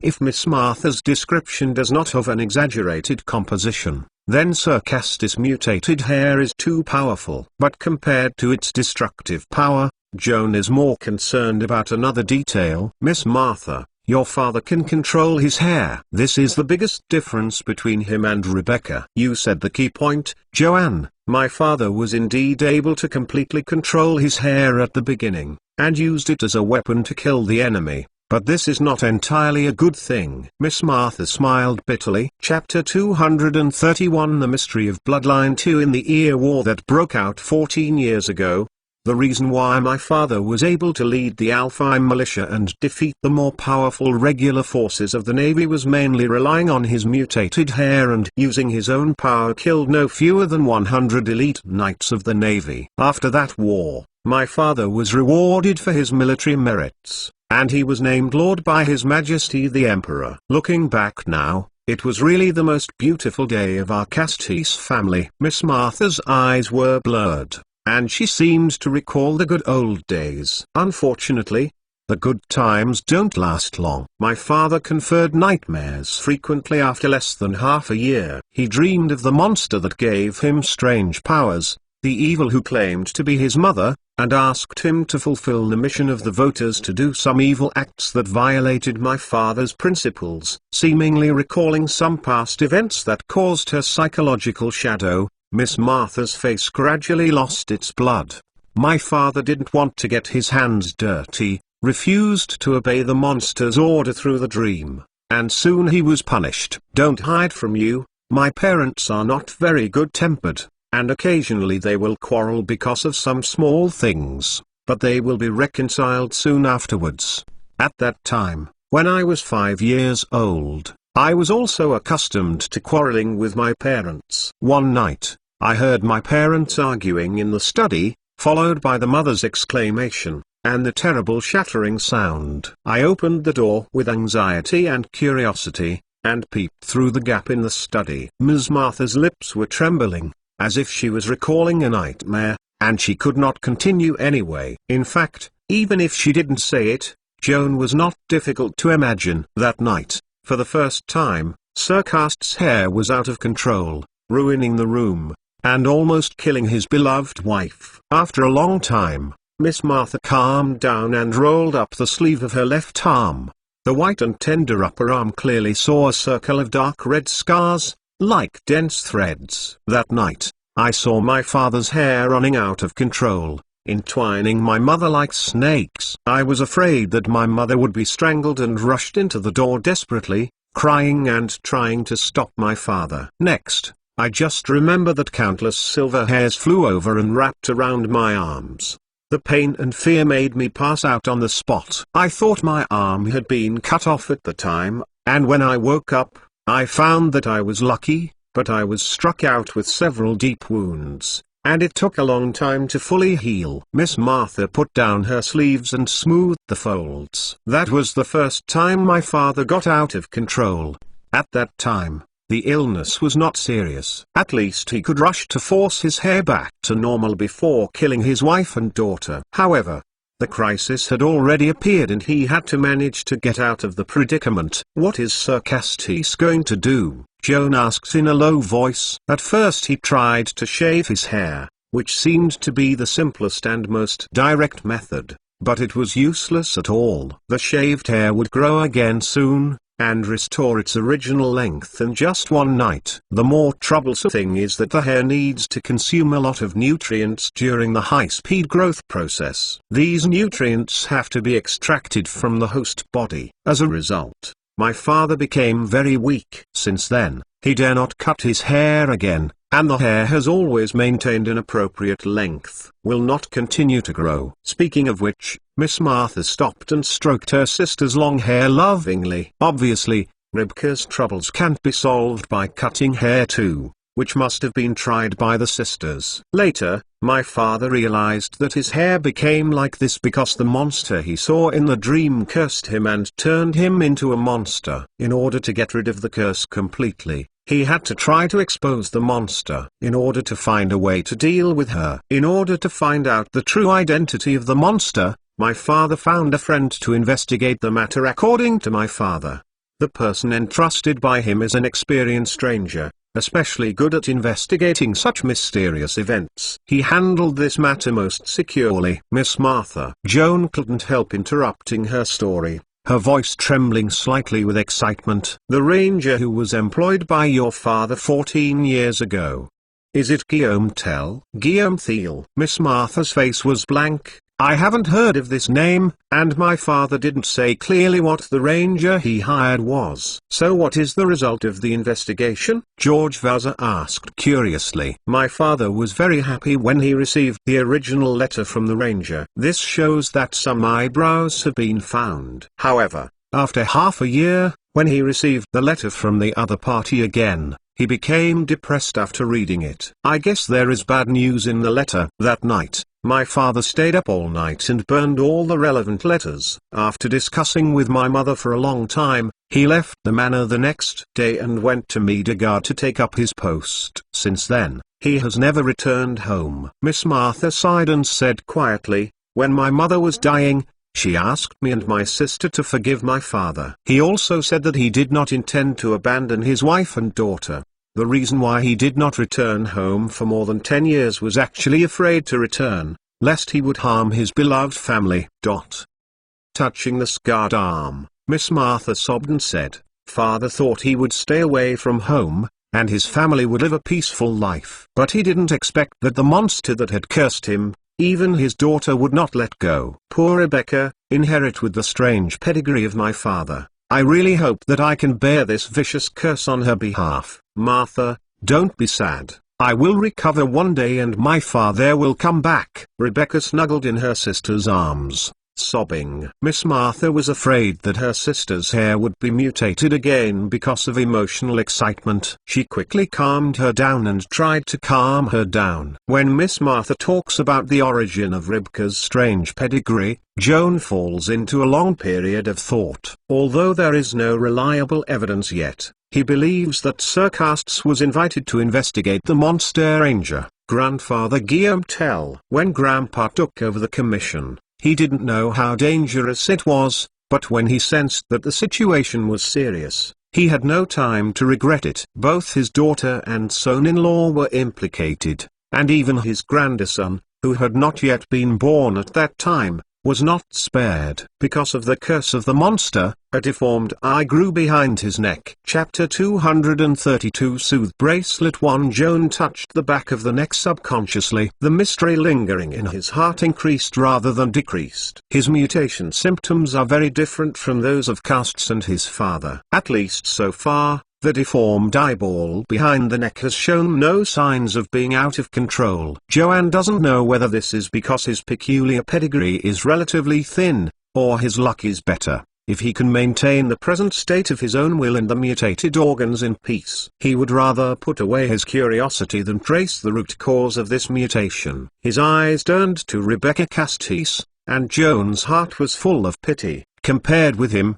Rebecca is undoubtedly more unfortunate. Her strange bloodline has been severely split with her will, so that even she herself cannot control this extremely dangerous force. Whether Rebecca herself is willing or not, for the safety of herself and her relatives and friends, she has to suppress her emotions at all times to avoid hair variation. However, a person has 7 emotions and 6 desires, and requires a girl who is in adolescence to be as sad and unhappy as a cold machine, which is neither cruel nor realistic. Perhaps out of sympathy for the same disease, Joan wanted to help Rebecca get rid of the blade above his head. However, he was just a small low-level wizard, and even Rebecca's mentor, the dean of the seminary, Majesty Clare, could not cure her ailment. What could he do? Joan had to give up the possibility of cutting off the mutation from the root of the bloodline, and even trying to do this was very dangerous. The experiences of Sir Castes,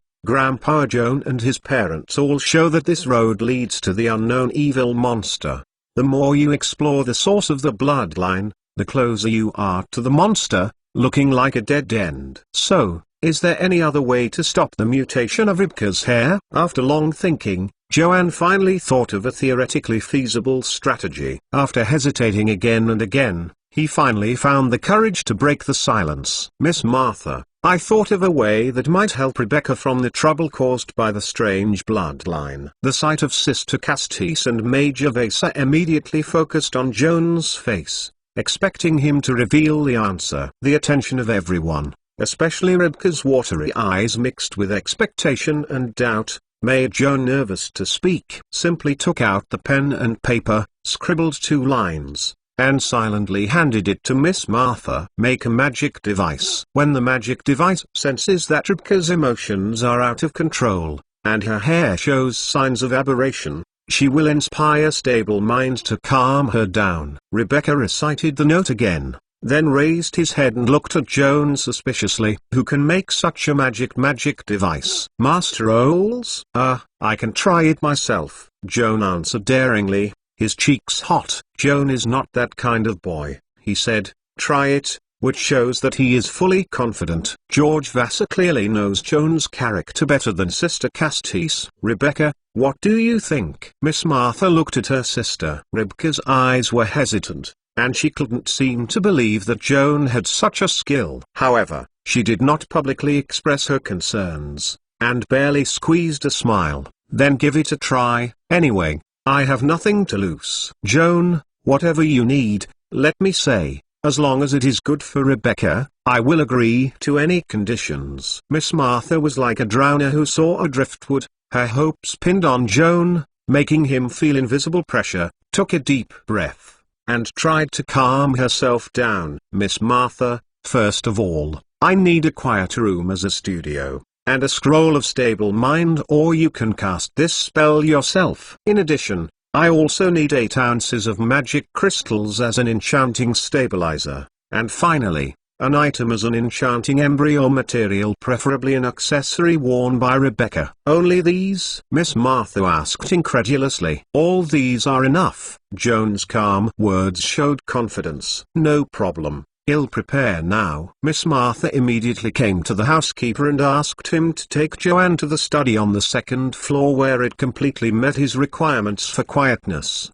The housekeeper led Joan into the study, and sent another pot of hot tea and went out. Joan sat at the desk, poured himself a cup of tea, and sipped slowly. As soon as I finished a cup of tea, I heard footsteps outside the door, followed by knocks. Please come in. Joan thought it was Miss Martha, but looking back, it was Rebecca who came in. Seemingly aware of the consternation in his eyes, Rebecca smiled shyly and came over to him holding a porcelain jar. She carefully placed the jar on the table, opened the lid, and the crystal-like powder of magic crystals slightly shimmered under the light. These magic crystals are enough for us. We? Joanne asked in surprise.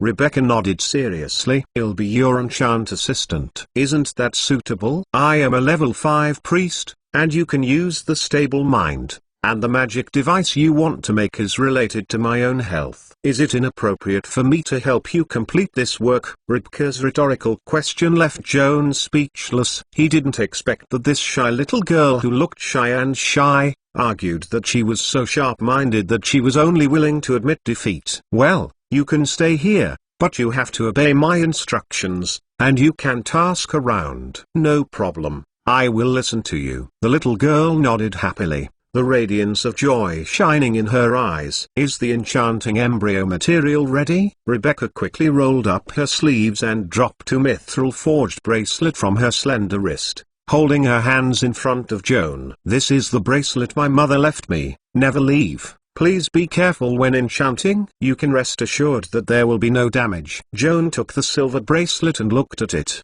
then laid it flat on the table. Pick up the quill pen, dipped in deep-sea squid ink, and carefully draw the number 3 rune thorn on the outside of the bracelet. Rune number 3, with the meaning of protection and control, is suitable for carrying the stable mind, using the power of this spell to control Rebecca's emotions and protect her and the people around her from the damage of mutant long hair. After Joan finished writing the rune, he turned his head and pointed at Rebecca, using the rune depicted on the bracelet as a casting target to release the stable mind, thereby attaching the magic power to the bracelet. Chapter 233 Soothe Bracelet to Rebecca, as a leading genius student at Leiden College, of course, also has an enchanting course, but she has never seen an enchanting process like Joan, chanting prayers with confusion, and trying to calm down the mind according to Joan's instructions. Apply to the bracelet. The spell of stable mind usually only works on living creatures. Constructors and undead are not affected by it,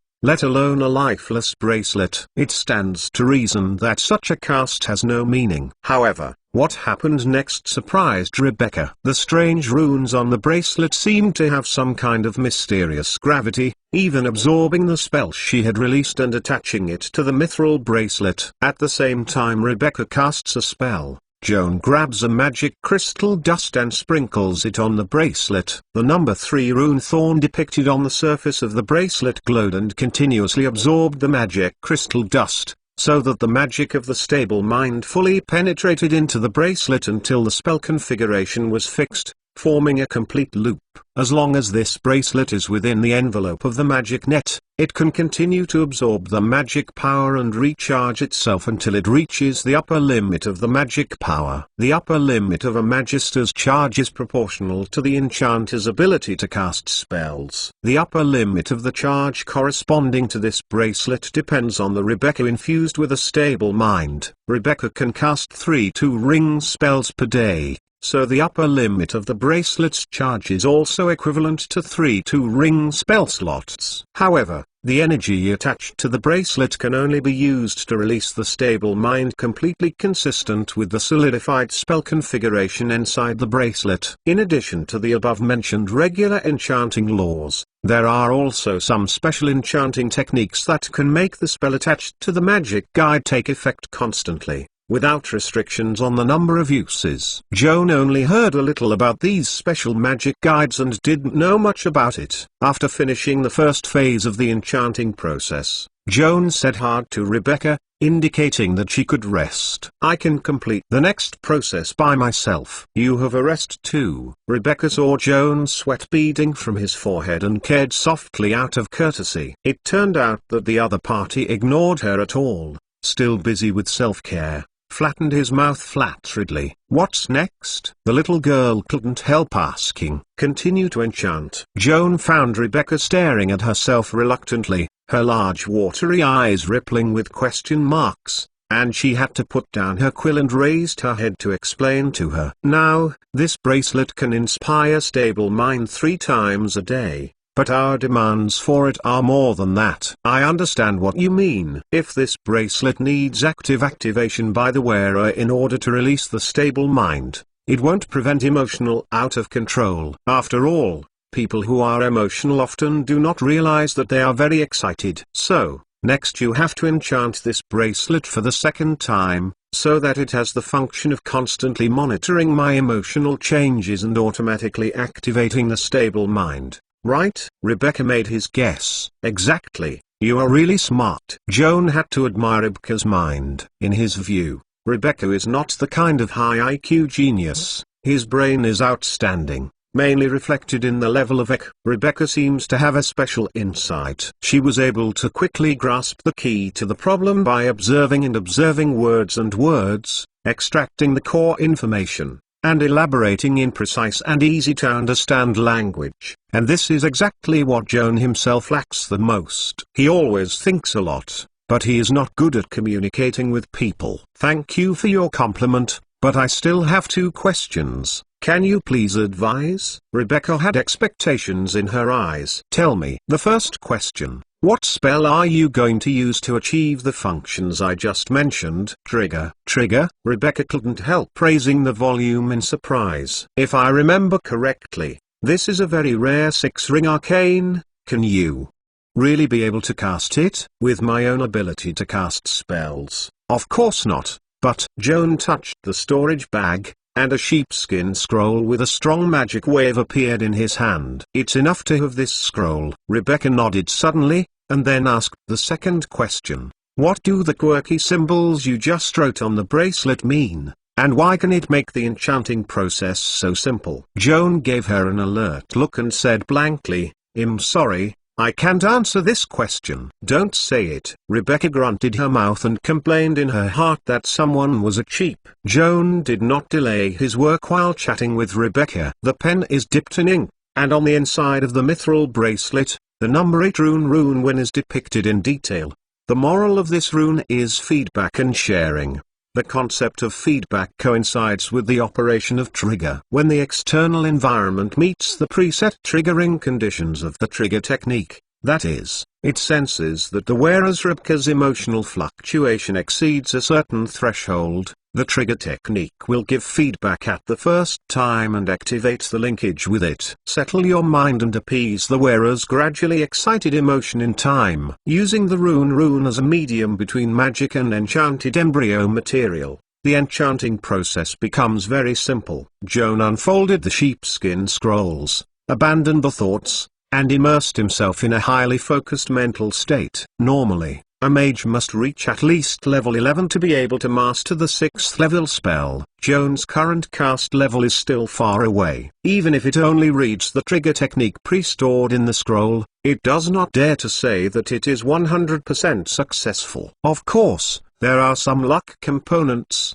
but the main thing is to test his concentration. Using scrolls to release higher level spells beyond your academic level is like reading in obscure essay. You may know every word in the paper and the mathematical symbols that make up the formula, but when combined, you can't understand what it means. With the help of the standard of successful scrolling, it is like reading the content out of the paper fluently, even if you don't understand what you are saying. This may seem simple at first glance, but after trying it out, you will find it is not so easy. The process of reading is also a process of understanding. The deep and shallow understanding will in turn affect the efficiency of reading. Picking up a completely unfamiliar and unintelligible paper, and studying the tongue of the Xuank parrot, you must make sure that every sentence is rhythmical and smooth, and even a professional reciter may not be able to do it. As long as a syllable is misread, spellcasting fails and the spell scroll will be damaged. What Joan is about to accomplish at the moment is such a seemingly simple job,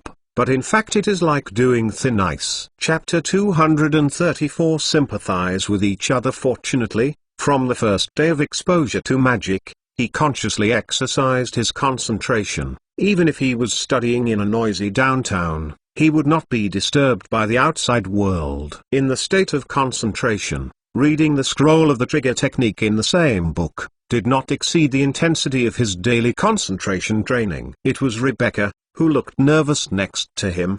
The atmosphere did not dare to breathe, and cold sweat oozed out of his tight palm. After a long period of preparation, Joan finally successfully guided the magic in the scroll into a stream of light gathered by countless golden mantras and injected it into the mithril bracelet. The Win rune as a trigger carrier is slightly flooded, like a bottomless container, greedily drawing magic power, and at the same time transferring the absorbed magic power into the bracelet, gradually forming a spell configuration. Joan abandons the scroll that has run out of magic power, frees his hand, and grabs a large pile of magic crystal dust and throws it at the mithril bracelet. While continually absorbing the magic crystal, the bracelet gradually fixed the complex spell configuration formed inside. The scroll thrown away by Joan has been weathered and shattered into a pile of ashes on the ground. At the same time, Joan also spread the last magic crystal dust on the bracelet. The Win rune burst into an unprecedented brilliance, and then turned into bleakness, completing its mission as a magical intermediary, leaving only a touch of ink marks left on the inner surface of the silver bracelet. Joan took the handkerchief to wipe the ink marks and handed the enchanted bracelet to Rebecca. "Thank you." Rebecca put the silver bracelet back on her left wrist and felt a trace of magical waves resonate with her pulse through the skin. Without Roland's explanation, she guessed that this was the magic contained in the bracelet and was monitoring her heartbeat. If her heartbeat suddenly accelerated, and she had not engaged in high-intensity sports, then 9 out of 9 was due to emotional excitement. The bracelet will start the trigger technique spontaneously according to this symptom, and then activate the stable mind, prompting her emotions to return to normal. If you are not sure about the reliability of this bracelet, you can try to recall some sad or angry past and test whether the bracelet will make timely feedback. In a strict and responsible manner, Joan made recommendations to Rebecca. Rebecca hesitated and shook his head bitterly. "Forget it. I believe your work is absolutely reliable." Joanne could see that she was worried that the bracelet would not work as expected, and then embarrassed. "It's up to you to do whatever I can. If there is nothing else, I'll leave. Joan got up and left. And many more. Rebecca suddenly grabbed his sleeve and hesitated for a long time before asking carefully, something I wanted to ask you a long time ago. I have found you twice for this, but unfortunately I didn't happen to. What is it? This is a bit difficult to say. You can refuse to answer, but please don't be angry with me. Seeing her pitiful and terrified expression, Joan felt a bad hunch in her heart and barely nodded. You say, I promise not to be angry. That's good. In fact, from the day I first saw you, I vaguely felt a familiar breath on you. If I guessed right, I'm afraid you also have strange bloodlines. Joan didn't actually want to answer this question concerning his own privacy, but he couldn't refuse to face the girl's pure eyes and hopeful eyes. After hesitating for a while, he turned around and lowered his collar to show the eyeball behind her neck. Gosh! Rebecca exclaimed unexpectedly. Joan heard her sudden rapid heartbeat and immediately realized that her emotions fluctuated violently when she was frightened. He turned around in a hurry, staring at her hair alertly. Sure enough, Rebecca's hair roots appeared silvery, which was a sign of variation. But in the next moment, the mithril bracelet on Rebecca's left wrist also showed a golden light, which enveloped her. The windless automatic long hair seems to be gently caressed by a pair of invisible palms, slowly falling down to wrist or calm. The silvery luster of the hair root faded away, and the hair became dark and bright again. Rebecca's expression changed from horrified to stunned, and the lines of her tight lips gradually softened. Gently stroking the bracelet that automatically inspired the stable mind, she looked up at Joan with a sweet smile on her face. Look, it's really smart. Joan nodded silently, and finally the stone that fell on his heart fell to the ground. Although it was not intended to test the sedative bracelet, the result was satisfactory. Joan, I want to see that. Okay? Yes, but this is the last time. The beautiful girl's pleading was really difficult to refuse, and Joan turned helplessly. It's weird. It's watching me. Rebecca was a little shorter than Joan, and his eyes were right at the eyeball behind his neck. The initial fear in the girl's heart was soon replaced by curiosity. She took a step forward and made a new request.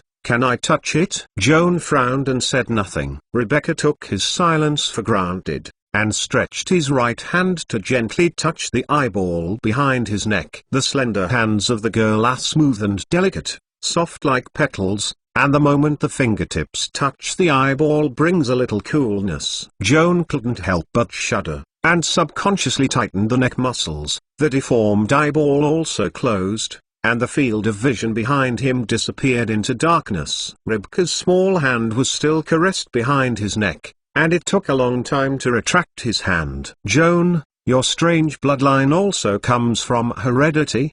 Probably, I don't know, and I don't care about this issue. Joan backhanded his collar. Why don't you care? Rebecca looked at him in surprise. Don't you want to trace the source of your abnormal bloodline? I'm a little curious, but I don't want to bother myself. Joan raised his collar and said lightly, anyway, this eyeball hasn't escaped my control, so why should I care about it? Come, I admire your calm mindset, but unfortunately I can't do it myself. Rebecca sighed and pulled over the chair to sit opposite Joan. Do you know why I suddenly fell ill today? In fact, Joan didn't want to inquire about her private affairs. However, in order to maintain the atmosphere of chatting, she could only shake her head according to her mind and pretend to be curious. Rebecca was very satisfied with his earring attitude. With a long strand of hair, she quietly talked about her thoughts. Actually, I don't want to quarrel with Martha, but every time I talk about my future plans, there is always a quarrel. Sister hopes that I have been staying at Leiden College. After graduation, I will go home and help her manage the manor. I will find a good family to marry in a few years, but I don't like her arrangement and insist on going to Midgard to study. Chapter 235 Overnight study is not a bad thing. The reason why Miss Martha objected is probably because you can't worry about your health and safety. Joan's guess based on common sense has not been approved by Rebecca. There are factors in this area,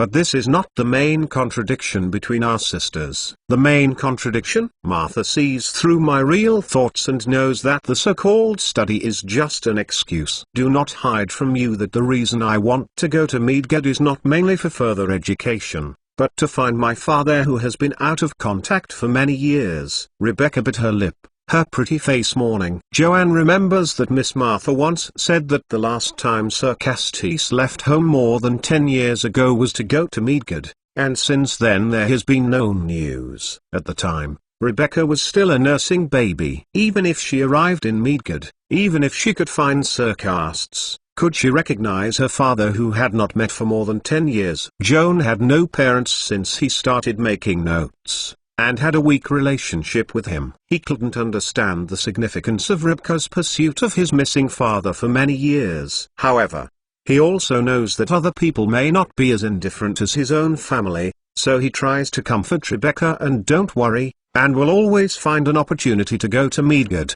The effect of comforting a person has little to do with the eloquence of the comforter, it mainly depends on whether the other party is willing to be comforted. Joan's dry and polite words actually succeeded in making Rebecca's face cloudy and sunny. Even he felt incredible. Joan, will you go to Meadged University in the future? Rebecca stared at Joan, her pure eyes full of anticipation. It's possible, Joan answered vaguely. Great. This way someone will be with me. The little girl's mood is like the unpredictable weather in summer. She was still full of emotions just now, and she jumped happily again. Joan didn't quite understand what she meant. Was it suggesting that one day she would go by boat with her to Meadged, or that she would go her own way, except that she would meet again on the campus of Meadged University in the future? If it refers to the latter, he doesn't mind. Anyway, it doesn't take much trouble. If it refers to the former, he is not very happy. Just think about it and feel troublesome.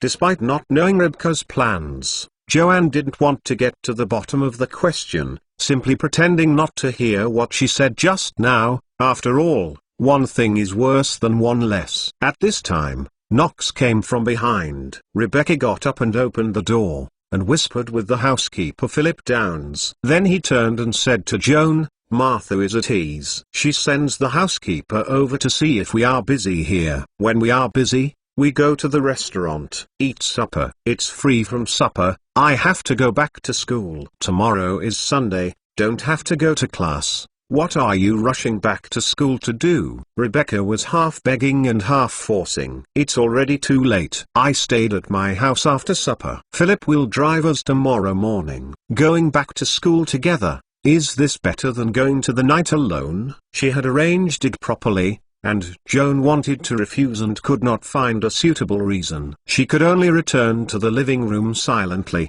hoping to ask Major Bowser for help. However, before reaching the living room, Rebecca rushed to say his arrangement. This little girl, speaking like a crisp and graceful lark bird, not only spoke so fast that Joan couldn't intervene, but also had first-class eloquence, rigorous logic and clear organization, and convincing evidence. Joan listened to her next to her, and felt more and more that his tongue was white, awkward like a piece of wood. Rebecca deserves to be a genius girl in a seminary. At a young age, he mastered the know-how of evangelism and preached. George Vassar also admired Rebecca's eloquence and looked at Joan with a smile. Since she sincerely keeps guests, you can stay at the White House Manor. Most of the manors in the south of the New World are proud of their generosity and hospitality. Relatives and friends are coming from afar. It is normal for tens of hundreds of people to live in the manor for 3 to 5 years. It is convenient for strangers to pass by their own manor to provide board and lodging. It is also a well-known hospitality. The Castis family is no exception, although in recent years this declining family has shown signs of defeat.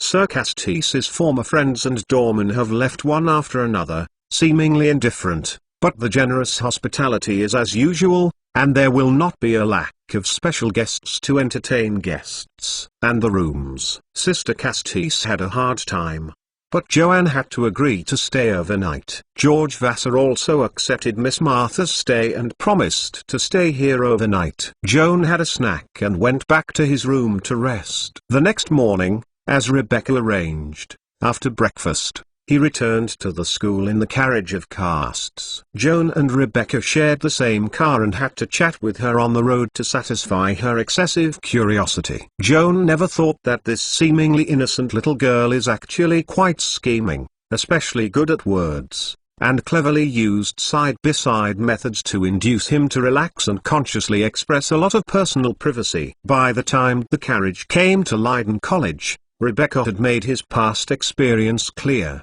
including Joan's private matters he didn't want to mention, for example, his tense relationship with his grandfather, such as his interaction with Candy, and his experience during his stay in the Algonquin Valley. Fortunately, Joan still maintained a last trace of vigilance and did not reveal the secrets of Tears of God and Spring of Wisdom. In retrospect, I couldn't help but secretly wiped my cold sweat, introspected that I was too careless, and should be more vigilant when dealing with Rebecca in the future. Rebecca was very satisfied with the journey, and asked Joan reluctantly before getting off the train, "Why don't we get off the train first and let Philip take us around? I still have a lot to tell you." "Someday, I still have something today." Joan shrugged off. Rebecca flattened her mouth flatteringly, and said reluctantly, "Well, I'll go find you some dinner more hiding from me." Joe Anton feels big and can only obscure past. Wait a minute, almost forgot a very important thing. Rebecca suddenly took his hand as he got off the train. "Before going out, Marshall told me to give you this check. A little gift is not respectable. It was the reward for helping me make the sedative bracelet last night. Wouldn't you be too little?" Joan took the check and looked at it. The number 2 was followed by 1, 2, and 3 zeros, a full 2,000 gold dagger. "What do you want? Is this too small?" Exclamation mark. "Thank you and Miss Martha for their generosity, then I cough. Welcome." Joan scratched her head embarrassedly, and then quickly put the check into the jacket pocket. Chapter 236 High Tradition. Rebecca saw Joan's awkward look and couldn't help covering her mouth to snicker, her watery blue eyes shining with relief. "Actually, a trigger scroll is more than this money. You don't want me to be stingy. I will remember your kindness to me and will definitely repay in the future." Kian saw her speaking so solemnly. Her pretty little face was seriously close to piety, and she couldn't tell what was in her heart. Not only deeply moved by her sincere and grateful attitude, but also felt very troubled. Instead of repaying Rebecca's unforgettable repayment, Joaning preferred her to be a little bit wolf-hearted, and it would be better to forget herself completely after today. In the future, the two will go their own way, and there will be no intersection. Instead, they will feel more relaxed. With a complicated mood, Joan got out of the carriage and walked into the campus side by side with Rebecca. Just a short way, attracted countless or curious or shocked or jealous eyes along the way, and this is exactly what Joan wanted to avoid. Accompanied by beautiful women, enviable and enviable, of course, has a sense of accomplishment, but he wants to return to the state of being alone and invincible. However, Joan quickly woke up and realized that he was in a strange circle of self-imposed exile again. If the indulgence of one's own behavior is driven by the lonely nature, family and friendship are bound to be regarded as a burden that is eager to get rid of, and the intensified outlier, then the emotions, morals and even social consciousness that depend on human nature will become weaker and eventually become a cold-blooded and ruthless machine. A monster that has lost its humanity. Thinking of Grandpa's advice, Joan forced himself to stop and looked back at Rebecca, who was standing in front of the school gate, and waved goodbye to her. The girl's long hair was scattered on her shoulders, and it became darker and brighter against the spotless white nun's uniform, just like a silky silk. When she saw Joan stop and turn around, waving goodbye to herself, the pretty face immediately smiled. For a moment, Joan seemed to feel that the whole world was particularly bright with this beautiful and innocent smile. Joan returned to his hut, his mind calmed down. Sit at the desk and spread out the books, and immerse yourself in the ocean of arcane knowledge. The next day, return to calm. Joan's daily work and rest are as precise as clock scales. Step-by-step travel between classrooms, cafeterias, libraries, Gymnasiums and dormitories will never waste every minute. He leaves the campus every weekend and heads to Vernon Mountain, where he eagerly seeks new knowledge in the library of Vaza's house. Perhaps out of the advice of the sisters Castis, on Saturday evening, George Vaza always took Joan with him to visit the White House Manor and enjoyed a sumptuous dinner accompanied by Martha and Rebecca. Even Joan, who has a slow emotional intelligence, vaguely noticed that the relationship between Miss Martha and Major Vassar was getting closer, and Rebecca revealed this fact to him intentionally or unintentionally. Joan was pleased with this, only occasionally thinking of Miss Martha's fiancé, Captain Daniel, who died young, and he was a little bit sad. The squires and manor owners of the southern New Continent have a tradition of advocating social activities. Treating guests for dinner is the basic content of this fashion. On this basis, there are many established social rules. For example, if you receive an invitation from a family member, you must attend as soon as possible. If you can't get away, you must write a letter in advance to apologize and explain the reason. Otherwise, you will not be faced, not only offend the person, but also be severe in the social world. Criticism. Conversely, before hosting a banquet, the host should always carefully consider which guests to invite and submit invitations one by one. If a relative or friend is invited due to negligence, be sure to visit the house to apologize, otherwise it is equivalent to publicly humiliating the other, regardless of the original relationship. How close they are. It is inevitable that they will turn against each other. When Sir Castis was still at home, the White House estate also had a period of lavish days full of high-end friends singing all day and night. However, this is not what it used to be. The Castis family now does not even have a headed man. The social circle in the high society of Yaltheim has been reduced to a merry fringe family. Those old-school noble squires almost no longer deal with this family. As for those young and eager people who are eager to stand out in the social world, especially those who are so poor that there is only one noble title left, they are quite coveted by the two sisters of the Castis family. The two sisters receive a lot of letters of love every week. Occasionally, people with loved ones and friends come to visit, most of them specially for the media. In the so-called upper society in Yaltheim, and even in the entire Valais world, there is such a deep-rooted culture. If a young man who has fallen into a family and wants to get rid of poverty and get rich quickly without the mentality and capital to do business, the best strategy is to marry a wealthy heiress. It doesn't matter if the other party is an innocent girl, a widow who is widowed, a sociable flower known for his sway, and even Shuahua's deceased old woman. This marriage is said to be for love. In fact, the belly is full of calculations, more or less from the plot of the woman's property. This kind of behavior is not so glorious, but the reality is very strange. Those people who pretend to be noble and virtuous, never seem to feel ashamed of this, but instead spread it to beautiful talks, wishing that they will have the opportunity to marry a rich woman, and struggle less. Half a lifetime. Joan was born in a rural town with a simple folk style, and he was quite dissatisfied with this enthusiasm for eating soft rice. But he also knows that his opinion is insignificant, and even Sister Castis feels that this kind of thing is normal.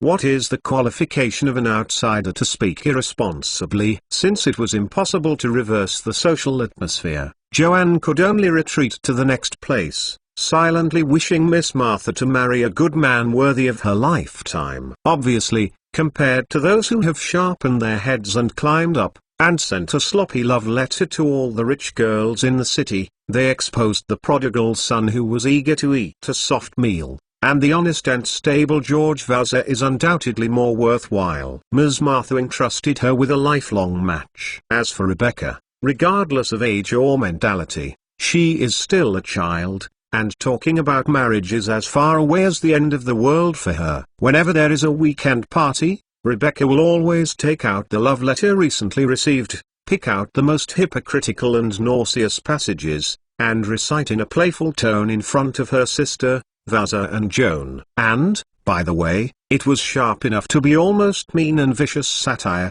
making everyone unbearable. In addition to being funny, Joanne was also embarrassed. Many of the men who write love letters to Rebecca are his classmates at Leiden College, and they are more or less his acquaintances. The only thing to be thankful is that among the men who delivered love letters, there were no his only friends at school, Edward Gates and Thomas Chapp. Chapter 237, Letter from Hometown. What surprised Joan most was that the senior named Martin Smith actually wrote love letters to the sister Castis at the same time, and the words and sentences were exactly the same, obviously in duplicate, and delivered at the same time. For this matter, the sisters teased Mr. Martin Smith. Rebecca also pretended to be regretful. Unfortunately, Martha and I are not twins, and are not worthy of the love letters of these two identical twins. Joan suspected that when Martin Smith wrote the letter, I was afraid that he had never dreamed that the sisters of Castis would show the love letter they received to each other, and also displayed it in public at the weekend salon, so that his dirty behavior was exposed. Reduced to a ridiculous clown. Recall the appearance of Martin Smith's premature aging, almost semi-bald hair, more than double the age of Rebecca. Even if Joan does not want to judge people by appearances, he can only admit that he is really not worth the sister Castis. He was ridiculed as a toad who dreamed of eating swan meat, but also blamed himself. However, after laughing, Joan felt a bit sad. The first acquaintance he met at Leiden College was Martin Smith. He had mistaken Martin as a freshman examiner as a teacher, and was grateful for suggesting that he apply for a student loan. After enrolling, Joan learned that this person was the most unlucky repetition student of Leiden College's Austrian law major. He had been forced to postpone graduation for 3 consecutive years. In order to repay the large loan owed, he had to replace the student loan issuer. Charles Fitzgerald runs errands. He also heard people say that every time Martin Smith draws a student loan applicant, he will get a rebate from Charles Fitzgerald. It wasn't until then that Joan suddenly realized that it was no wonder that Martin was eager to help himself apply for a loan. However, think about it, if you are also as unlucky as Martin Smith, and you will exhibit a perverted tutor like Walter Lee, and your academic level has reached the graduation standard, but the tutor is kept under various pretexts to force him to work for him as a cheap labor. Already had a difficult family situation and owed a debt of ass. In addition to racking his brains to find a shortcut to make a fortune, such as trying to win the favor of a rich woman and obtaining a large dowry to bail out, what else can be done to get out of this deep trap? Dire dilemma. In the face of this suffocating and embarrassing life, there is no qualification to straighten the waist and be upright. With such thoughts, Joan had deep sympathy for Martin Smith. If you are not lucky, and accidentally picked up tears of God, and then chanced to get wisdom of wisdom, I am afraid that the situation is not as good as Martin Smith. If it is really urgent, don't say eat soft rice. In order to survive, I am afraid that even more humble and more shameful things can be done. Joan didn't say what he really thought in the Castors after-dinner salon. After all, this little weekend salon is the only social circle outside the school that will accept him, and the only one he can bear is a window for his solitary, autistic inner world to communicate with the outside world. He didn't want to destroy the warm atmosphere of this small circle. It was better to hide it in his heart if it was untimely. Only when he was alone with George Vassar, his heart would open a gap a little, and to this equally silent and restrained major, he hinted at his sympathy for Martin Smith. Actually, I don't agree with the practice of Sister Castis publishing personal letters, which is very unfair to the parties. We outsiders are embarrassed to listen to. If they accompany them with their sarcasm and mockery, they may lose their manners, but it is inconvenient to criticize them in face-to-face manners for fun. George Vassar sighed. Sometimes, I even worry.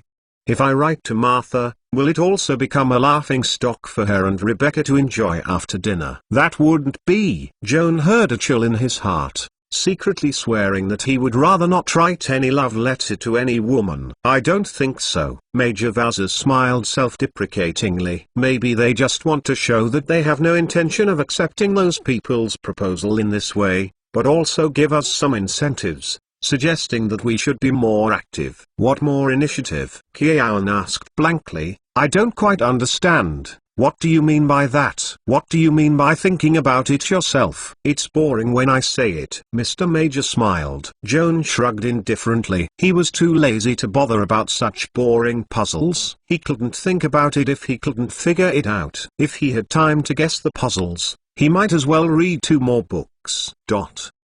In June, Joan had been studying at Leiden College for 2 months. This afternoon, he received a letter. As if a stone was thrown into the pond, the peaceful life caused ripples. This letter came from Kinty Poiverton. Just 2 weeks before the letter was sent, the Kinty family passed through the town of Dillon and visited Joan's grandfather, and found that the old ranger's body was not as good as before. In fact, since the day Joan left home to study, Guillaume Tell has been seriously ill, and his condition has been good and bad, and he has not recovered so far. Candy's father used magic to cure the old man, but the effect was not satisfactory. Medical magic, in fact, uses the power of magic to stimulate the life potential of patients, and ultimately depends on the power of patients to defeat the disease. The number of people's life is doomed by the sky. When an old man is about to reach the end of his life, he has no longer nostalgia for life,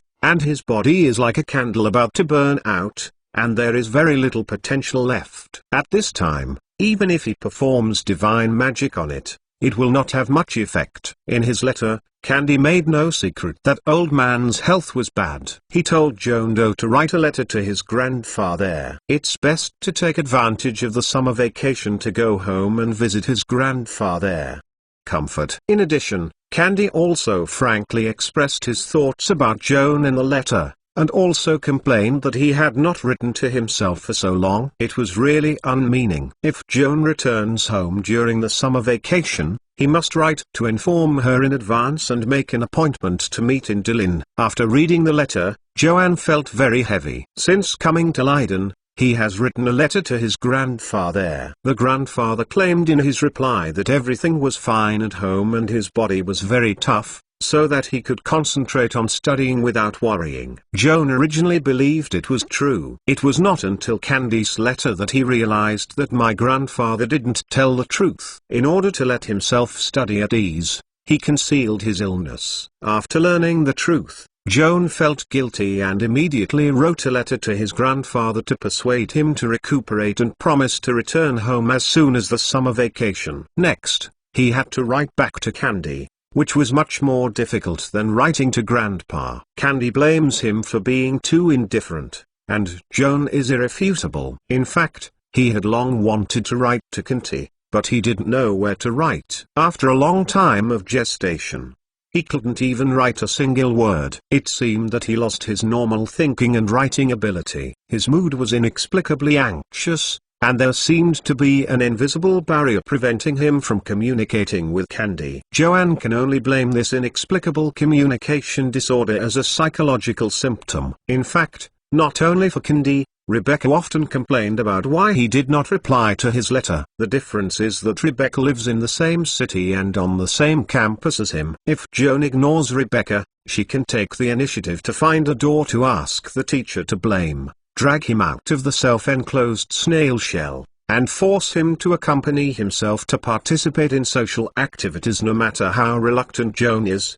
can only accept it retrogradely. However, Candy, far away in the jungle, does not have the convenience of Rebecca. Chapter 238 Reunion of Old Friends. Now Candy sent the letter voluntarily, not replying. Joan had to go to Master All's laboratory to formulate a medicine with a variety of medicinal materials including belladonna, alkaloids, and high-concentration distilled spirits, which has a nerve anxiety-leaving effect and also has strong side effects. Pharmacy. After taking it, he soon entered a psychedelic state that was half drunk and half awake, and he took a pen and wrote a random pass. When Yao Jin passed, the contents of the 2 pages of letter paper were revised and cut down, and finally a tossed sentence was made to make a fair reply. On the afternoon of the same day, Kiaon sent 2 letters to Dillon Township, and invited his grandfather to show up as an animal messenger, and transferred one of the letters to Candy. When Joan returned from the post office, he still felt dizzy on the road and fluttered straight under his feet. This is obviously a sequel of the medicine, and it is still better to take less. As soon as he entered the school,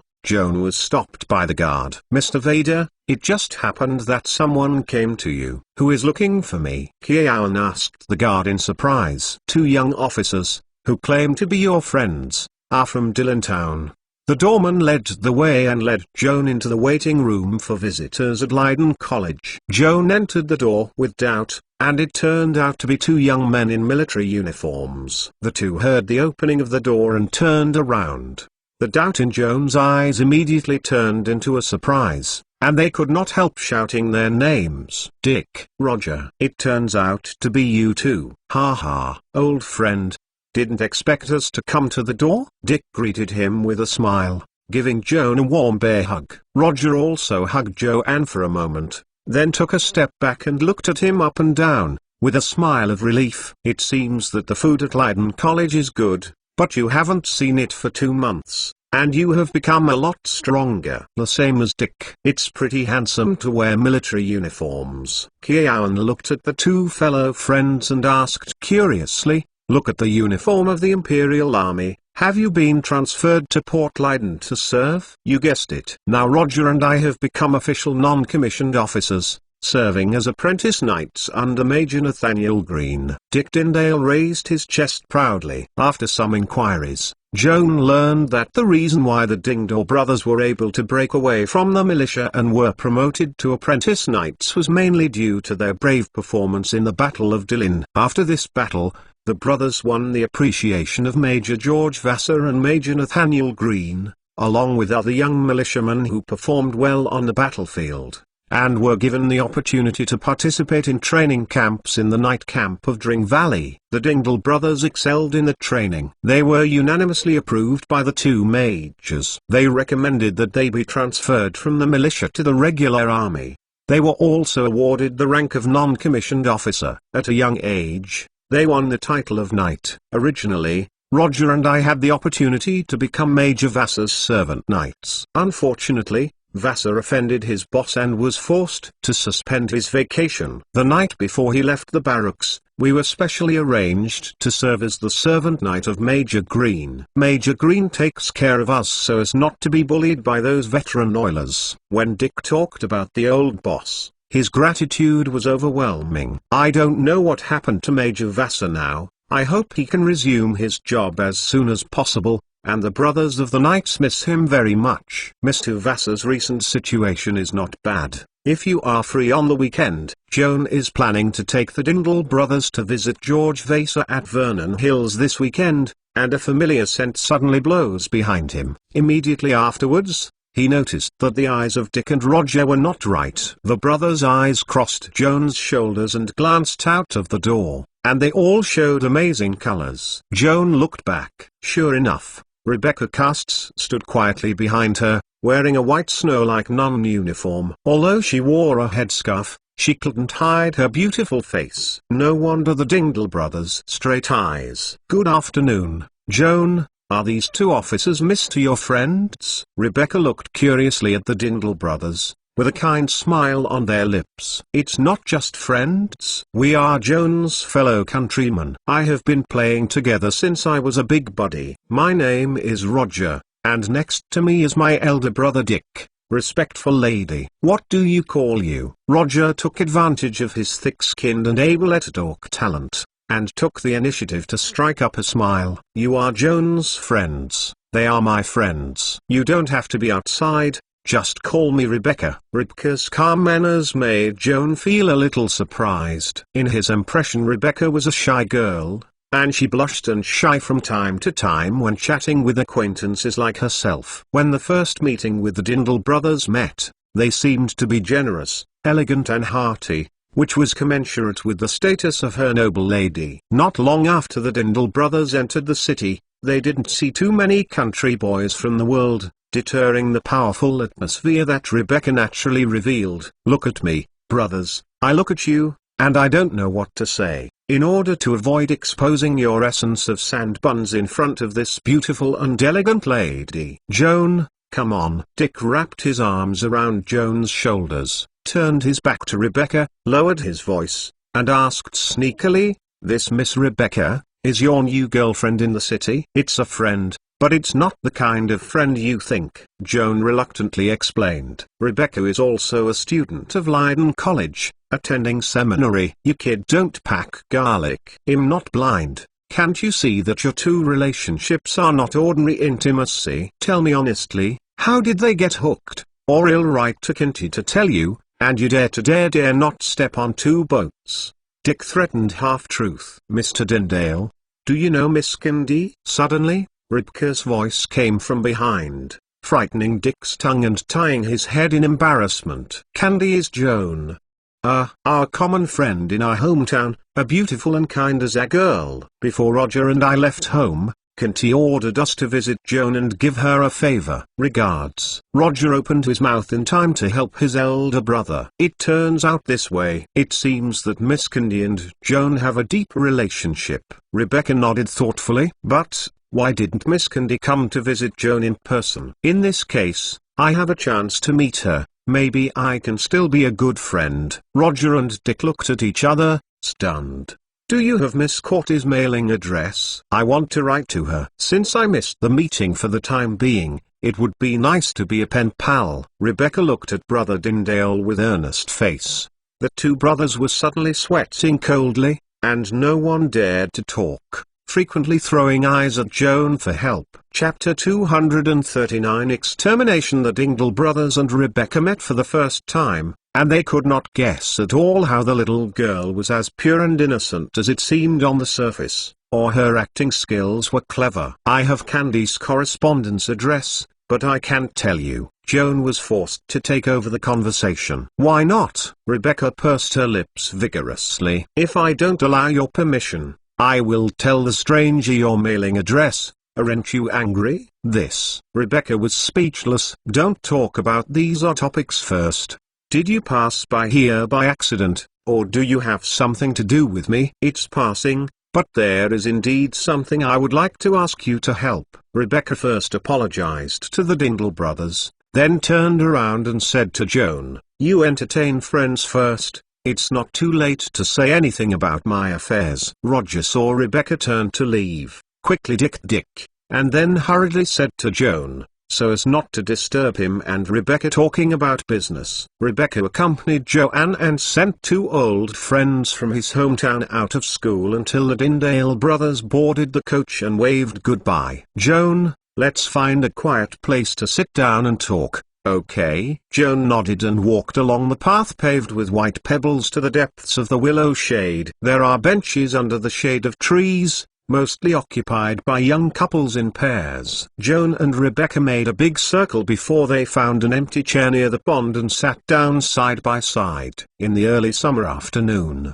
the sun was warm and the warm wind blew past, and the willow branches swayed. The calm pond was circulated with golden ripples, and the lazy and relaxed atmosphere made people want to doze off. "Joan, have you heard of the name Andrew Snow?" Rebecca whispered softly, as if fearing to destroy the tranquil and peaceful atmosphere deep in Yin. Joan frowned slightly, searching for his memory, vaguely remembering hearing Mr. Havel mentioned the name, but he couldn't remember who the other person was. "Not familiar with this person. What is he doing?" "Mr. Andrew Snow is the customs director of the port of Leiden and the tax inspector appointed by His Majesty the Emperor. He is solely responsible for collecting various taxes in the colony of Alfheim, among all the officials of the colonial government.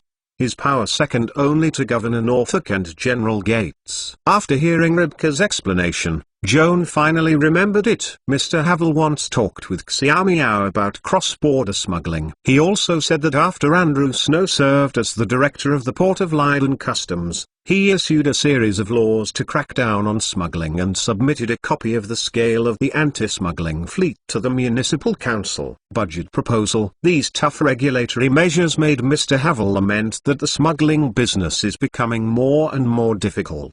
Because Yangbo is mainly engaged in import and export trade, it is inevitable that it will come and go with the smuggling fleet at sea. Once the smuggling channel is cut off, the prices of certain high-end imported goods from the old continent, such as tea, cane sugar, and high-end industrial products such as watches and clocks, will rise sharply, and the business of Yangbo will be affected. The City Council has not approved Andrew Snow's proposal to strengthen the construction of anti-smuggling military police, but the tough new Commissioner of Customs has brought a cold snap to the market in Portlaiden, causing widespread dissatisfaction among business people. Portlaiden is the largest trading port in the colony of Alfheim. Most local businessmen rely on maritime trade for food, and their interests are not completely consistent with the interests of the home government, especially in terms of tariffs. Joan doesn't know much about tax issues, but from his personal knowledge, he suspects that most trade merchants in the colony are suspected of tax evasion,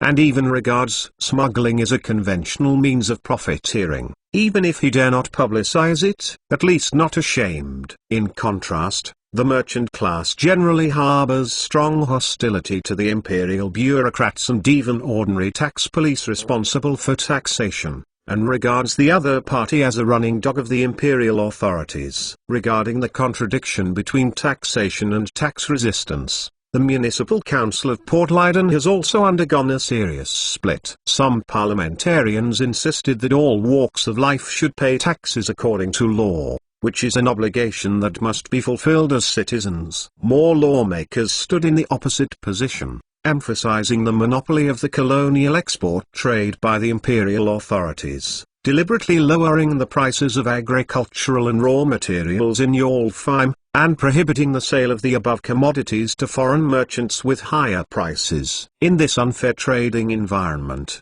the imperial authorities imposed heavy taxes again, and the colonial merchants could not survive at all. In order to survive, they had to choose to evade taxes. In fact, this is not the case with businessmen alone, but with farmers. Joan remembers his hometown of Dillon Town, the old man who has been in arrears for many years in a row. As for whether this matter is done right or not, it's fair to say that the law is fair, and that the wife says the law is reasonable. Joan was always not interested in politics and asked Rebecca directly, "The Director of Customs seems to have nothing to do with us. What do you mean by these?" In fact, Mr. Andrew Snow is a distant relative of our cast's family. Of course, since my father left the house, he has rarely been in contact, but just yesterday evening, I received a letter from Mr. Snow. I haven't contacted for a long time and suddenly received a letter. Most of that Mr. Director has something to ask you for help.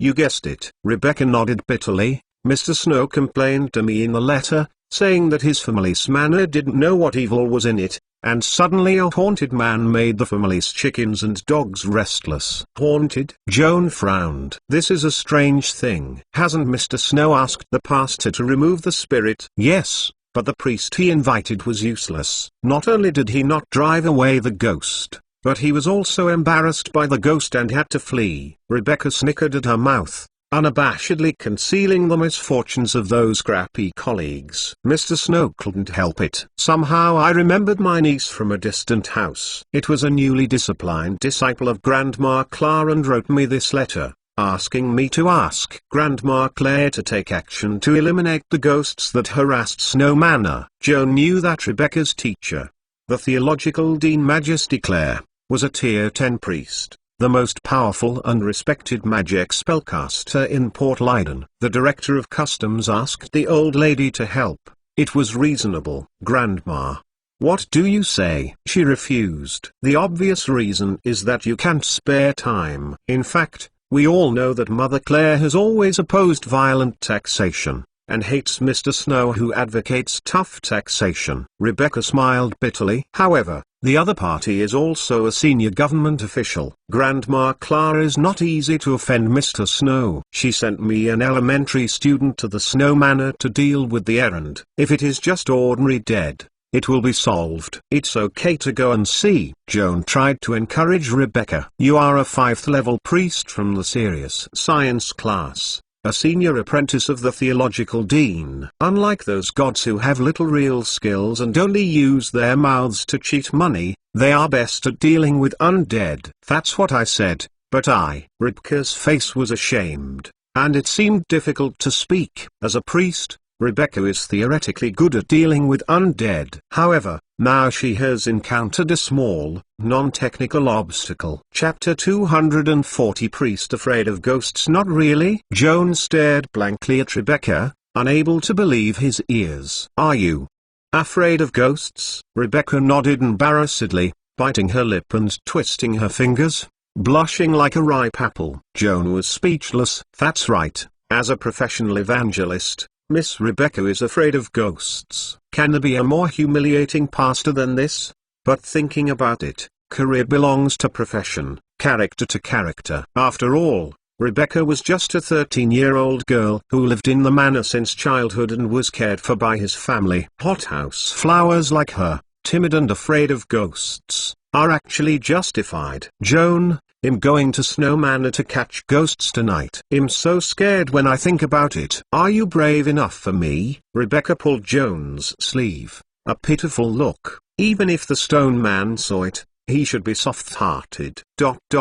Why do I have to go at night? Going to catch ghosts in the middle of the night, let alone Rebecca. Joan felt scalp numb when he thought about it. Because ghosts only come out to make trouble when the night is quiet. Rebecca shrugged and spread her hands, her face helpless. All right, I got it. Kian knew that he could not escape this errand, and told her honestly, I'm just a little tuned level wizard and I have never dealt with ghosts. Don't expect too much from me. At the critical moment, you still have to rely on your own magic and professional abilities to fight ghosts. You don't need to deal with ghosts, as long as you stand by and help me be brave. Rebecca replied with a smile. It turns out that I'm just a brave display. Joan was rather disgusted. Rebecca found that his face was ugly, and added in a timely manner, the bounty will be yours after the event. There is also a bounty? Joanne's eyes lit up suddenly. Well, yes. Rebecca nodded seriously. Unfortunately not too much.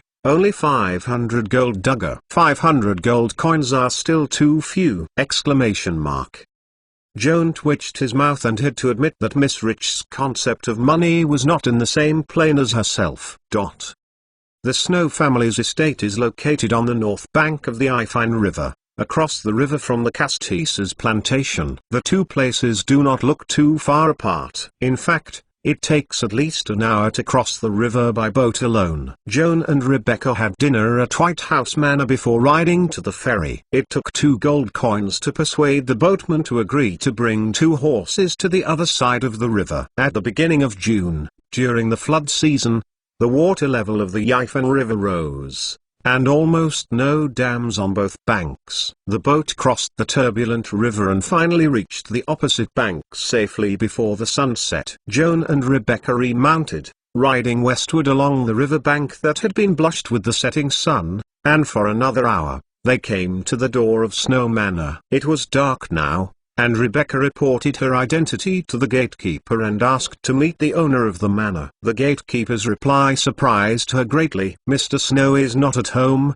and both his wife and young lady have entered the city. Connaught University's manor is deserted, leaving only a housekeeper to take charge of daily affairs. Joan and Rebecca walked into the House of Snow's house with doubts. After meeting with the butler for a detailed discussion, they learned the whole story. Customs Director Andrew Snow has always been active in the public view of Yalfheim as a tough guy. However, when his own safety is threatened, his reaction is inevitably lacking in masculinity. On the night of the haunting rumors in his own manor, the tough guy who had vowed to fight against the smugglers at the expense of his family's death took his wife and children to escape from the manor overnight and took refuge in the city's official residence.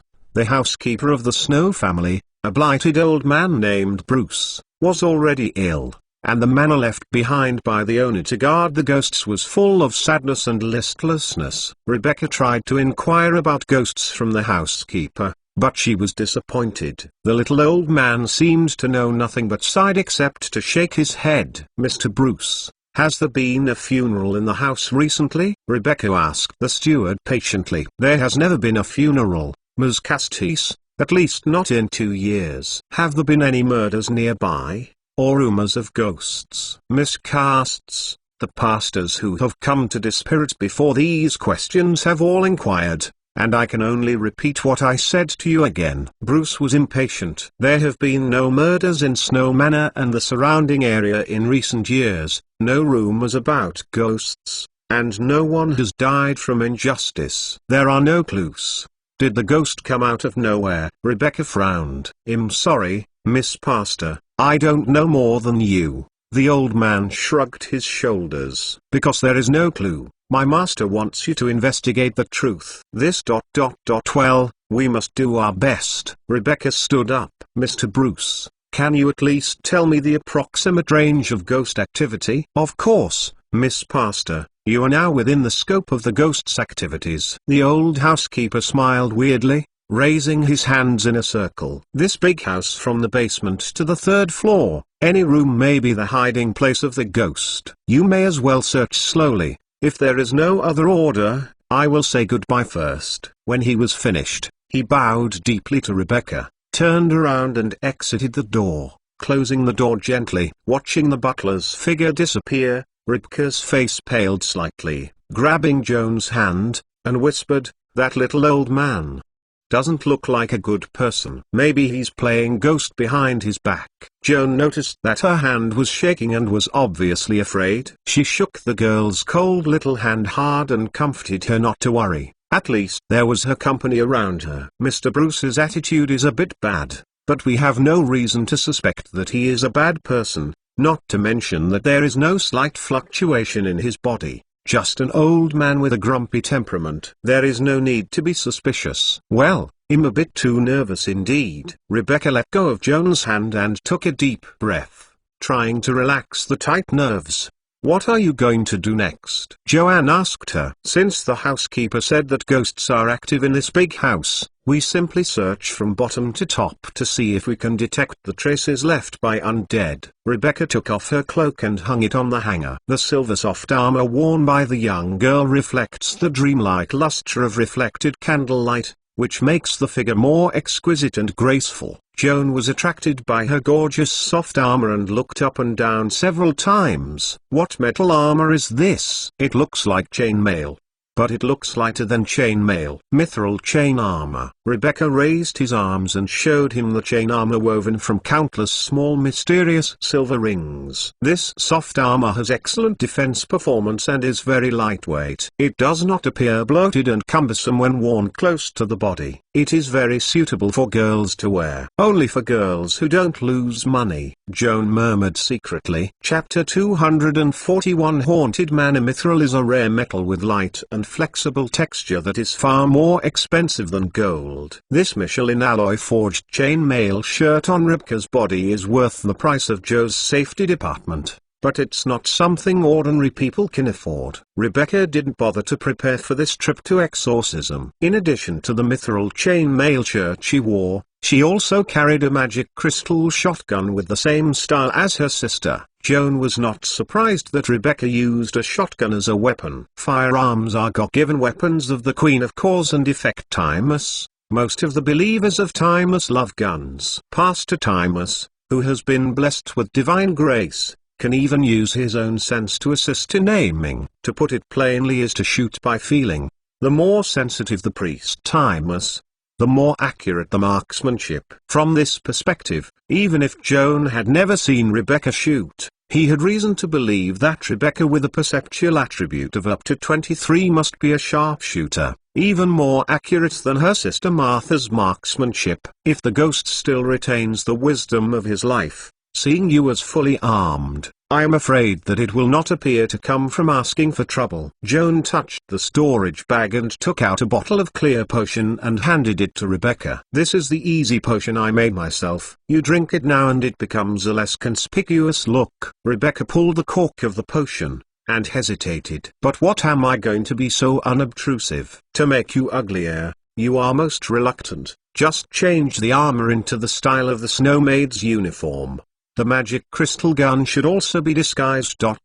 For example, into a broom. In this way, you can pretend to be a maid who cleans, even if it is seen by ghosts. There will be no doubt. Rebecca readily accepted Joan's suggestion, changed her clothes after drinking the potion, and suddenly turned into a pretty and cute little maid wearing a lace uniform skirt and a bow tie. The shotgun in her hand also turned into a broom, of course, the kind of broom that can be fired normally. Joan himself also performed a ring of transfiguration, turning the student uniform into the livery of the Snow family servant, wearing a skull cap, a white handkerchief on his shoulder, and a bucket in his right hand, which looked like a cleaner. Rebecca looked at Joan Yearong's image and couldn't help laughing. It wasn't until Joan stared at her angrily that she smiled reluctantly, followed Joan to the stairs, and waved her broom professionally, pretending to sweep the dust. Joan saw her flashy posture and couldn't help shaking her head secretly. Just hope that the ghost lurking somewhere in the big house is not too smart. Otherwise you can see that Rebecca is not a competent maid.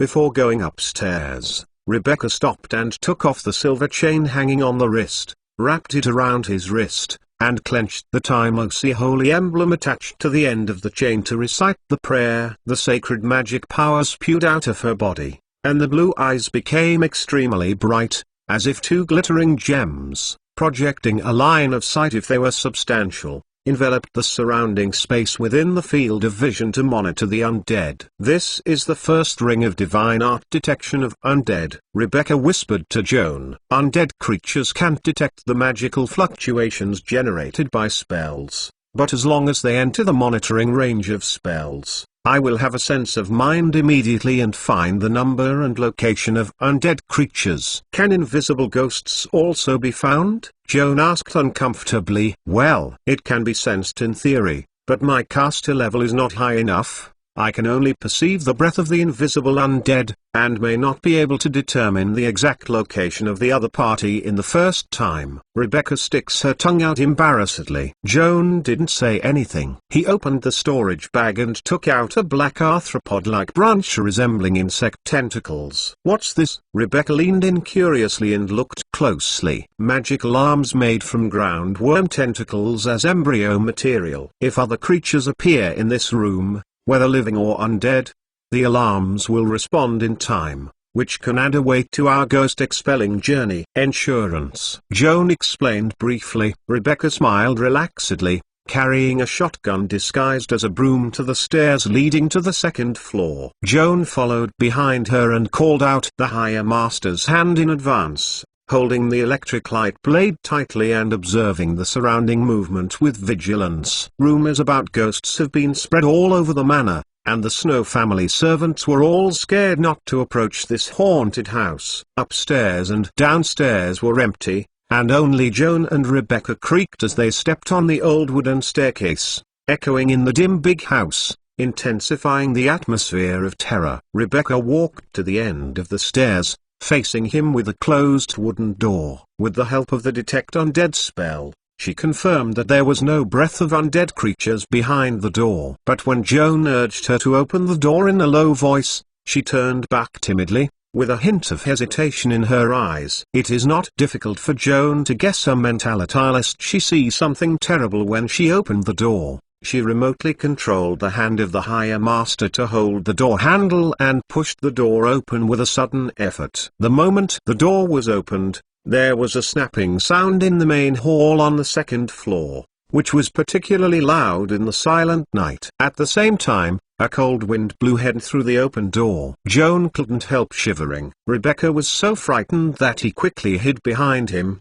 trembling with a probe from his shoulder and peering into the door. Joan clenched his dagger silently in the hall opposite. After a few seconds, Joan confirmed that there was no danger in the room before releasing the knife handle and walking lightly into their room with thick jacquard carpet. The first thing he saw was a window open across. Moonlight slanted through the open window, and the soft carpet surface was coated with a hazy luster, and a cool night breeze followed. "It's okay." Joan turned to appease Rebecca, who was pale with white lips. "Nothing is strange." The frightened little girl was very excited and shouted at the open window opposite. "When you opened the door just now, there must have been someone hidden in the room.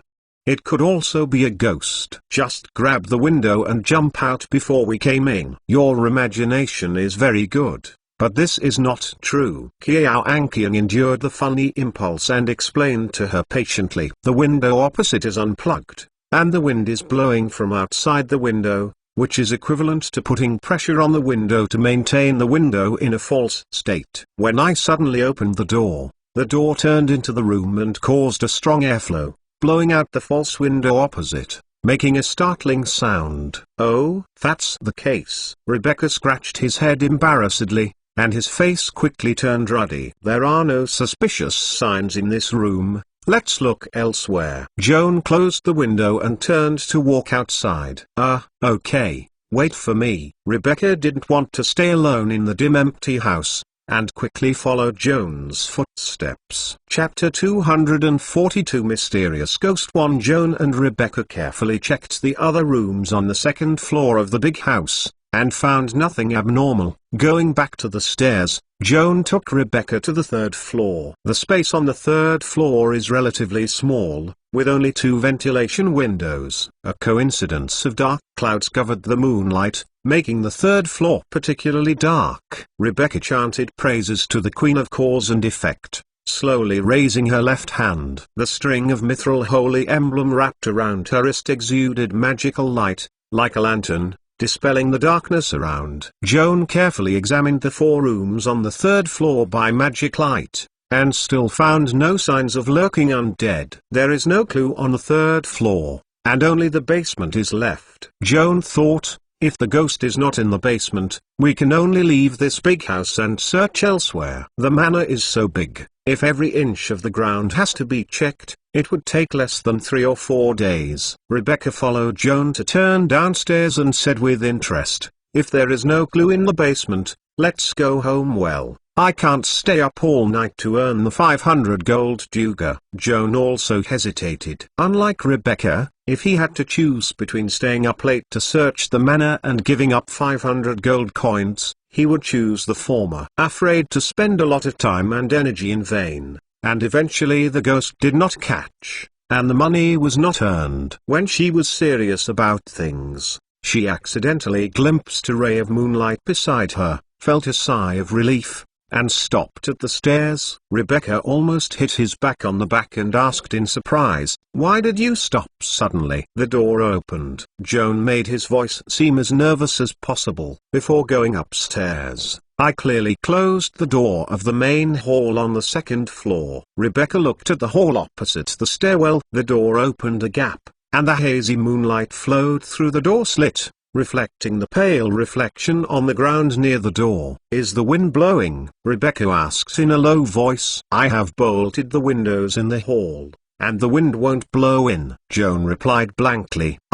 "Isn't that just one possibility?" "After we went upstairs, someone trailed in." Rebecca's eyes widened in horror. "But did you hear footsteps?" "No, I do not have either." Joan looked at the alarm in his hand. The siren also did not respond, which shows that the person who tracks us is very good at sneaking. No noise, no smell, and almost no airflow when walking. Living people have no such skill. Rebecca's voice trembled slightly. "It must be the ghost. It's abominable. No wonder we can't find it. It turned out to be hiding behind us." "It's too early to draw conclusions. I went into the house to check the situation." "You stayed outside?" "No." Before Joan finished his speech, he was violently interrupted by Rebecca. "I don't want to be separated from you." The 2 men split their heads in a dangerous place, and they will definitely be attacked by secretly lurking enemies. It's not as good as we go forward and back together.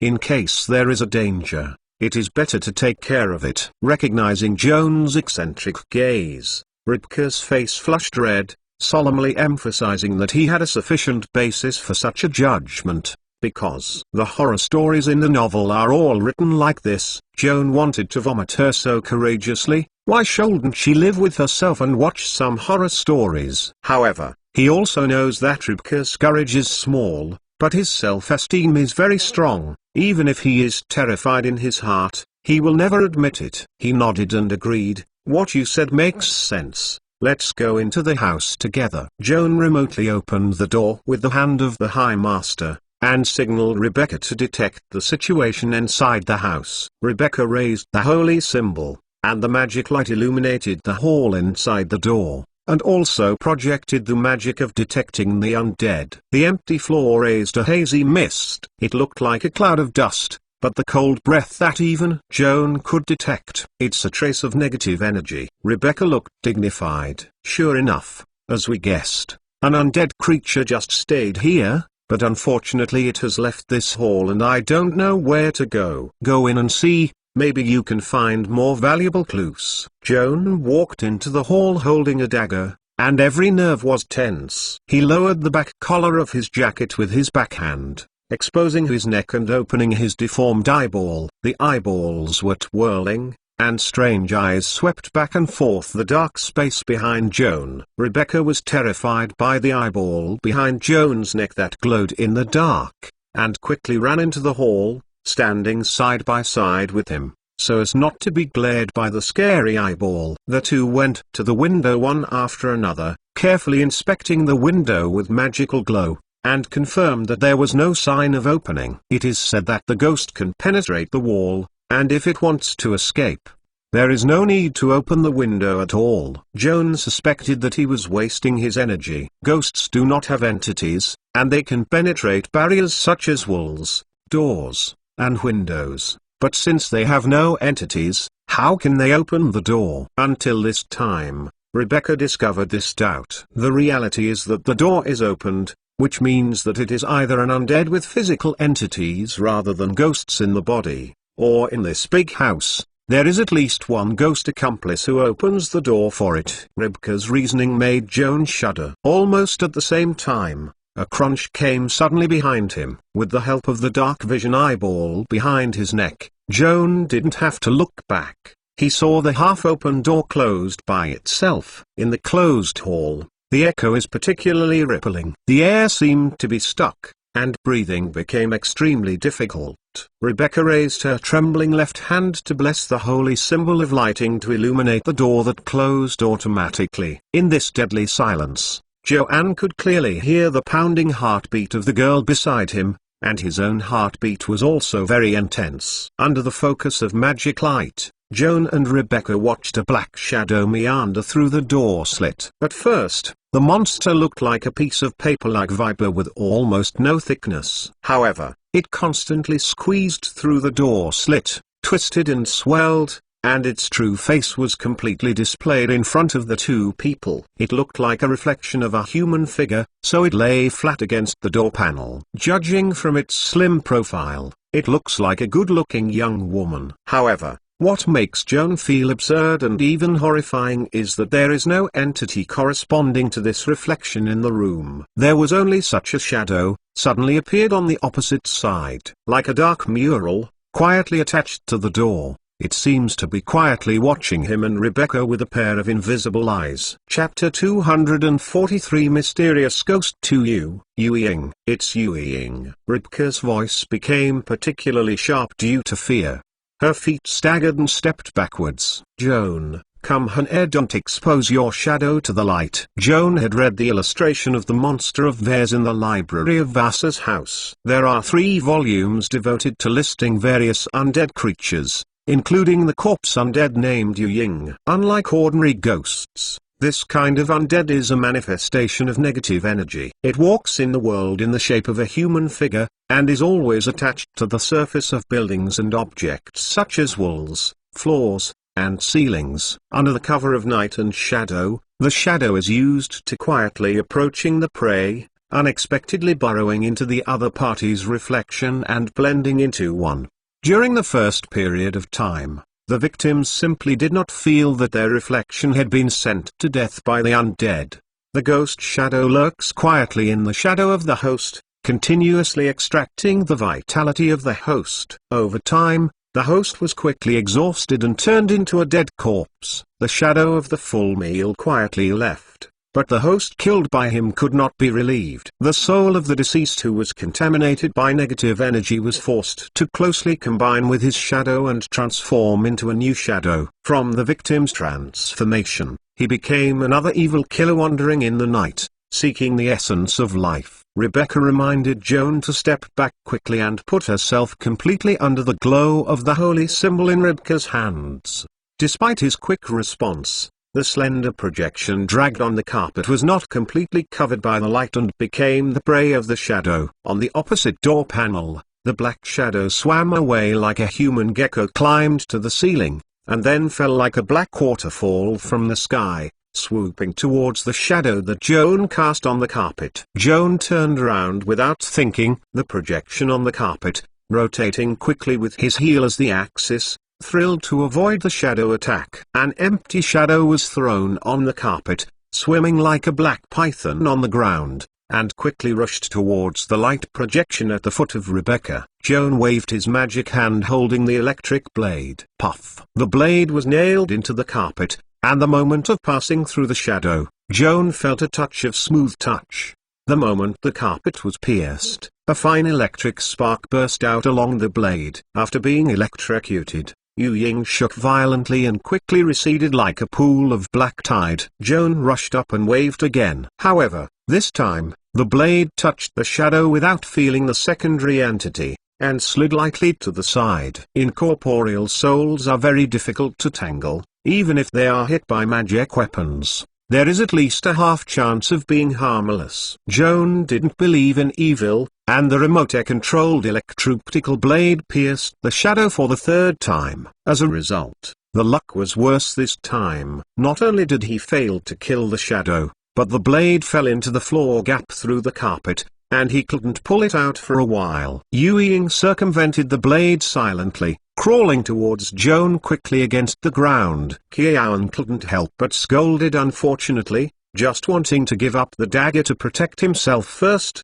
and a solemn prayer came suddenly from his ear. All glory is attributed to my Lord Timus. At a critical juncture, Rebecca finally defeated timidity, held up the holy symbol to sing praises to the beautiful goddess, guided the divine energy, and used the holy symbol as a medium to radiate around. The wave of positive energy surged violently and quickly expanded outside Rebecca's body, converging into a huge light ball with a radius of 30 feet in a blink of an eye. The white light shrouded Rebecca himself and Joan beside him. Qiao placed himself in a sphere of light, and every breath he breathed was saturated with abundant positive energy. This energy, which represents the essence of life, was considered by theologians to have existed since the birth of the universe. For all living things, positive energy can bring warmth and safety, and even heal wounds and cure diseases. On the contrary, for the undead born in the dark and contaminated with negative energy from the soul to the flesh, this bright and positive energy is the greatest threat,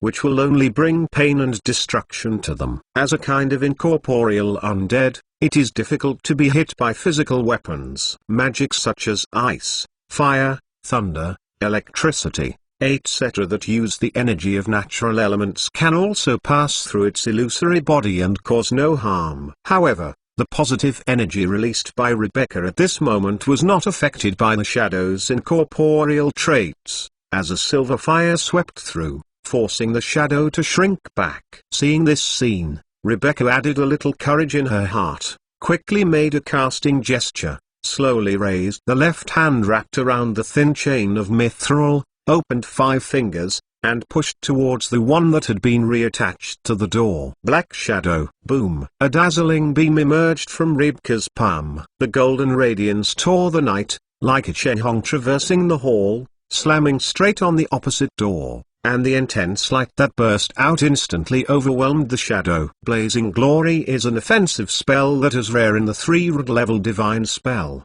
and it specifically restrains photophobia creatures and undead creatures. With Ribka's current priest rank, the ordinary shadow was hit by the scorching radiance. She exploded, and was instantly destroyed. However, what happened next surprised Rebecca. The shadow was twisted and struggling under the scorching brilliance, and the black figure became lighter and weaker. Seeing to be completely dispelled, suddenly turned around to escape from the area irradiated by the light beam, quickly walked against the wall, drilled the window slit, and disappeared into the night. Without the shadow of the shadow, the burning brilliance poured on the door panel, and the whole wooden door was immediately torn apart. The broken wood ignited flames and choked thick smoke. Quick fire. Joan threw a word in a hurry, turned around and waved the hand of the High Master, and the invisible magic hand screamed at the opposite window, smashing the glass with a wooden frame. Through the open window, illuminated by moonlight, a faint dark shadow in the courtyard downstairs was creeping to the ground,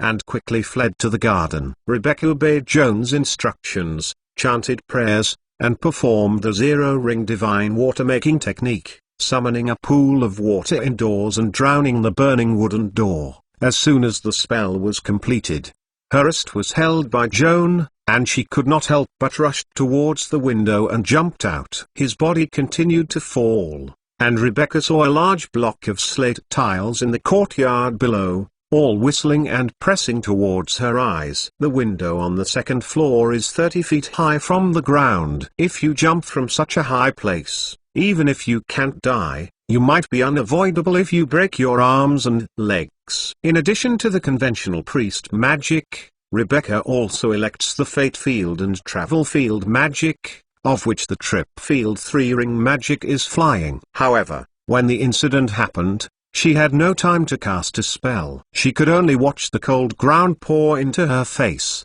quickly filling her field of vision, and scared her to close her eyes tightly, and her blood should coagulate. Chapter 244 Ambush in the Garden 1. As the body fell rapidly, Ribka's ear suddenly heard the sound of Joan chanting spells. A short, calm and powerful syllable. Ques. Rebecca immediately heard that this was an elven word, which was translated into common language as feather. The spell was still echoing in the air, and Joan and Ribka's speed of falling suddenly slowed down, as if lifted by an invisible pair of hands, landing lightly on the ground. The soles of the feet stepped on the solid ground, and Ribka's legs were still soft and trembling. Settling in, she realized that Joan had just performed the feather fall technique. Most spells in the world have a casting time of not less than 3 seconds. And Feather Drop is a rare exception. This spell requires almost no casting time and no gestures. A short start spell can be read to take effect and protect the caster and his companions from landing safely. Rebecca certainly admired Joan's imminent danger and calmness, and was even more surprised that he prepared the featherfall technique in advance. Did he expect to jump off the building today? Of course, Joan has no ability to know the prophet. In fact, he did not prepare the featherfall technique in advance. He just temporarily called a mythical force to perform the featherfall technique instead of the first spell slot. These details were inconvenient to tell Rebecca, that it wouldn't matter if she didn't explain it, even if she misunderstood. Rebecca, does your death detective spell continue to work? It's no longer valid, but it doesn't matter. I prepared 3 detection of undead today, which should be enough. Rebecca casts his spell quickly, his eyes flashing again to detect the undead. Yu Ying just passed by here, and the residual negative energy formed a clear path. Rebecca followed in front, Joan followed, and the two hurried across the courtyard. In front is the Snow family's garden, with the gate closed. It seemed that the gardener was also afraid of ghost harassment and wondered where to hide. Yu Ying went through the garden gate and hid deep in the flowers. What shall we do next? Rebecca asked Joanne. Open the door first and see what is happening in the garden. Joan once again cast the hand of the High Master, 10 steps apart, holding the door knocker. He tried to pull the door knocker and found that it could not be opened, so he held the electrooptical blade with his remote control magic hand, inserted the thin blade of paper into the slit of the door, and slid it up and down. With a click, the electric blade cut off the iron bolt, and the door opened slowly. Rebecca raised the glowing holy symbol, illuminated the gravel path leading to the garden gate, checked it, and determined that Yu Ying was not nearby, and walked towards the door. Wait. Joan suddenly held her shoulder. What's wrong? Rebecca stopped to look back, his face puzzled. Look here. Joan raised the siren made of the ground worm tentacles in his hand. The tentacles are bending away from the garden gate and humming. Isn't it because of the wind? Rebecca asked speculatively. The normal airflow will not make the siren buzz. This sign indicates that there are creatures hostile to us lurking in the garden. Joan moved the siren,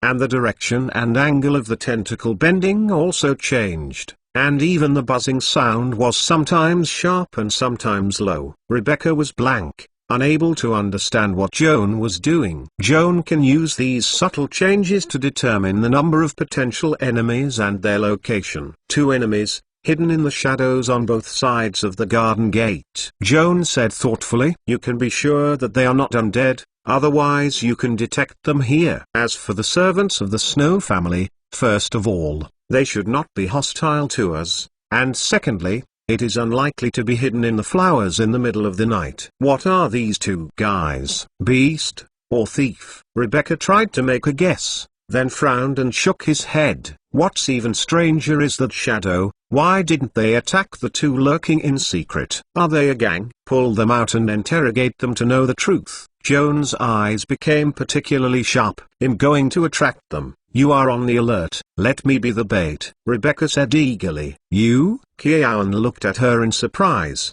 This is dangerous. Are you afraid? It's really scary. Rebecca nodded frankly and admitted, but he spoke with courage. But I'm a priest after all. I can't let a mage younger than me and weaker than me rush to the front line of the battlefield. Is this ridiculous? For fear of Joan refuting, the little girl lifted her slightly raised chest, patted the shiny chain armor, and the mithril ring locked and rattled. Fortunately, I am wearing armor and my defense is stronger than you. Well, this is the truth. Joan had to admit. The priest is blessed by the gods he worships, wearing helmets and armor, and holding a large shield does not hinder combat spells. The mage cannot enjoy such divine grace. Joan's defense is obviously not as good as Rebecca's mithril chain armor. For security reasons, Joan blessed Rebecca with a protection against evil to further strengthen the defense. Rebecca photographed sanctuary on herself. This point magic can create a circle of spiritual power encircling itself. The moment when the enemy creature attempts to attack Rebecca, it must first suffer from mental interference. If it cannot suppress the spiritual interference by its own willpower, it will lose its hostility and eliminate it. The idea of actively attacking Rebecca, accordingly, Rebecca cannot actively attack the other party, otherwise Holy Land will fail. It is not difficult to see from the effect of Holy Land that this is a spell specially designed to trap the enemy, which coincides with Rebecca's mission at the moment. With full preparation, Rebecca took a deep breath, clasped the magic crystal gun in both hands, and carefully moved her footsteps toward the garden under the dark night. Joan is also alert, staring at Rebecca's back, reaching into the storage bag with his left hand, taking out a bundle of rope and a small piece of ham skin, and holding them in both hands. Sweat infiltrated the solidified fat on the surface of the ham skin, and the left palm was cold and slippery. The crescent moon in the night sky again hid behind the dark clouds, as if the wind had also calmed down, and only the rustle of Rebecca stepping on the gravel pavement echoed in the courtyard. Just as she was about to step into the garden, under the walls on both sides of the gate, 2 black shadows suddenly appeared, rushing towards her silently and violently. Despite Rebecca's precautions, he was still scared to stagger back. The girl's eyes widened in horror, staring blankly at the 2 bloodthirsty vicious dogs that swooped across from her, and the country proverb that the garden allow bore often said flashed in her mind. The barking dog does not bite. The biting dog does not bark. Chapter 245. Ambush in the garden 2. At the moment when Rebecca froze, 2 mastiffs had rushed to her. Showing their sharp teeth, biting at her calf. Rebecca could not help but take a breath, as if he had seen his legs being bitten off by the evil dog. Fortunately, the Holy Land technique blessed in advance played a role at this critical moment. The vicious dog's teeth had not yet touched her trousers, but was bounced away by a sudden burst of golden light. Screaming and panting back, shaking his head again and again, the saliva flowing dripping along the corner of his mouth, seeming to be seriously mentally shocked, seems very painful. The Mastiff's intelligence is not high, but the encounter just now made them realize that the little girl in front of him was not easy to mess with. The wicked dog growled at Rebecca twice, but dared not initiate another bite, and turned around beside her, rushing towards Joan, a little further away. Pure with the time that Rebecca had won, Joan had completed preparations for casting spells, raised his hand to the two evil dogs, and a large piece of dark and greasy grease appeared on the ground in front of him. The bully and bully dogs were immediately retaliated. They couldn't hold back their running momentum, and they fell one after another in the traps made by greasy technique, tumbling and struggling, making a horrified whine. While the two evil dogs were temporarily trapped in the greasy trap, Joan quickly chanted the mantra, unfolded the rope in his hand, and held the end of the rope with his right hand, shaking gently. The rope flew to the greasy area like a long snake stretching his body. Yalla, singing an elven language that symbolizes life and spirit to start the mantra. The rope infused with magic power in Joan's hands temporarily gains life and intelligence. When the activated rope hit the ground, he raised his rope head and wandered on the slippery surface like a live snake. He quickly the two mastiffs and tied two knots to avoid the mastiff break free. The corner of the lips evoked a satisfactory arc, and Joan gently pulled the rope head in his hand. The activated rope contracted backwards in response to his intentions. With the help of oil lubrication, the surface friction was reduced, and the tightly tied mastiff was dragged to he followed. Joan squatted down to observe the two mastiff dogs with their tongues out and breathing hard, and found that they all wore iron collars around their necks, and the prominent capital letter S was inscribed on the outside of the collars. S. What does this mean? Joan muttered to himself. Mostly the abbreviation of the owner's last name. Rebecca walked to Joan, staring at the mastiff collar to make a guess. Most of the local manor owners will raise a group of mastiff dogs to visit the nursing home. These two dogs should be domesticated by Snow. The S on the dog collar is the abbreviation of Snow. Her guess sounded reasonable, but instead of guarding the gates, the Snow Dogs watchdogs hid in the garden and ambushed them and were hired to hunt down shadows. This was a bit abnormal. After thinking about it for a while, Joan thought of a possibility, and cast Mage's hand to peel off the eyelids of a mastiff dog to observe carefully. As expected, the mastiff's pupils faintly glowed with cyan luster, which is clearly a sign of residual magical power peculiar to the confusion control spell. Both mastiffs are enchanted with magic spells, which may be a natural creature charm, or a higher level enchanted monster. Joan looked dignified. That means someone secretly controlled these two mastiffs to attack us? Rebecca looked at the garden opened in the gate hole, but could not see where the main messenger was hiding behind the scenes.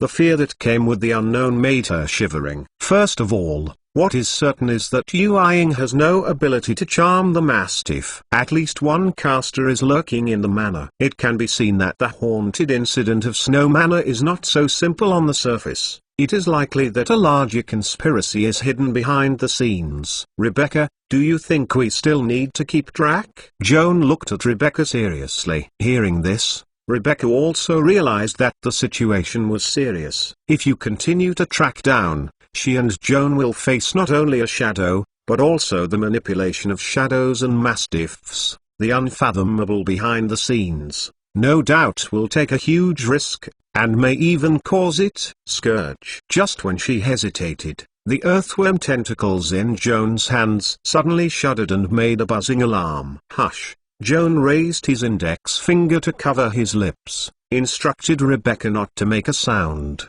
held the siren, moved up and down, left and right, and detected the position and distance of the lurker in the dark based on the angle of the tentacle bending and the frequency of vibration. Joan suddenly raised his left arm, pointed the small shield tied to the outside of his elbow to a thick bush in the garden, and spit out a syllable coldly. Anna. The face depicted on the surface of the shield made a glaring expression, and his eyes shot a strong radiance, like the same beam of searchlights hit the bushes straightly, illuminating every leaf brightly. This flash shield, which has been remodeled by Joan, has been upgraded from the 0 ring of flash to the more powerful 1 ring of flash burst. A shimmering ball of light burst into the magic-shrouded bushes, and Rebecca, who was far away, was dazzled by the strong light and had to turn his head to avoid it. The mysterious man hiding in the bushes is nothing to hide, revealing a black shadow enchanting, raising his hands to cover his face, stumbled and tried to escape into the depths of the flowers. You can't run. Joan stomped his feet, and the stomping boots started, and the magic power was injected into the ground through the soles of the boots, and a long straight ridge bulged on the surface. The shockwave spurred by thunderstomp extended along this ridge to the direction of the black man's escape, and immediately caught up with the man, violently erupted from the bottom of his foot, and tipped it to the ground. After Joan started stomping boots, he caught up and thought he could subdue the other party's fall. Unexpectedly, the man was extremely agile, and he flipped up and bounced when he fell to the ground. His hands were wiped around his waist, and the weapon was quickly lit up. The left hand clasped a cold dagger with a scorching red in his right hand. The thin sword, as if ice and fire were in her hands. Seeing this scene, Joan couldn't help being surprised. He was really familiar with these two weapons and could not help but make a guess. Looking at the man carefully, although the face is covered with black gauze and the appearance is not clear, but from the enchanting figure wrapped in a tight leather jacket, it is obviously a young woman. If these vague features alone are not enough to debunk each other's identity, the shaggy tail of the masked girl's buttocks undoubtedly provided Joan with more reliable evidence. No movement. Rebecca also caught up, aiming at the masked girl with her two-handed gun, and pressed her right index finger against the trigger, snapping a warning. No matter who you are, drop your weapons immediately, otherwise don't blame me for opening a hole in your head. The masked girl's eyes flickered, staring closely at the muzzle of the black hole, her body slightly lowered, and the tail behind her raised upward. The graceful carcass wrapped in a tight leather jacket, bulging bodybuilding muscle lines, and the hair on the tail tip upright like an electric shock. There are signs that she has decided to fight hard. Chapter 246 Yourself and many more. At this juncture, Joan suddenly broke his deadlock and raised his hand to press down Rebecca's barrel. What's wrong? Rebecca asked in surprise. The masked girl opposite also gave Joan a puzzling glance. Is it meow? Joan walked towards the masked girl. The masked girl shuddered and widened her eyes, looking at the boy dressed as a snowman slave opposite. You. Are you Joan? Joan nodded and cancelled the transfiguration technique to restore his original appearance. My God, it's really your kid, the masked girl exclaimed and pulled off her scarf, revealing a pretty face that Joan knew no more. It's all you own. If you have anything to discuss, put your weapons away first. Joan advocated loudly. Rebecca dropped the magic crystal gun hesitantly, and Xiao Miao also put away the sword after a short hesitation, and hurried to Joan, punching him angrily. Your kid doesn't study hard at school. What are you doing here? This is exactly what I want to ask you. There must be a first come first, right? Forget it. Don't talk about this first. Would you like to introduce me to this pastor lady? Joan looked at Rebecca, not sure if she was willing to reveal her identity in front of Xiao Miao. Rebecca casts, Joan and I are both classmates and friends. What do you call this lady? Rebecca took the initiative to reveal his identity. His manners were elegant and graceful. My name is Xiao Miao. Since you are Joan's friend, call me Meow Sister like him. Catwoman answered with a smile. It's an honor to meet you, Sister Meow. Everyone is not an outsider. I might as well say something straight. The owner of this manor, Mr. Andrew Snow, The customs director is a distant relative of my family. Tonight I was entrusted by Mr. Snow to investigate the haunted incident in the manor, and Joan invited me helper. Rebecca gave Xiaomiao a meaningful look. Looking at your outfit, Sister Meow, I want to be a guest not invited by Mr. Snow. I'm curious why you are hiding here, and you manipulated shadows and mastiffs to attack me and Joan. If you don't mind, it is best to give us a reasonable explanation. Xiaomiao scratched her head with a wry smile as she heard the implied smell of gunpowder in Rebecca's words. To be honest, the two mastiffs were indeed my charms. I just wanted to scare you away, but I didn't really want to hurt you. As for the shadow in the big house, it has nothing to do with me. It is our elder sister. In short, the inside story of this matter is very complicated. Don't get rid of the two of you guys. Hurry back to school and get a good night's sleep. It's best to forget about what happened tonight early tomorrow morning. Are you threatening me? Rebecca raised her eyebrows in disappointment. Xiaomiao sighed helplessly, turned to pull Joan aside, hugged his neck, lowered his voice and said, the inside story of this matter is very complicated. The two of you imprisoned are purely asking for trouble. Hurry up and take away your little girl who knows nothing, and I will explain the truth to you again. Actually, I don't want to manage this business, but Sister Meow, I have to make it clear to you that Rebecca has her own position, and I may not be able to persuade her. Joan told the truth. Oh, why is your brain dying? Is it not easy? Catwoman's face was full of hate for Ian,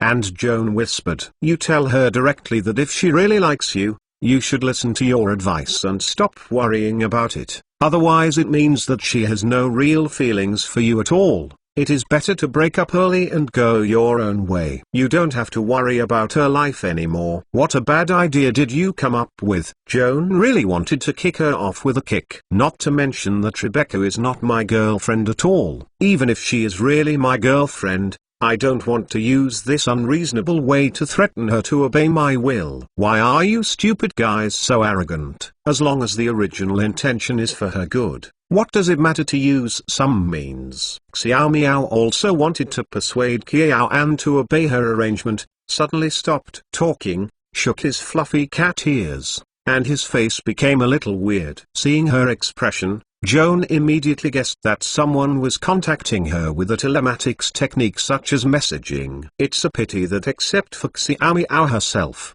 even Joan, who is beside her, can't hear the content of the magic message. Little Meow listened for a few seconds, turned around and looked at Rebecca, put away a smile, a little more solemn meaning on his face. Miss Rebecca, if I heard correctly, did you just mention that your surname is Castis? My surname is Casts. Is this important? Perhaps because of the faint hearing of Xiaomiao's abetting of Joan just now, Rebecca's rhetoric showed a hint of hostility. It doesn't matter to me, but my boss at the top is very interested in your surname, and entrusts me to ask you about it. The respectable Lord Dantrich Castis may have a kinship relationship with you. Meowxiazing emphasized, Miss Rebecca, this matter is very important. You better tell the truth. Rebecca looked hesitant and turned to look at Joan for inquiry. Sister Meow is not a bad guy, just be honest. Then, well, Sister Meow, the lord you mentioned just now is my father. Unfortunately, I don't have much impression of him. My father left before I remembered. There was no news for more than 10 years. Speaking of his father,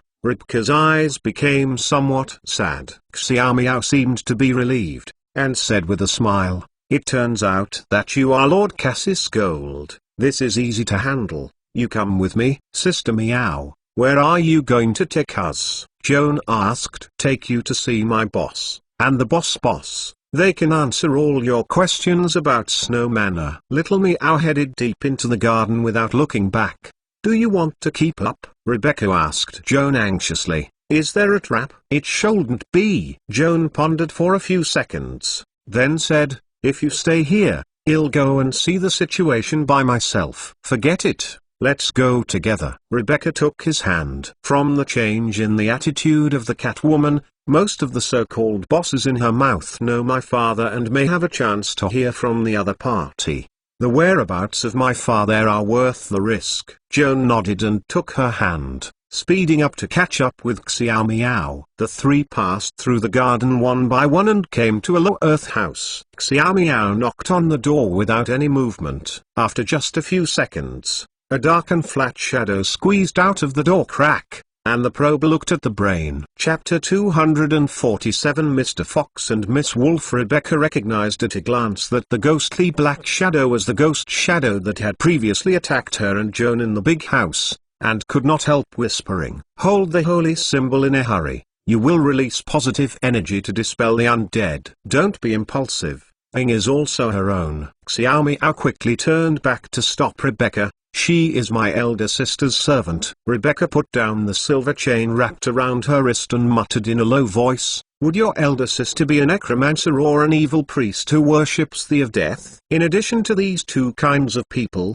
she could not think of anyone else who would summon Ying as her servant. "My elder sister is not a necromancer, nor a pastor of evil spirits. You will understand when you see her in a moment." Xiao Miao smiled mysteriously, and whispered to the ghost named Ying. Ying nodded, retracting the door like a low tide, disappearing without a trace. Xiao Miao pushed the door open, and a faint smell of wine came. Opposite the door presents a sloping downwardly extending ladder, which can see the end at a glance. After all, Rebecca was a rich lady, and when she looked at the layout of the door, she guessed where the stairs lead to, and whispered to Joan, "Most of the stairs lead to the cellar where snow manna is used to store homemade wine." Joan nodded knowingly and took her hand to follow Xiao Miao down the stairs.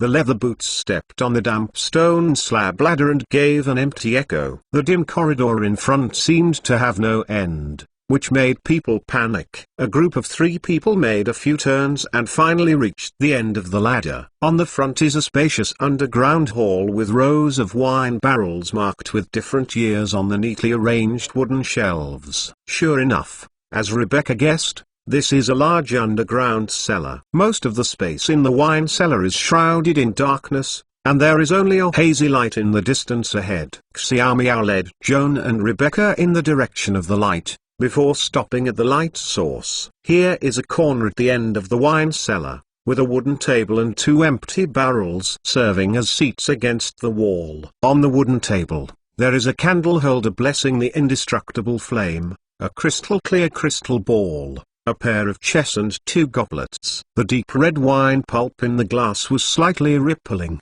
and the dreamy luster appeared in the magic candlestick. A pair of men and women are sitting on empty barrels on both sides of the wooden table, playing chess. Hearing the sound of footsteps, he turned around one after another and cast a meaningful look at Joan and Rebecca.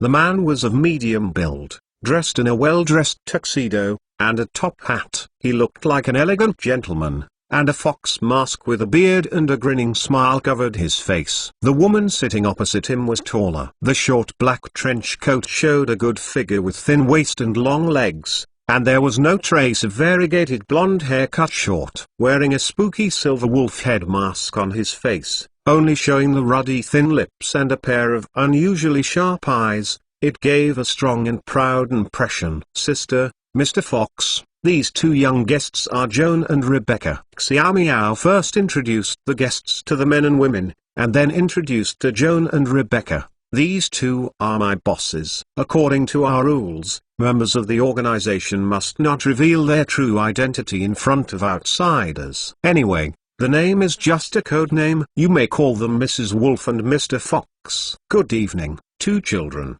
Welcome to our party." Mr. Fox seemed to be a warm and hearty person, took the initiative to shake hands with Joan and Rebecca one by one, and also asked Xiao Miao to bring 2 empty wine barrels to ask them to sit down. Mr. Fox wears white silk woven gloves, but judging from the soft touch when shaking hands, Joan is convinced that this person does not have to rely on manual labor to make a living, but looks like a wealthy man without worry. Miss Wolf crossed her arms across her chest and looked at Joan and Rebecca silently, obviously not interested in dealing with the 2 of them. Judging from her temperament, She seemed like a weird woman with a strange temper and a lonely appreciation. Joan also noticed that the shadow naming was quietly attached to the wall behind Miss Wolf. Yu Ying's body curve is almost the same as the figure of Mrs. Wolf, as if it were drawn according to the picture. This detail aroused his curiosity and looked down at the shadow of Miss Wolf. Joanne was surprised to find that the shadow of Mrs. Wolf was very pale,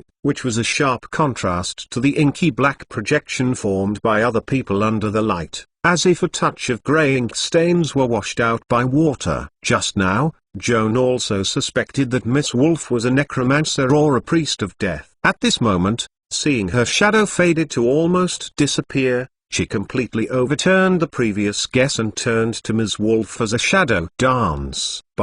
Shadow dancer is a special advanced extraordinary profession. Its professional specialty is to obtain magic power from the shadows, using various spells and supernatural powers closely related to the shadows. Shadow dancer has a professional ability, which is to cut a part of its own projection as a material, and combine magic to create a shadow servant. Shadow servant is absolutely loyal to shadow dancer and does not have a time limit like other summoned creatures. It can serve the master permanently and will not be dispelled by the priest like ordinary shadows. Joan looked deeply at Miss Wolf and then looked away at Mr. Fox. He faintly sensed the magic fluctuations from this mysterious man, which showed that the other party was a professional spellcaster. Judging from the extraordinary charm of Mr. Fox's words and deeds, most of them are not wizards, but more like a warlock or a bard. Joan inadvertently saw a crystal ball on the wooden table next to Mr. Fox,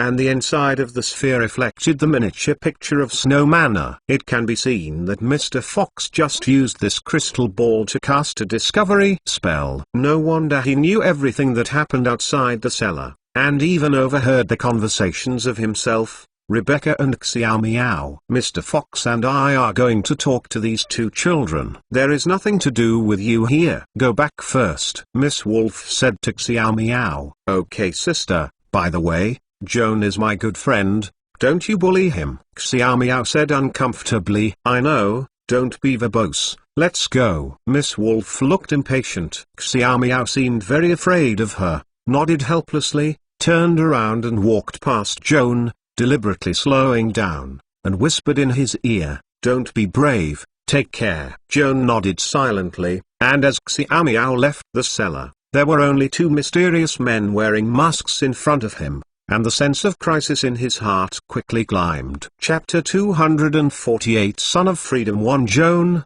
Rebecca, considering you are young, I will not invite you to drink. Miss Wolf picked up the wine glass, shot the ruby-like sparkle against the candlestick, and sipped it to her lips. I know, you are tracing the truth about the haunted incident at Snow Manor. I don't hide from you.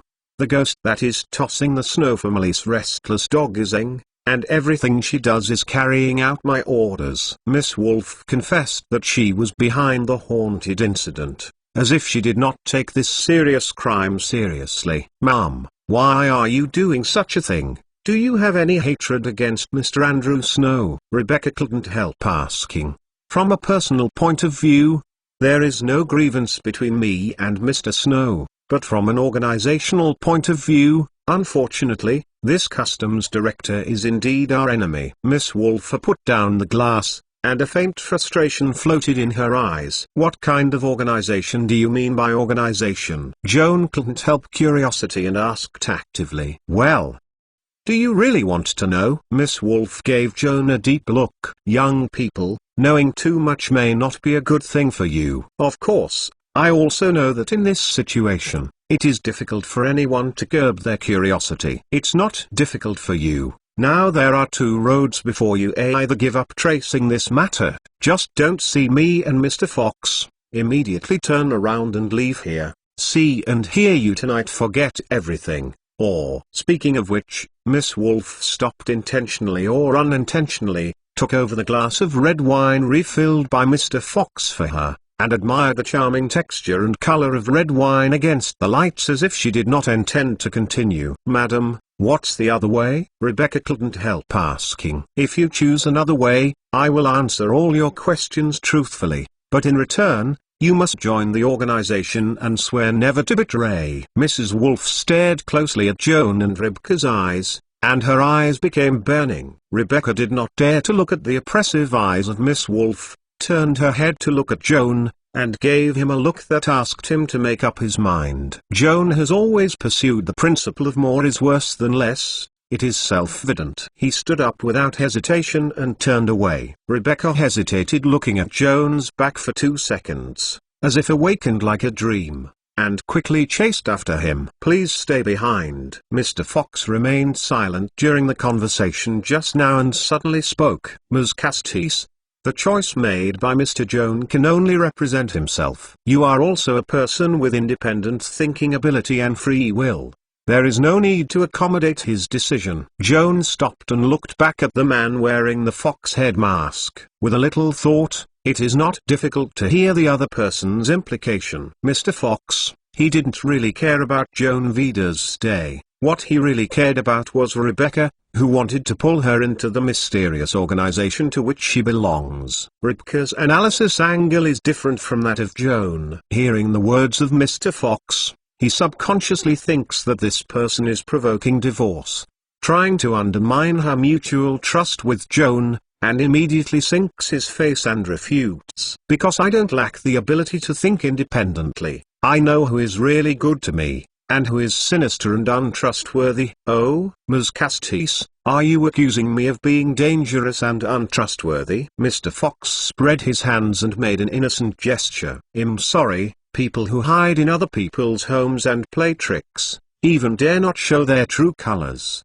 are not qualified to ask me for trust." Rebecca said it right. Mr. Fox was speechless for a while. Miss Wolf's eyes flickered, revealing a trace of murderousness. The atmosphere in the wine cellar became more tense. Joan quietly held the light blade. His nerves tightened, and he was secretly prepared to fight hard. The suffocating silence seemed to last as long as a century. Mr. Fox suddenly laughed, and took off his mask with his backhand, revealing a pretty and handsome face, which seemed to be in his early 30s. Joan and Rebecca looked at each other, both overwhelmed by his unexpected behavior. Miss Wolf didn't seem to expect that Mr. Fox would take off the mask. When she was surprised, she raised her hand. She seemed to be hesitating whether she should follow Mr. Fox and take off the mask. Mr. Fox waved his hand in time and said to Miss Wolf, "I don't live in Leiden City. I don't need to take off the mask occasionally." "You don't need it. It's better to keep a little mystery." Miss Wolf heard the words as if relieved,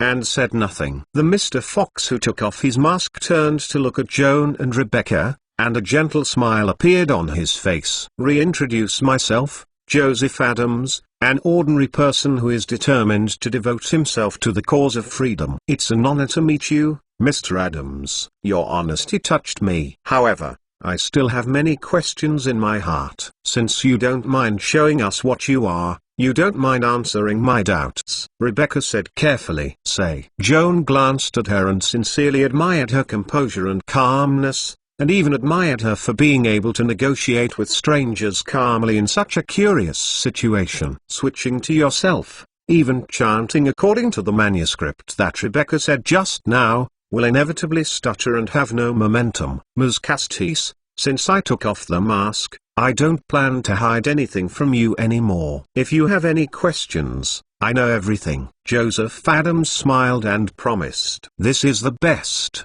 My first question is what organization you and Mrs. Wolf belong to." Rebecca didn't want to go around, and the first question was directed at the point. Adams was clearly prepared for this question, and he asked with a smile, "Ms. Castis, have you heard of the Children of Freedom Association?" "Association of Freedom Children." Rebecca muttered Adams' words, his face dimmed. Joan's face also changed, and his heart was a little uneasy. People who discuss life in Port Leiden may not know the name of the Governor General, but the name of the Son of Freedom is well known. Throughout the ages, in a society composed of human beings, it is inevitable that there will be some dark corners that cannot be reached by law and order. In these extra-legal places, the gang has become the uncrowned king. Port Leiden is no exception. Whether in the rich or the slums, this prosperous trading city has active members of gang members, And among all these illegal organizations, the gangs with the most members, the most powerful, and the most well-organized gangs are not the Children of Freedom Association. Genus. Chapter 249 The Son of Freedom 2 The municipality of Portland has never publicly acknowledged the existence of the Son of Liberty, but secretly it has been exhausting ways to try to suppress the influence of this underground force. Unfortunately, so far, all attempts to destroy the Son of Freedom have ended in failure. Part of the reason is that the colonial authorities could not confirm the true identity of the leader of the organization, and a more important factor is that the military, political, and commercial circles of Leiden have long been infiltrated by the Son of Freedom. Even the municipal council. There is no shortage of insiders and even asylum seekers of the organization. The action of the military and police against the Son of Freedom has not yet begun, and the wind has spread to the ears of those gang members in advance, and they fled from Leiden port in time to avoid the limelight. The so-called Black Sweep operation is always thundering and raining,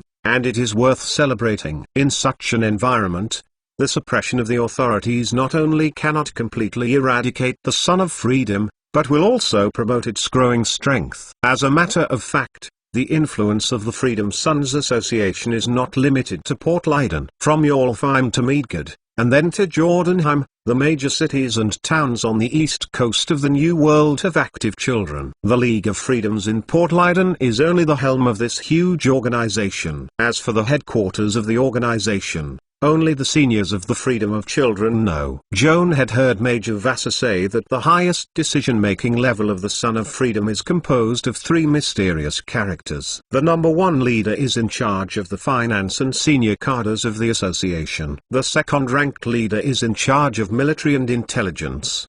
The third-ranked leader is responsible for organizing personnel work and supervising association officials above the middle level. Judging from the rigorous and orderly organizational structure of the Children's Association of Liberty, it is more like a mature party than a loose gang, and it is not engaged in small-scale activities such as bullying the market, opening casinos, pimping or collecting protection fees. Noisy criminal activity. From the first day of its establishment, the Children of Freedom Association has established two closely related major businesses: smuggling and selling stolen goods. In order to facilitate ocean-going smuggling activities, it is said that the Children of Freedom spared no expense to create an armed fleet affiliated with the organization. The ship's tonnage and firepower are powerful, and it even dares to confront the anti-smuggling fleet of the colonial authorities. Thousands of merchant ships engaged in maritime smuggling activities from Alfheim to Jotunheim. Most of these merchant ships do not have the capability,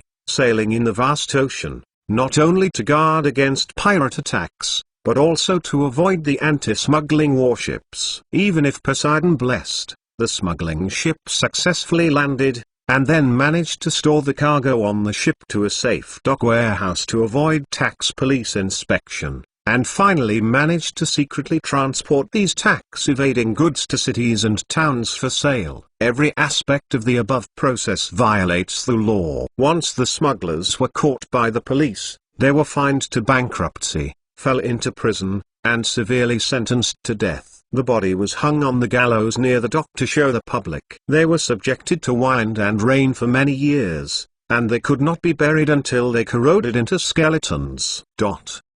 Driven by huge profits, the businessmen were willing to take the huge risk of getting on the gallows, and went on to take part in smuggling activities. Although the severe crackdown by the imperial authorities failed to put an end to smuggling activities, it also forced smugglers to seek a more secure way to make a fortune, for which they spared no expense to seek protection. The Son of Freedom was born in response to this ubiquitous demand. This huge gangster across the east coast of Wilnoya, some of them are horses and thugs. Neither lack of armed forces nor lack of intelligence networks can provide smugglers with a full range of services from escort, early warning to the sale of stolen goods. Once the smugglers have established a relationship with the Children's Freedom Association and paid full commission, It is like buying a shipping insurance, and you can sit back and relax, relying on the boldness and unscrupulous ruthlessness that violated all laws in the world.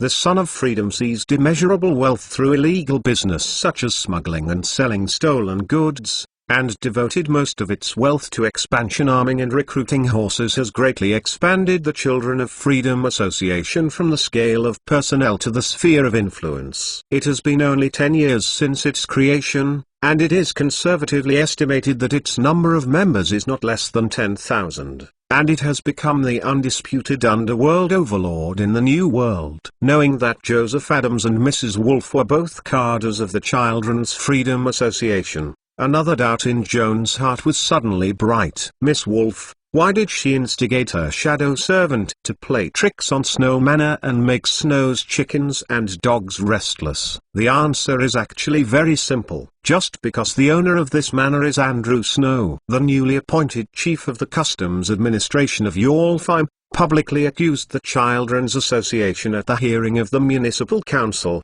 claiming that this gang organization is the biggest cause of smuggling activities that have been repeatedly banned and even increasingly rampant. Freedom Sun will not be eradicated one day, and anti-smuggling activities cannot be carried out effectively. Based on the above judgment, Andrew Snow asked the Municipal Council to authorize him to reorganize the anti-smuggling force and clear out the anti-smuggling personnel suspected of being bought and used by the Son of Freedom from the military police. In addition, Andrew Snow also asked Parliament to introduce a bill to crack down on stolen goods, and people who buy and resell smuggled goods, whether intentionally or unintentionally, have to pay huge fines for this.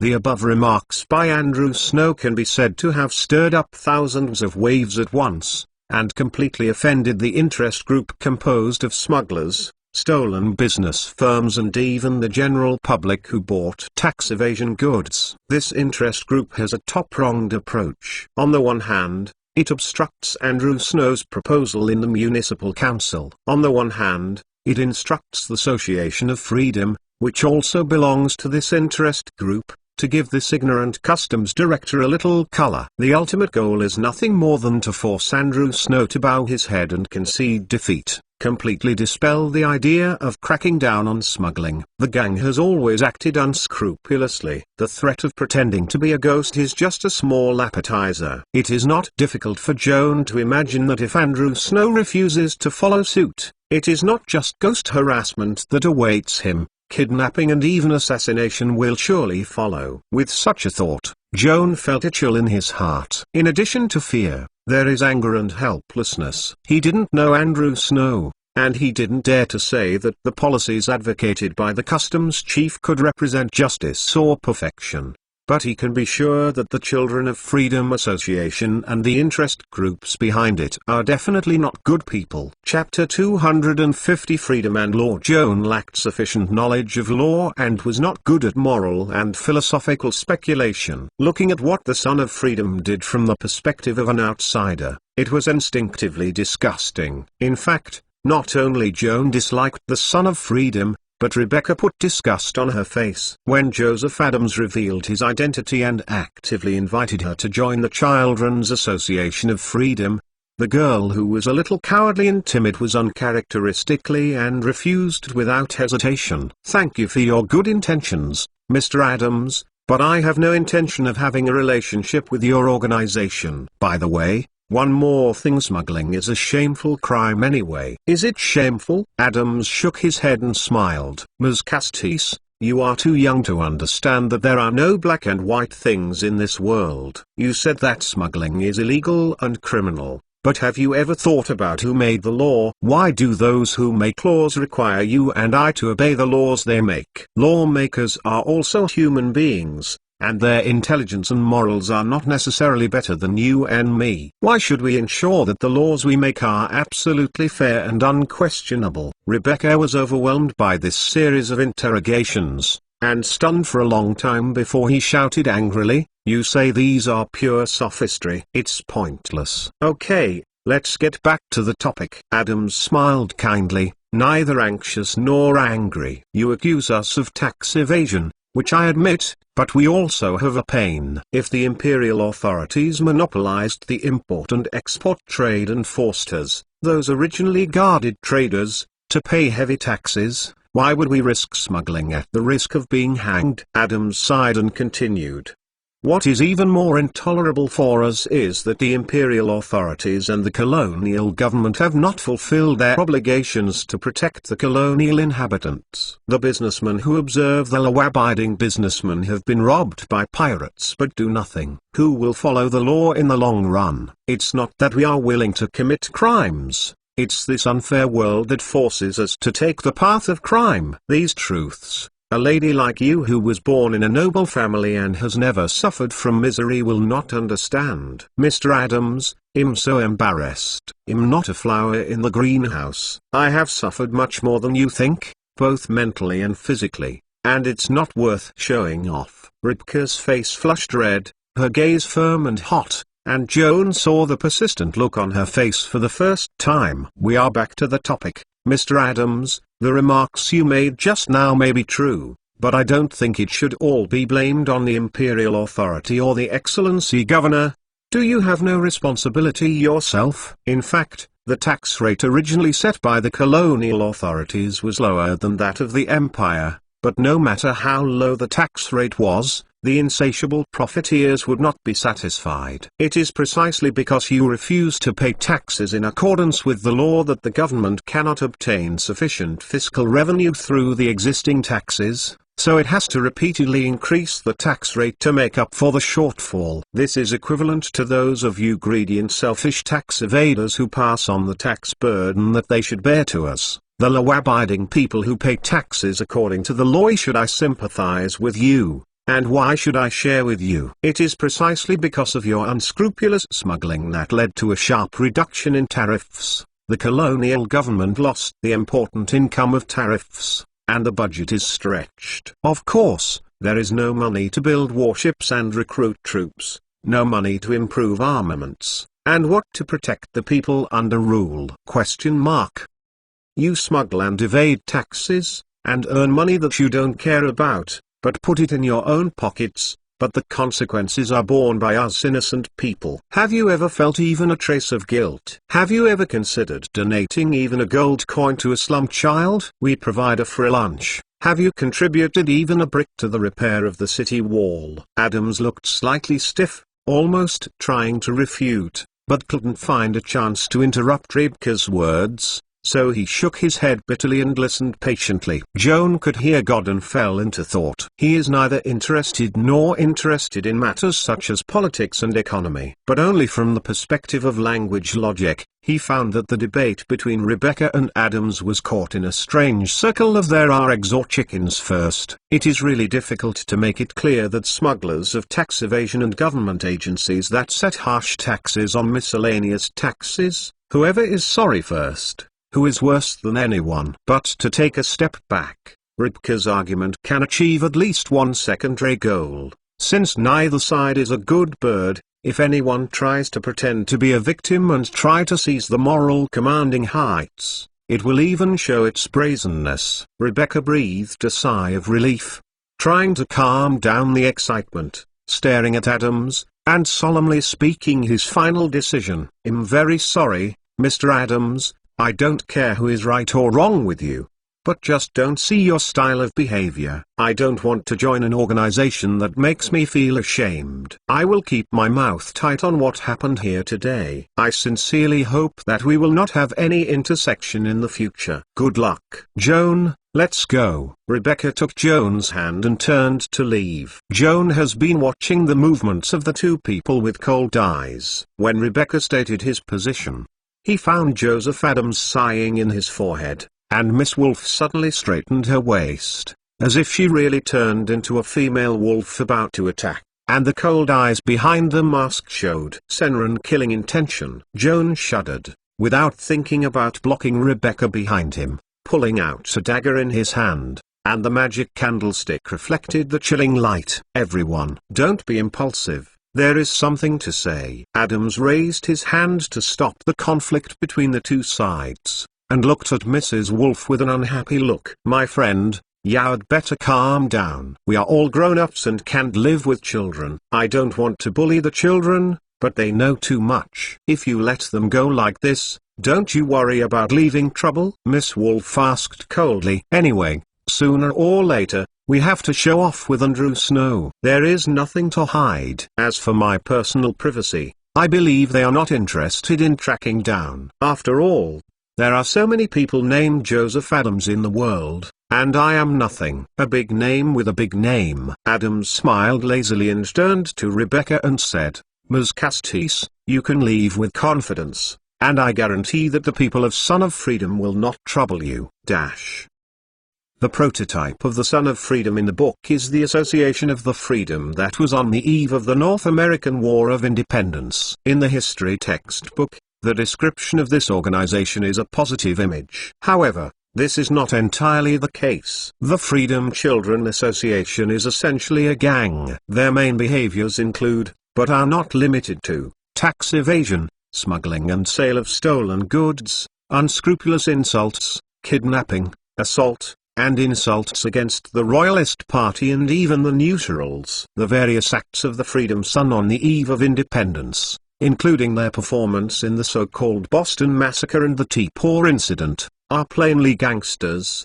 The British Empire is somewhat decent. Gentlemen, in the end it is a rogue with no lower limit. It's just that at a certain historical stage, the gangster happened to be on the right side of politics, and later it was washed white, and instead became a revolutionary. Judging from the history of the birth of the Son of Liberty, I personally think that the United States, saying that it is a rogue country born of injustice, may be extreme, but generally it cannot be wrong. This rogue approach and the so-called city on the mountain and the arrogance of self-proclaimed God voters have permeated all aspects of American history, and there has been no essential change until now.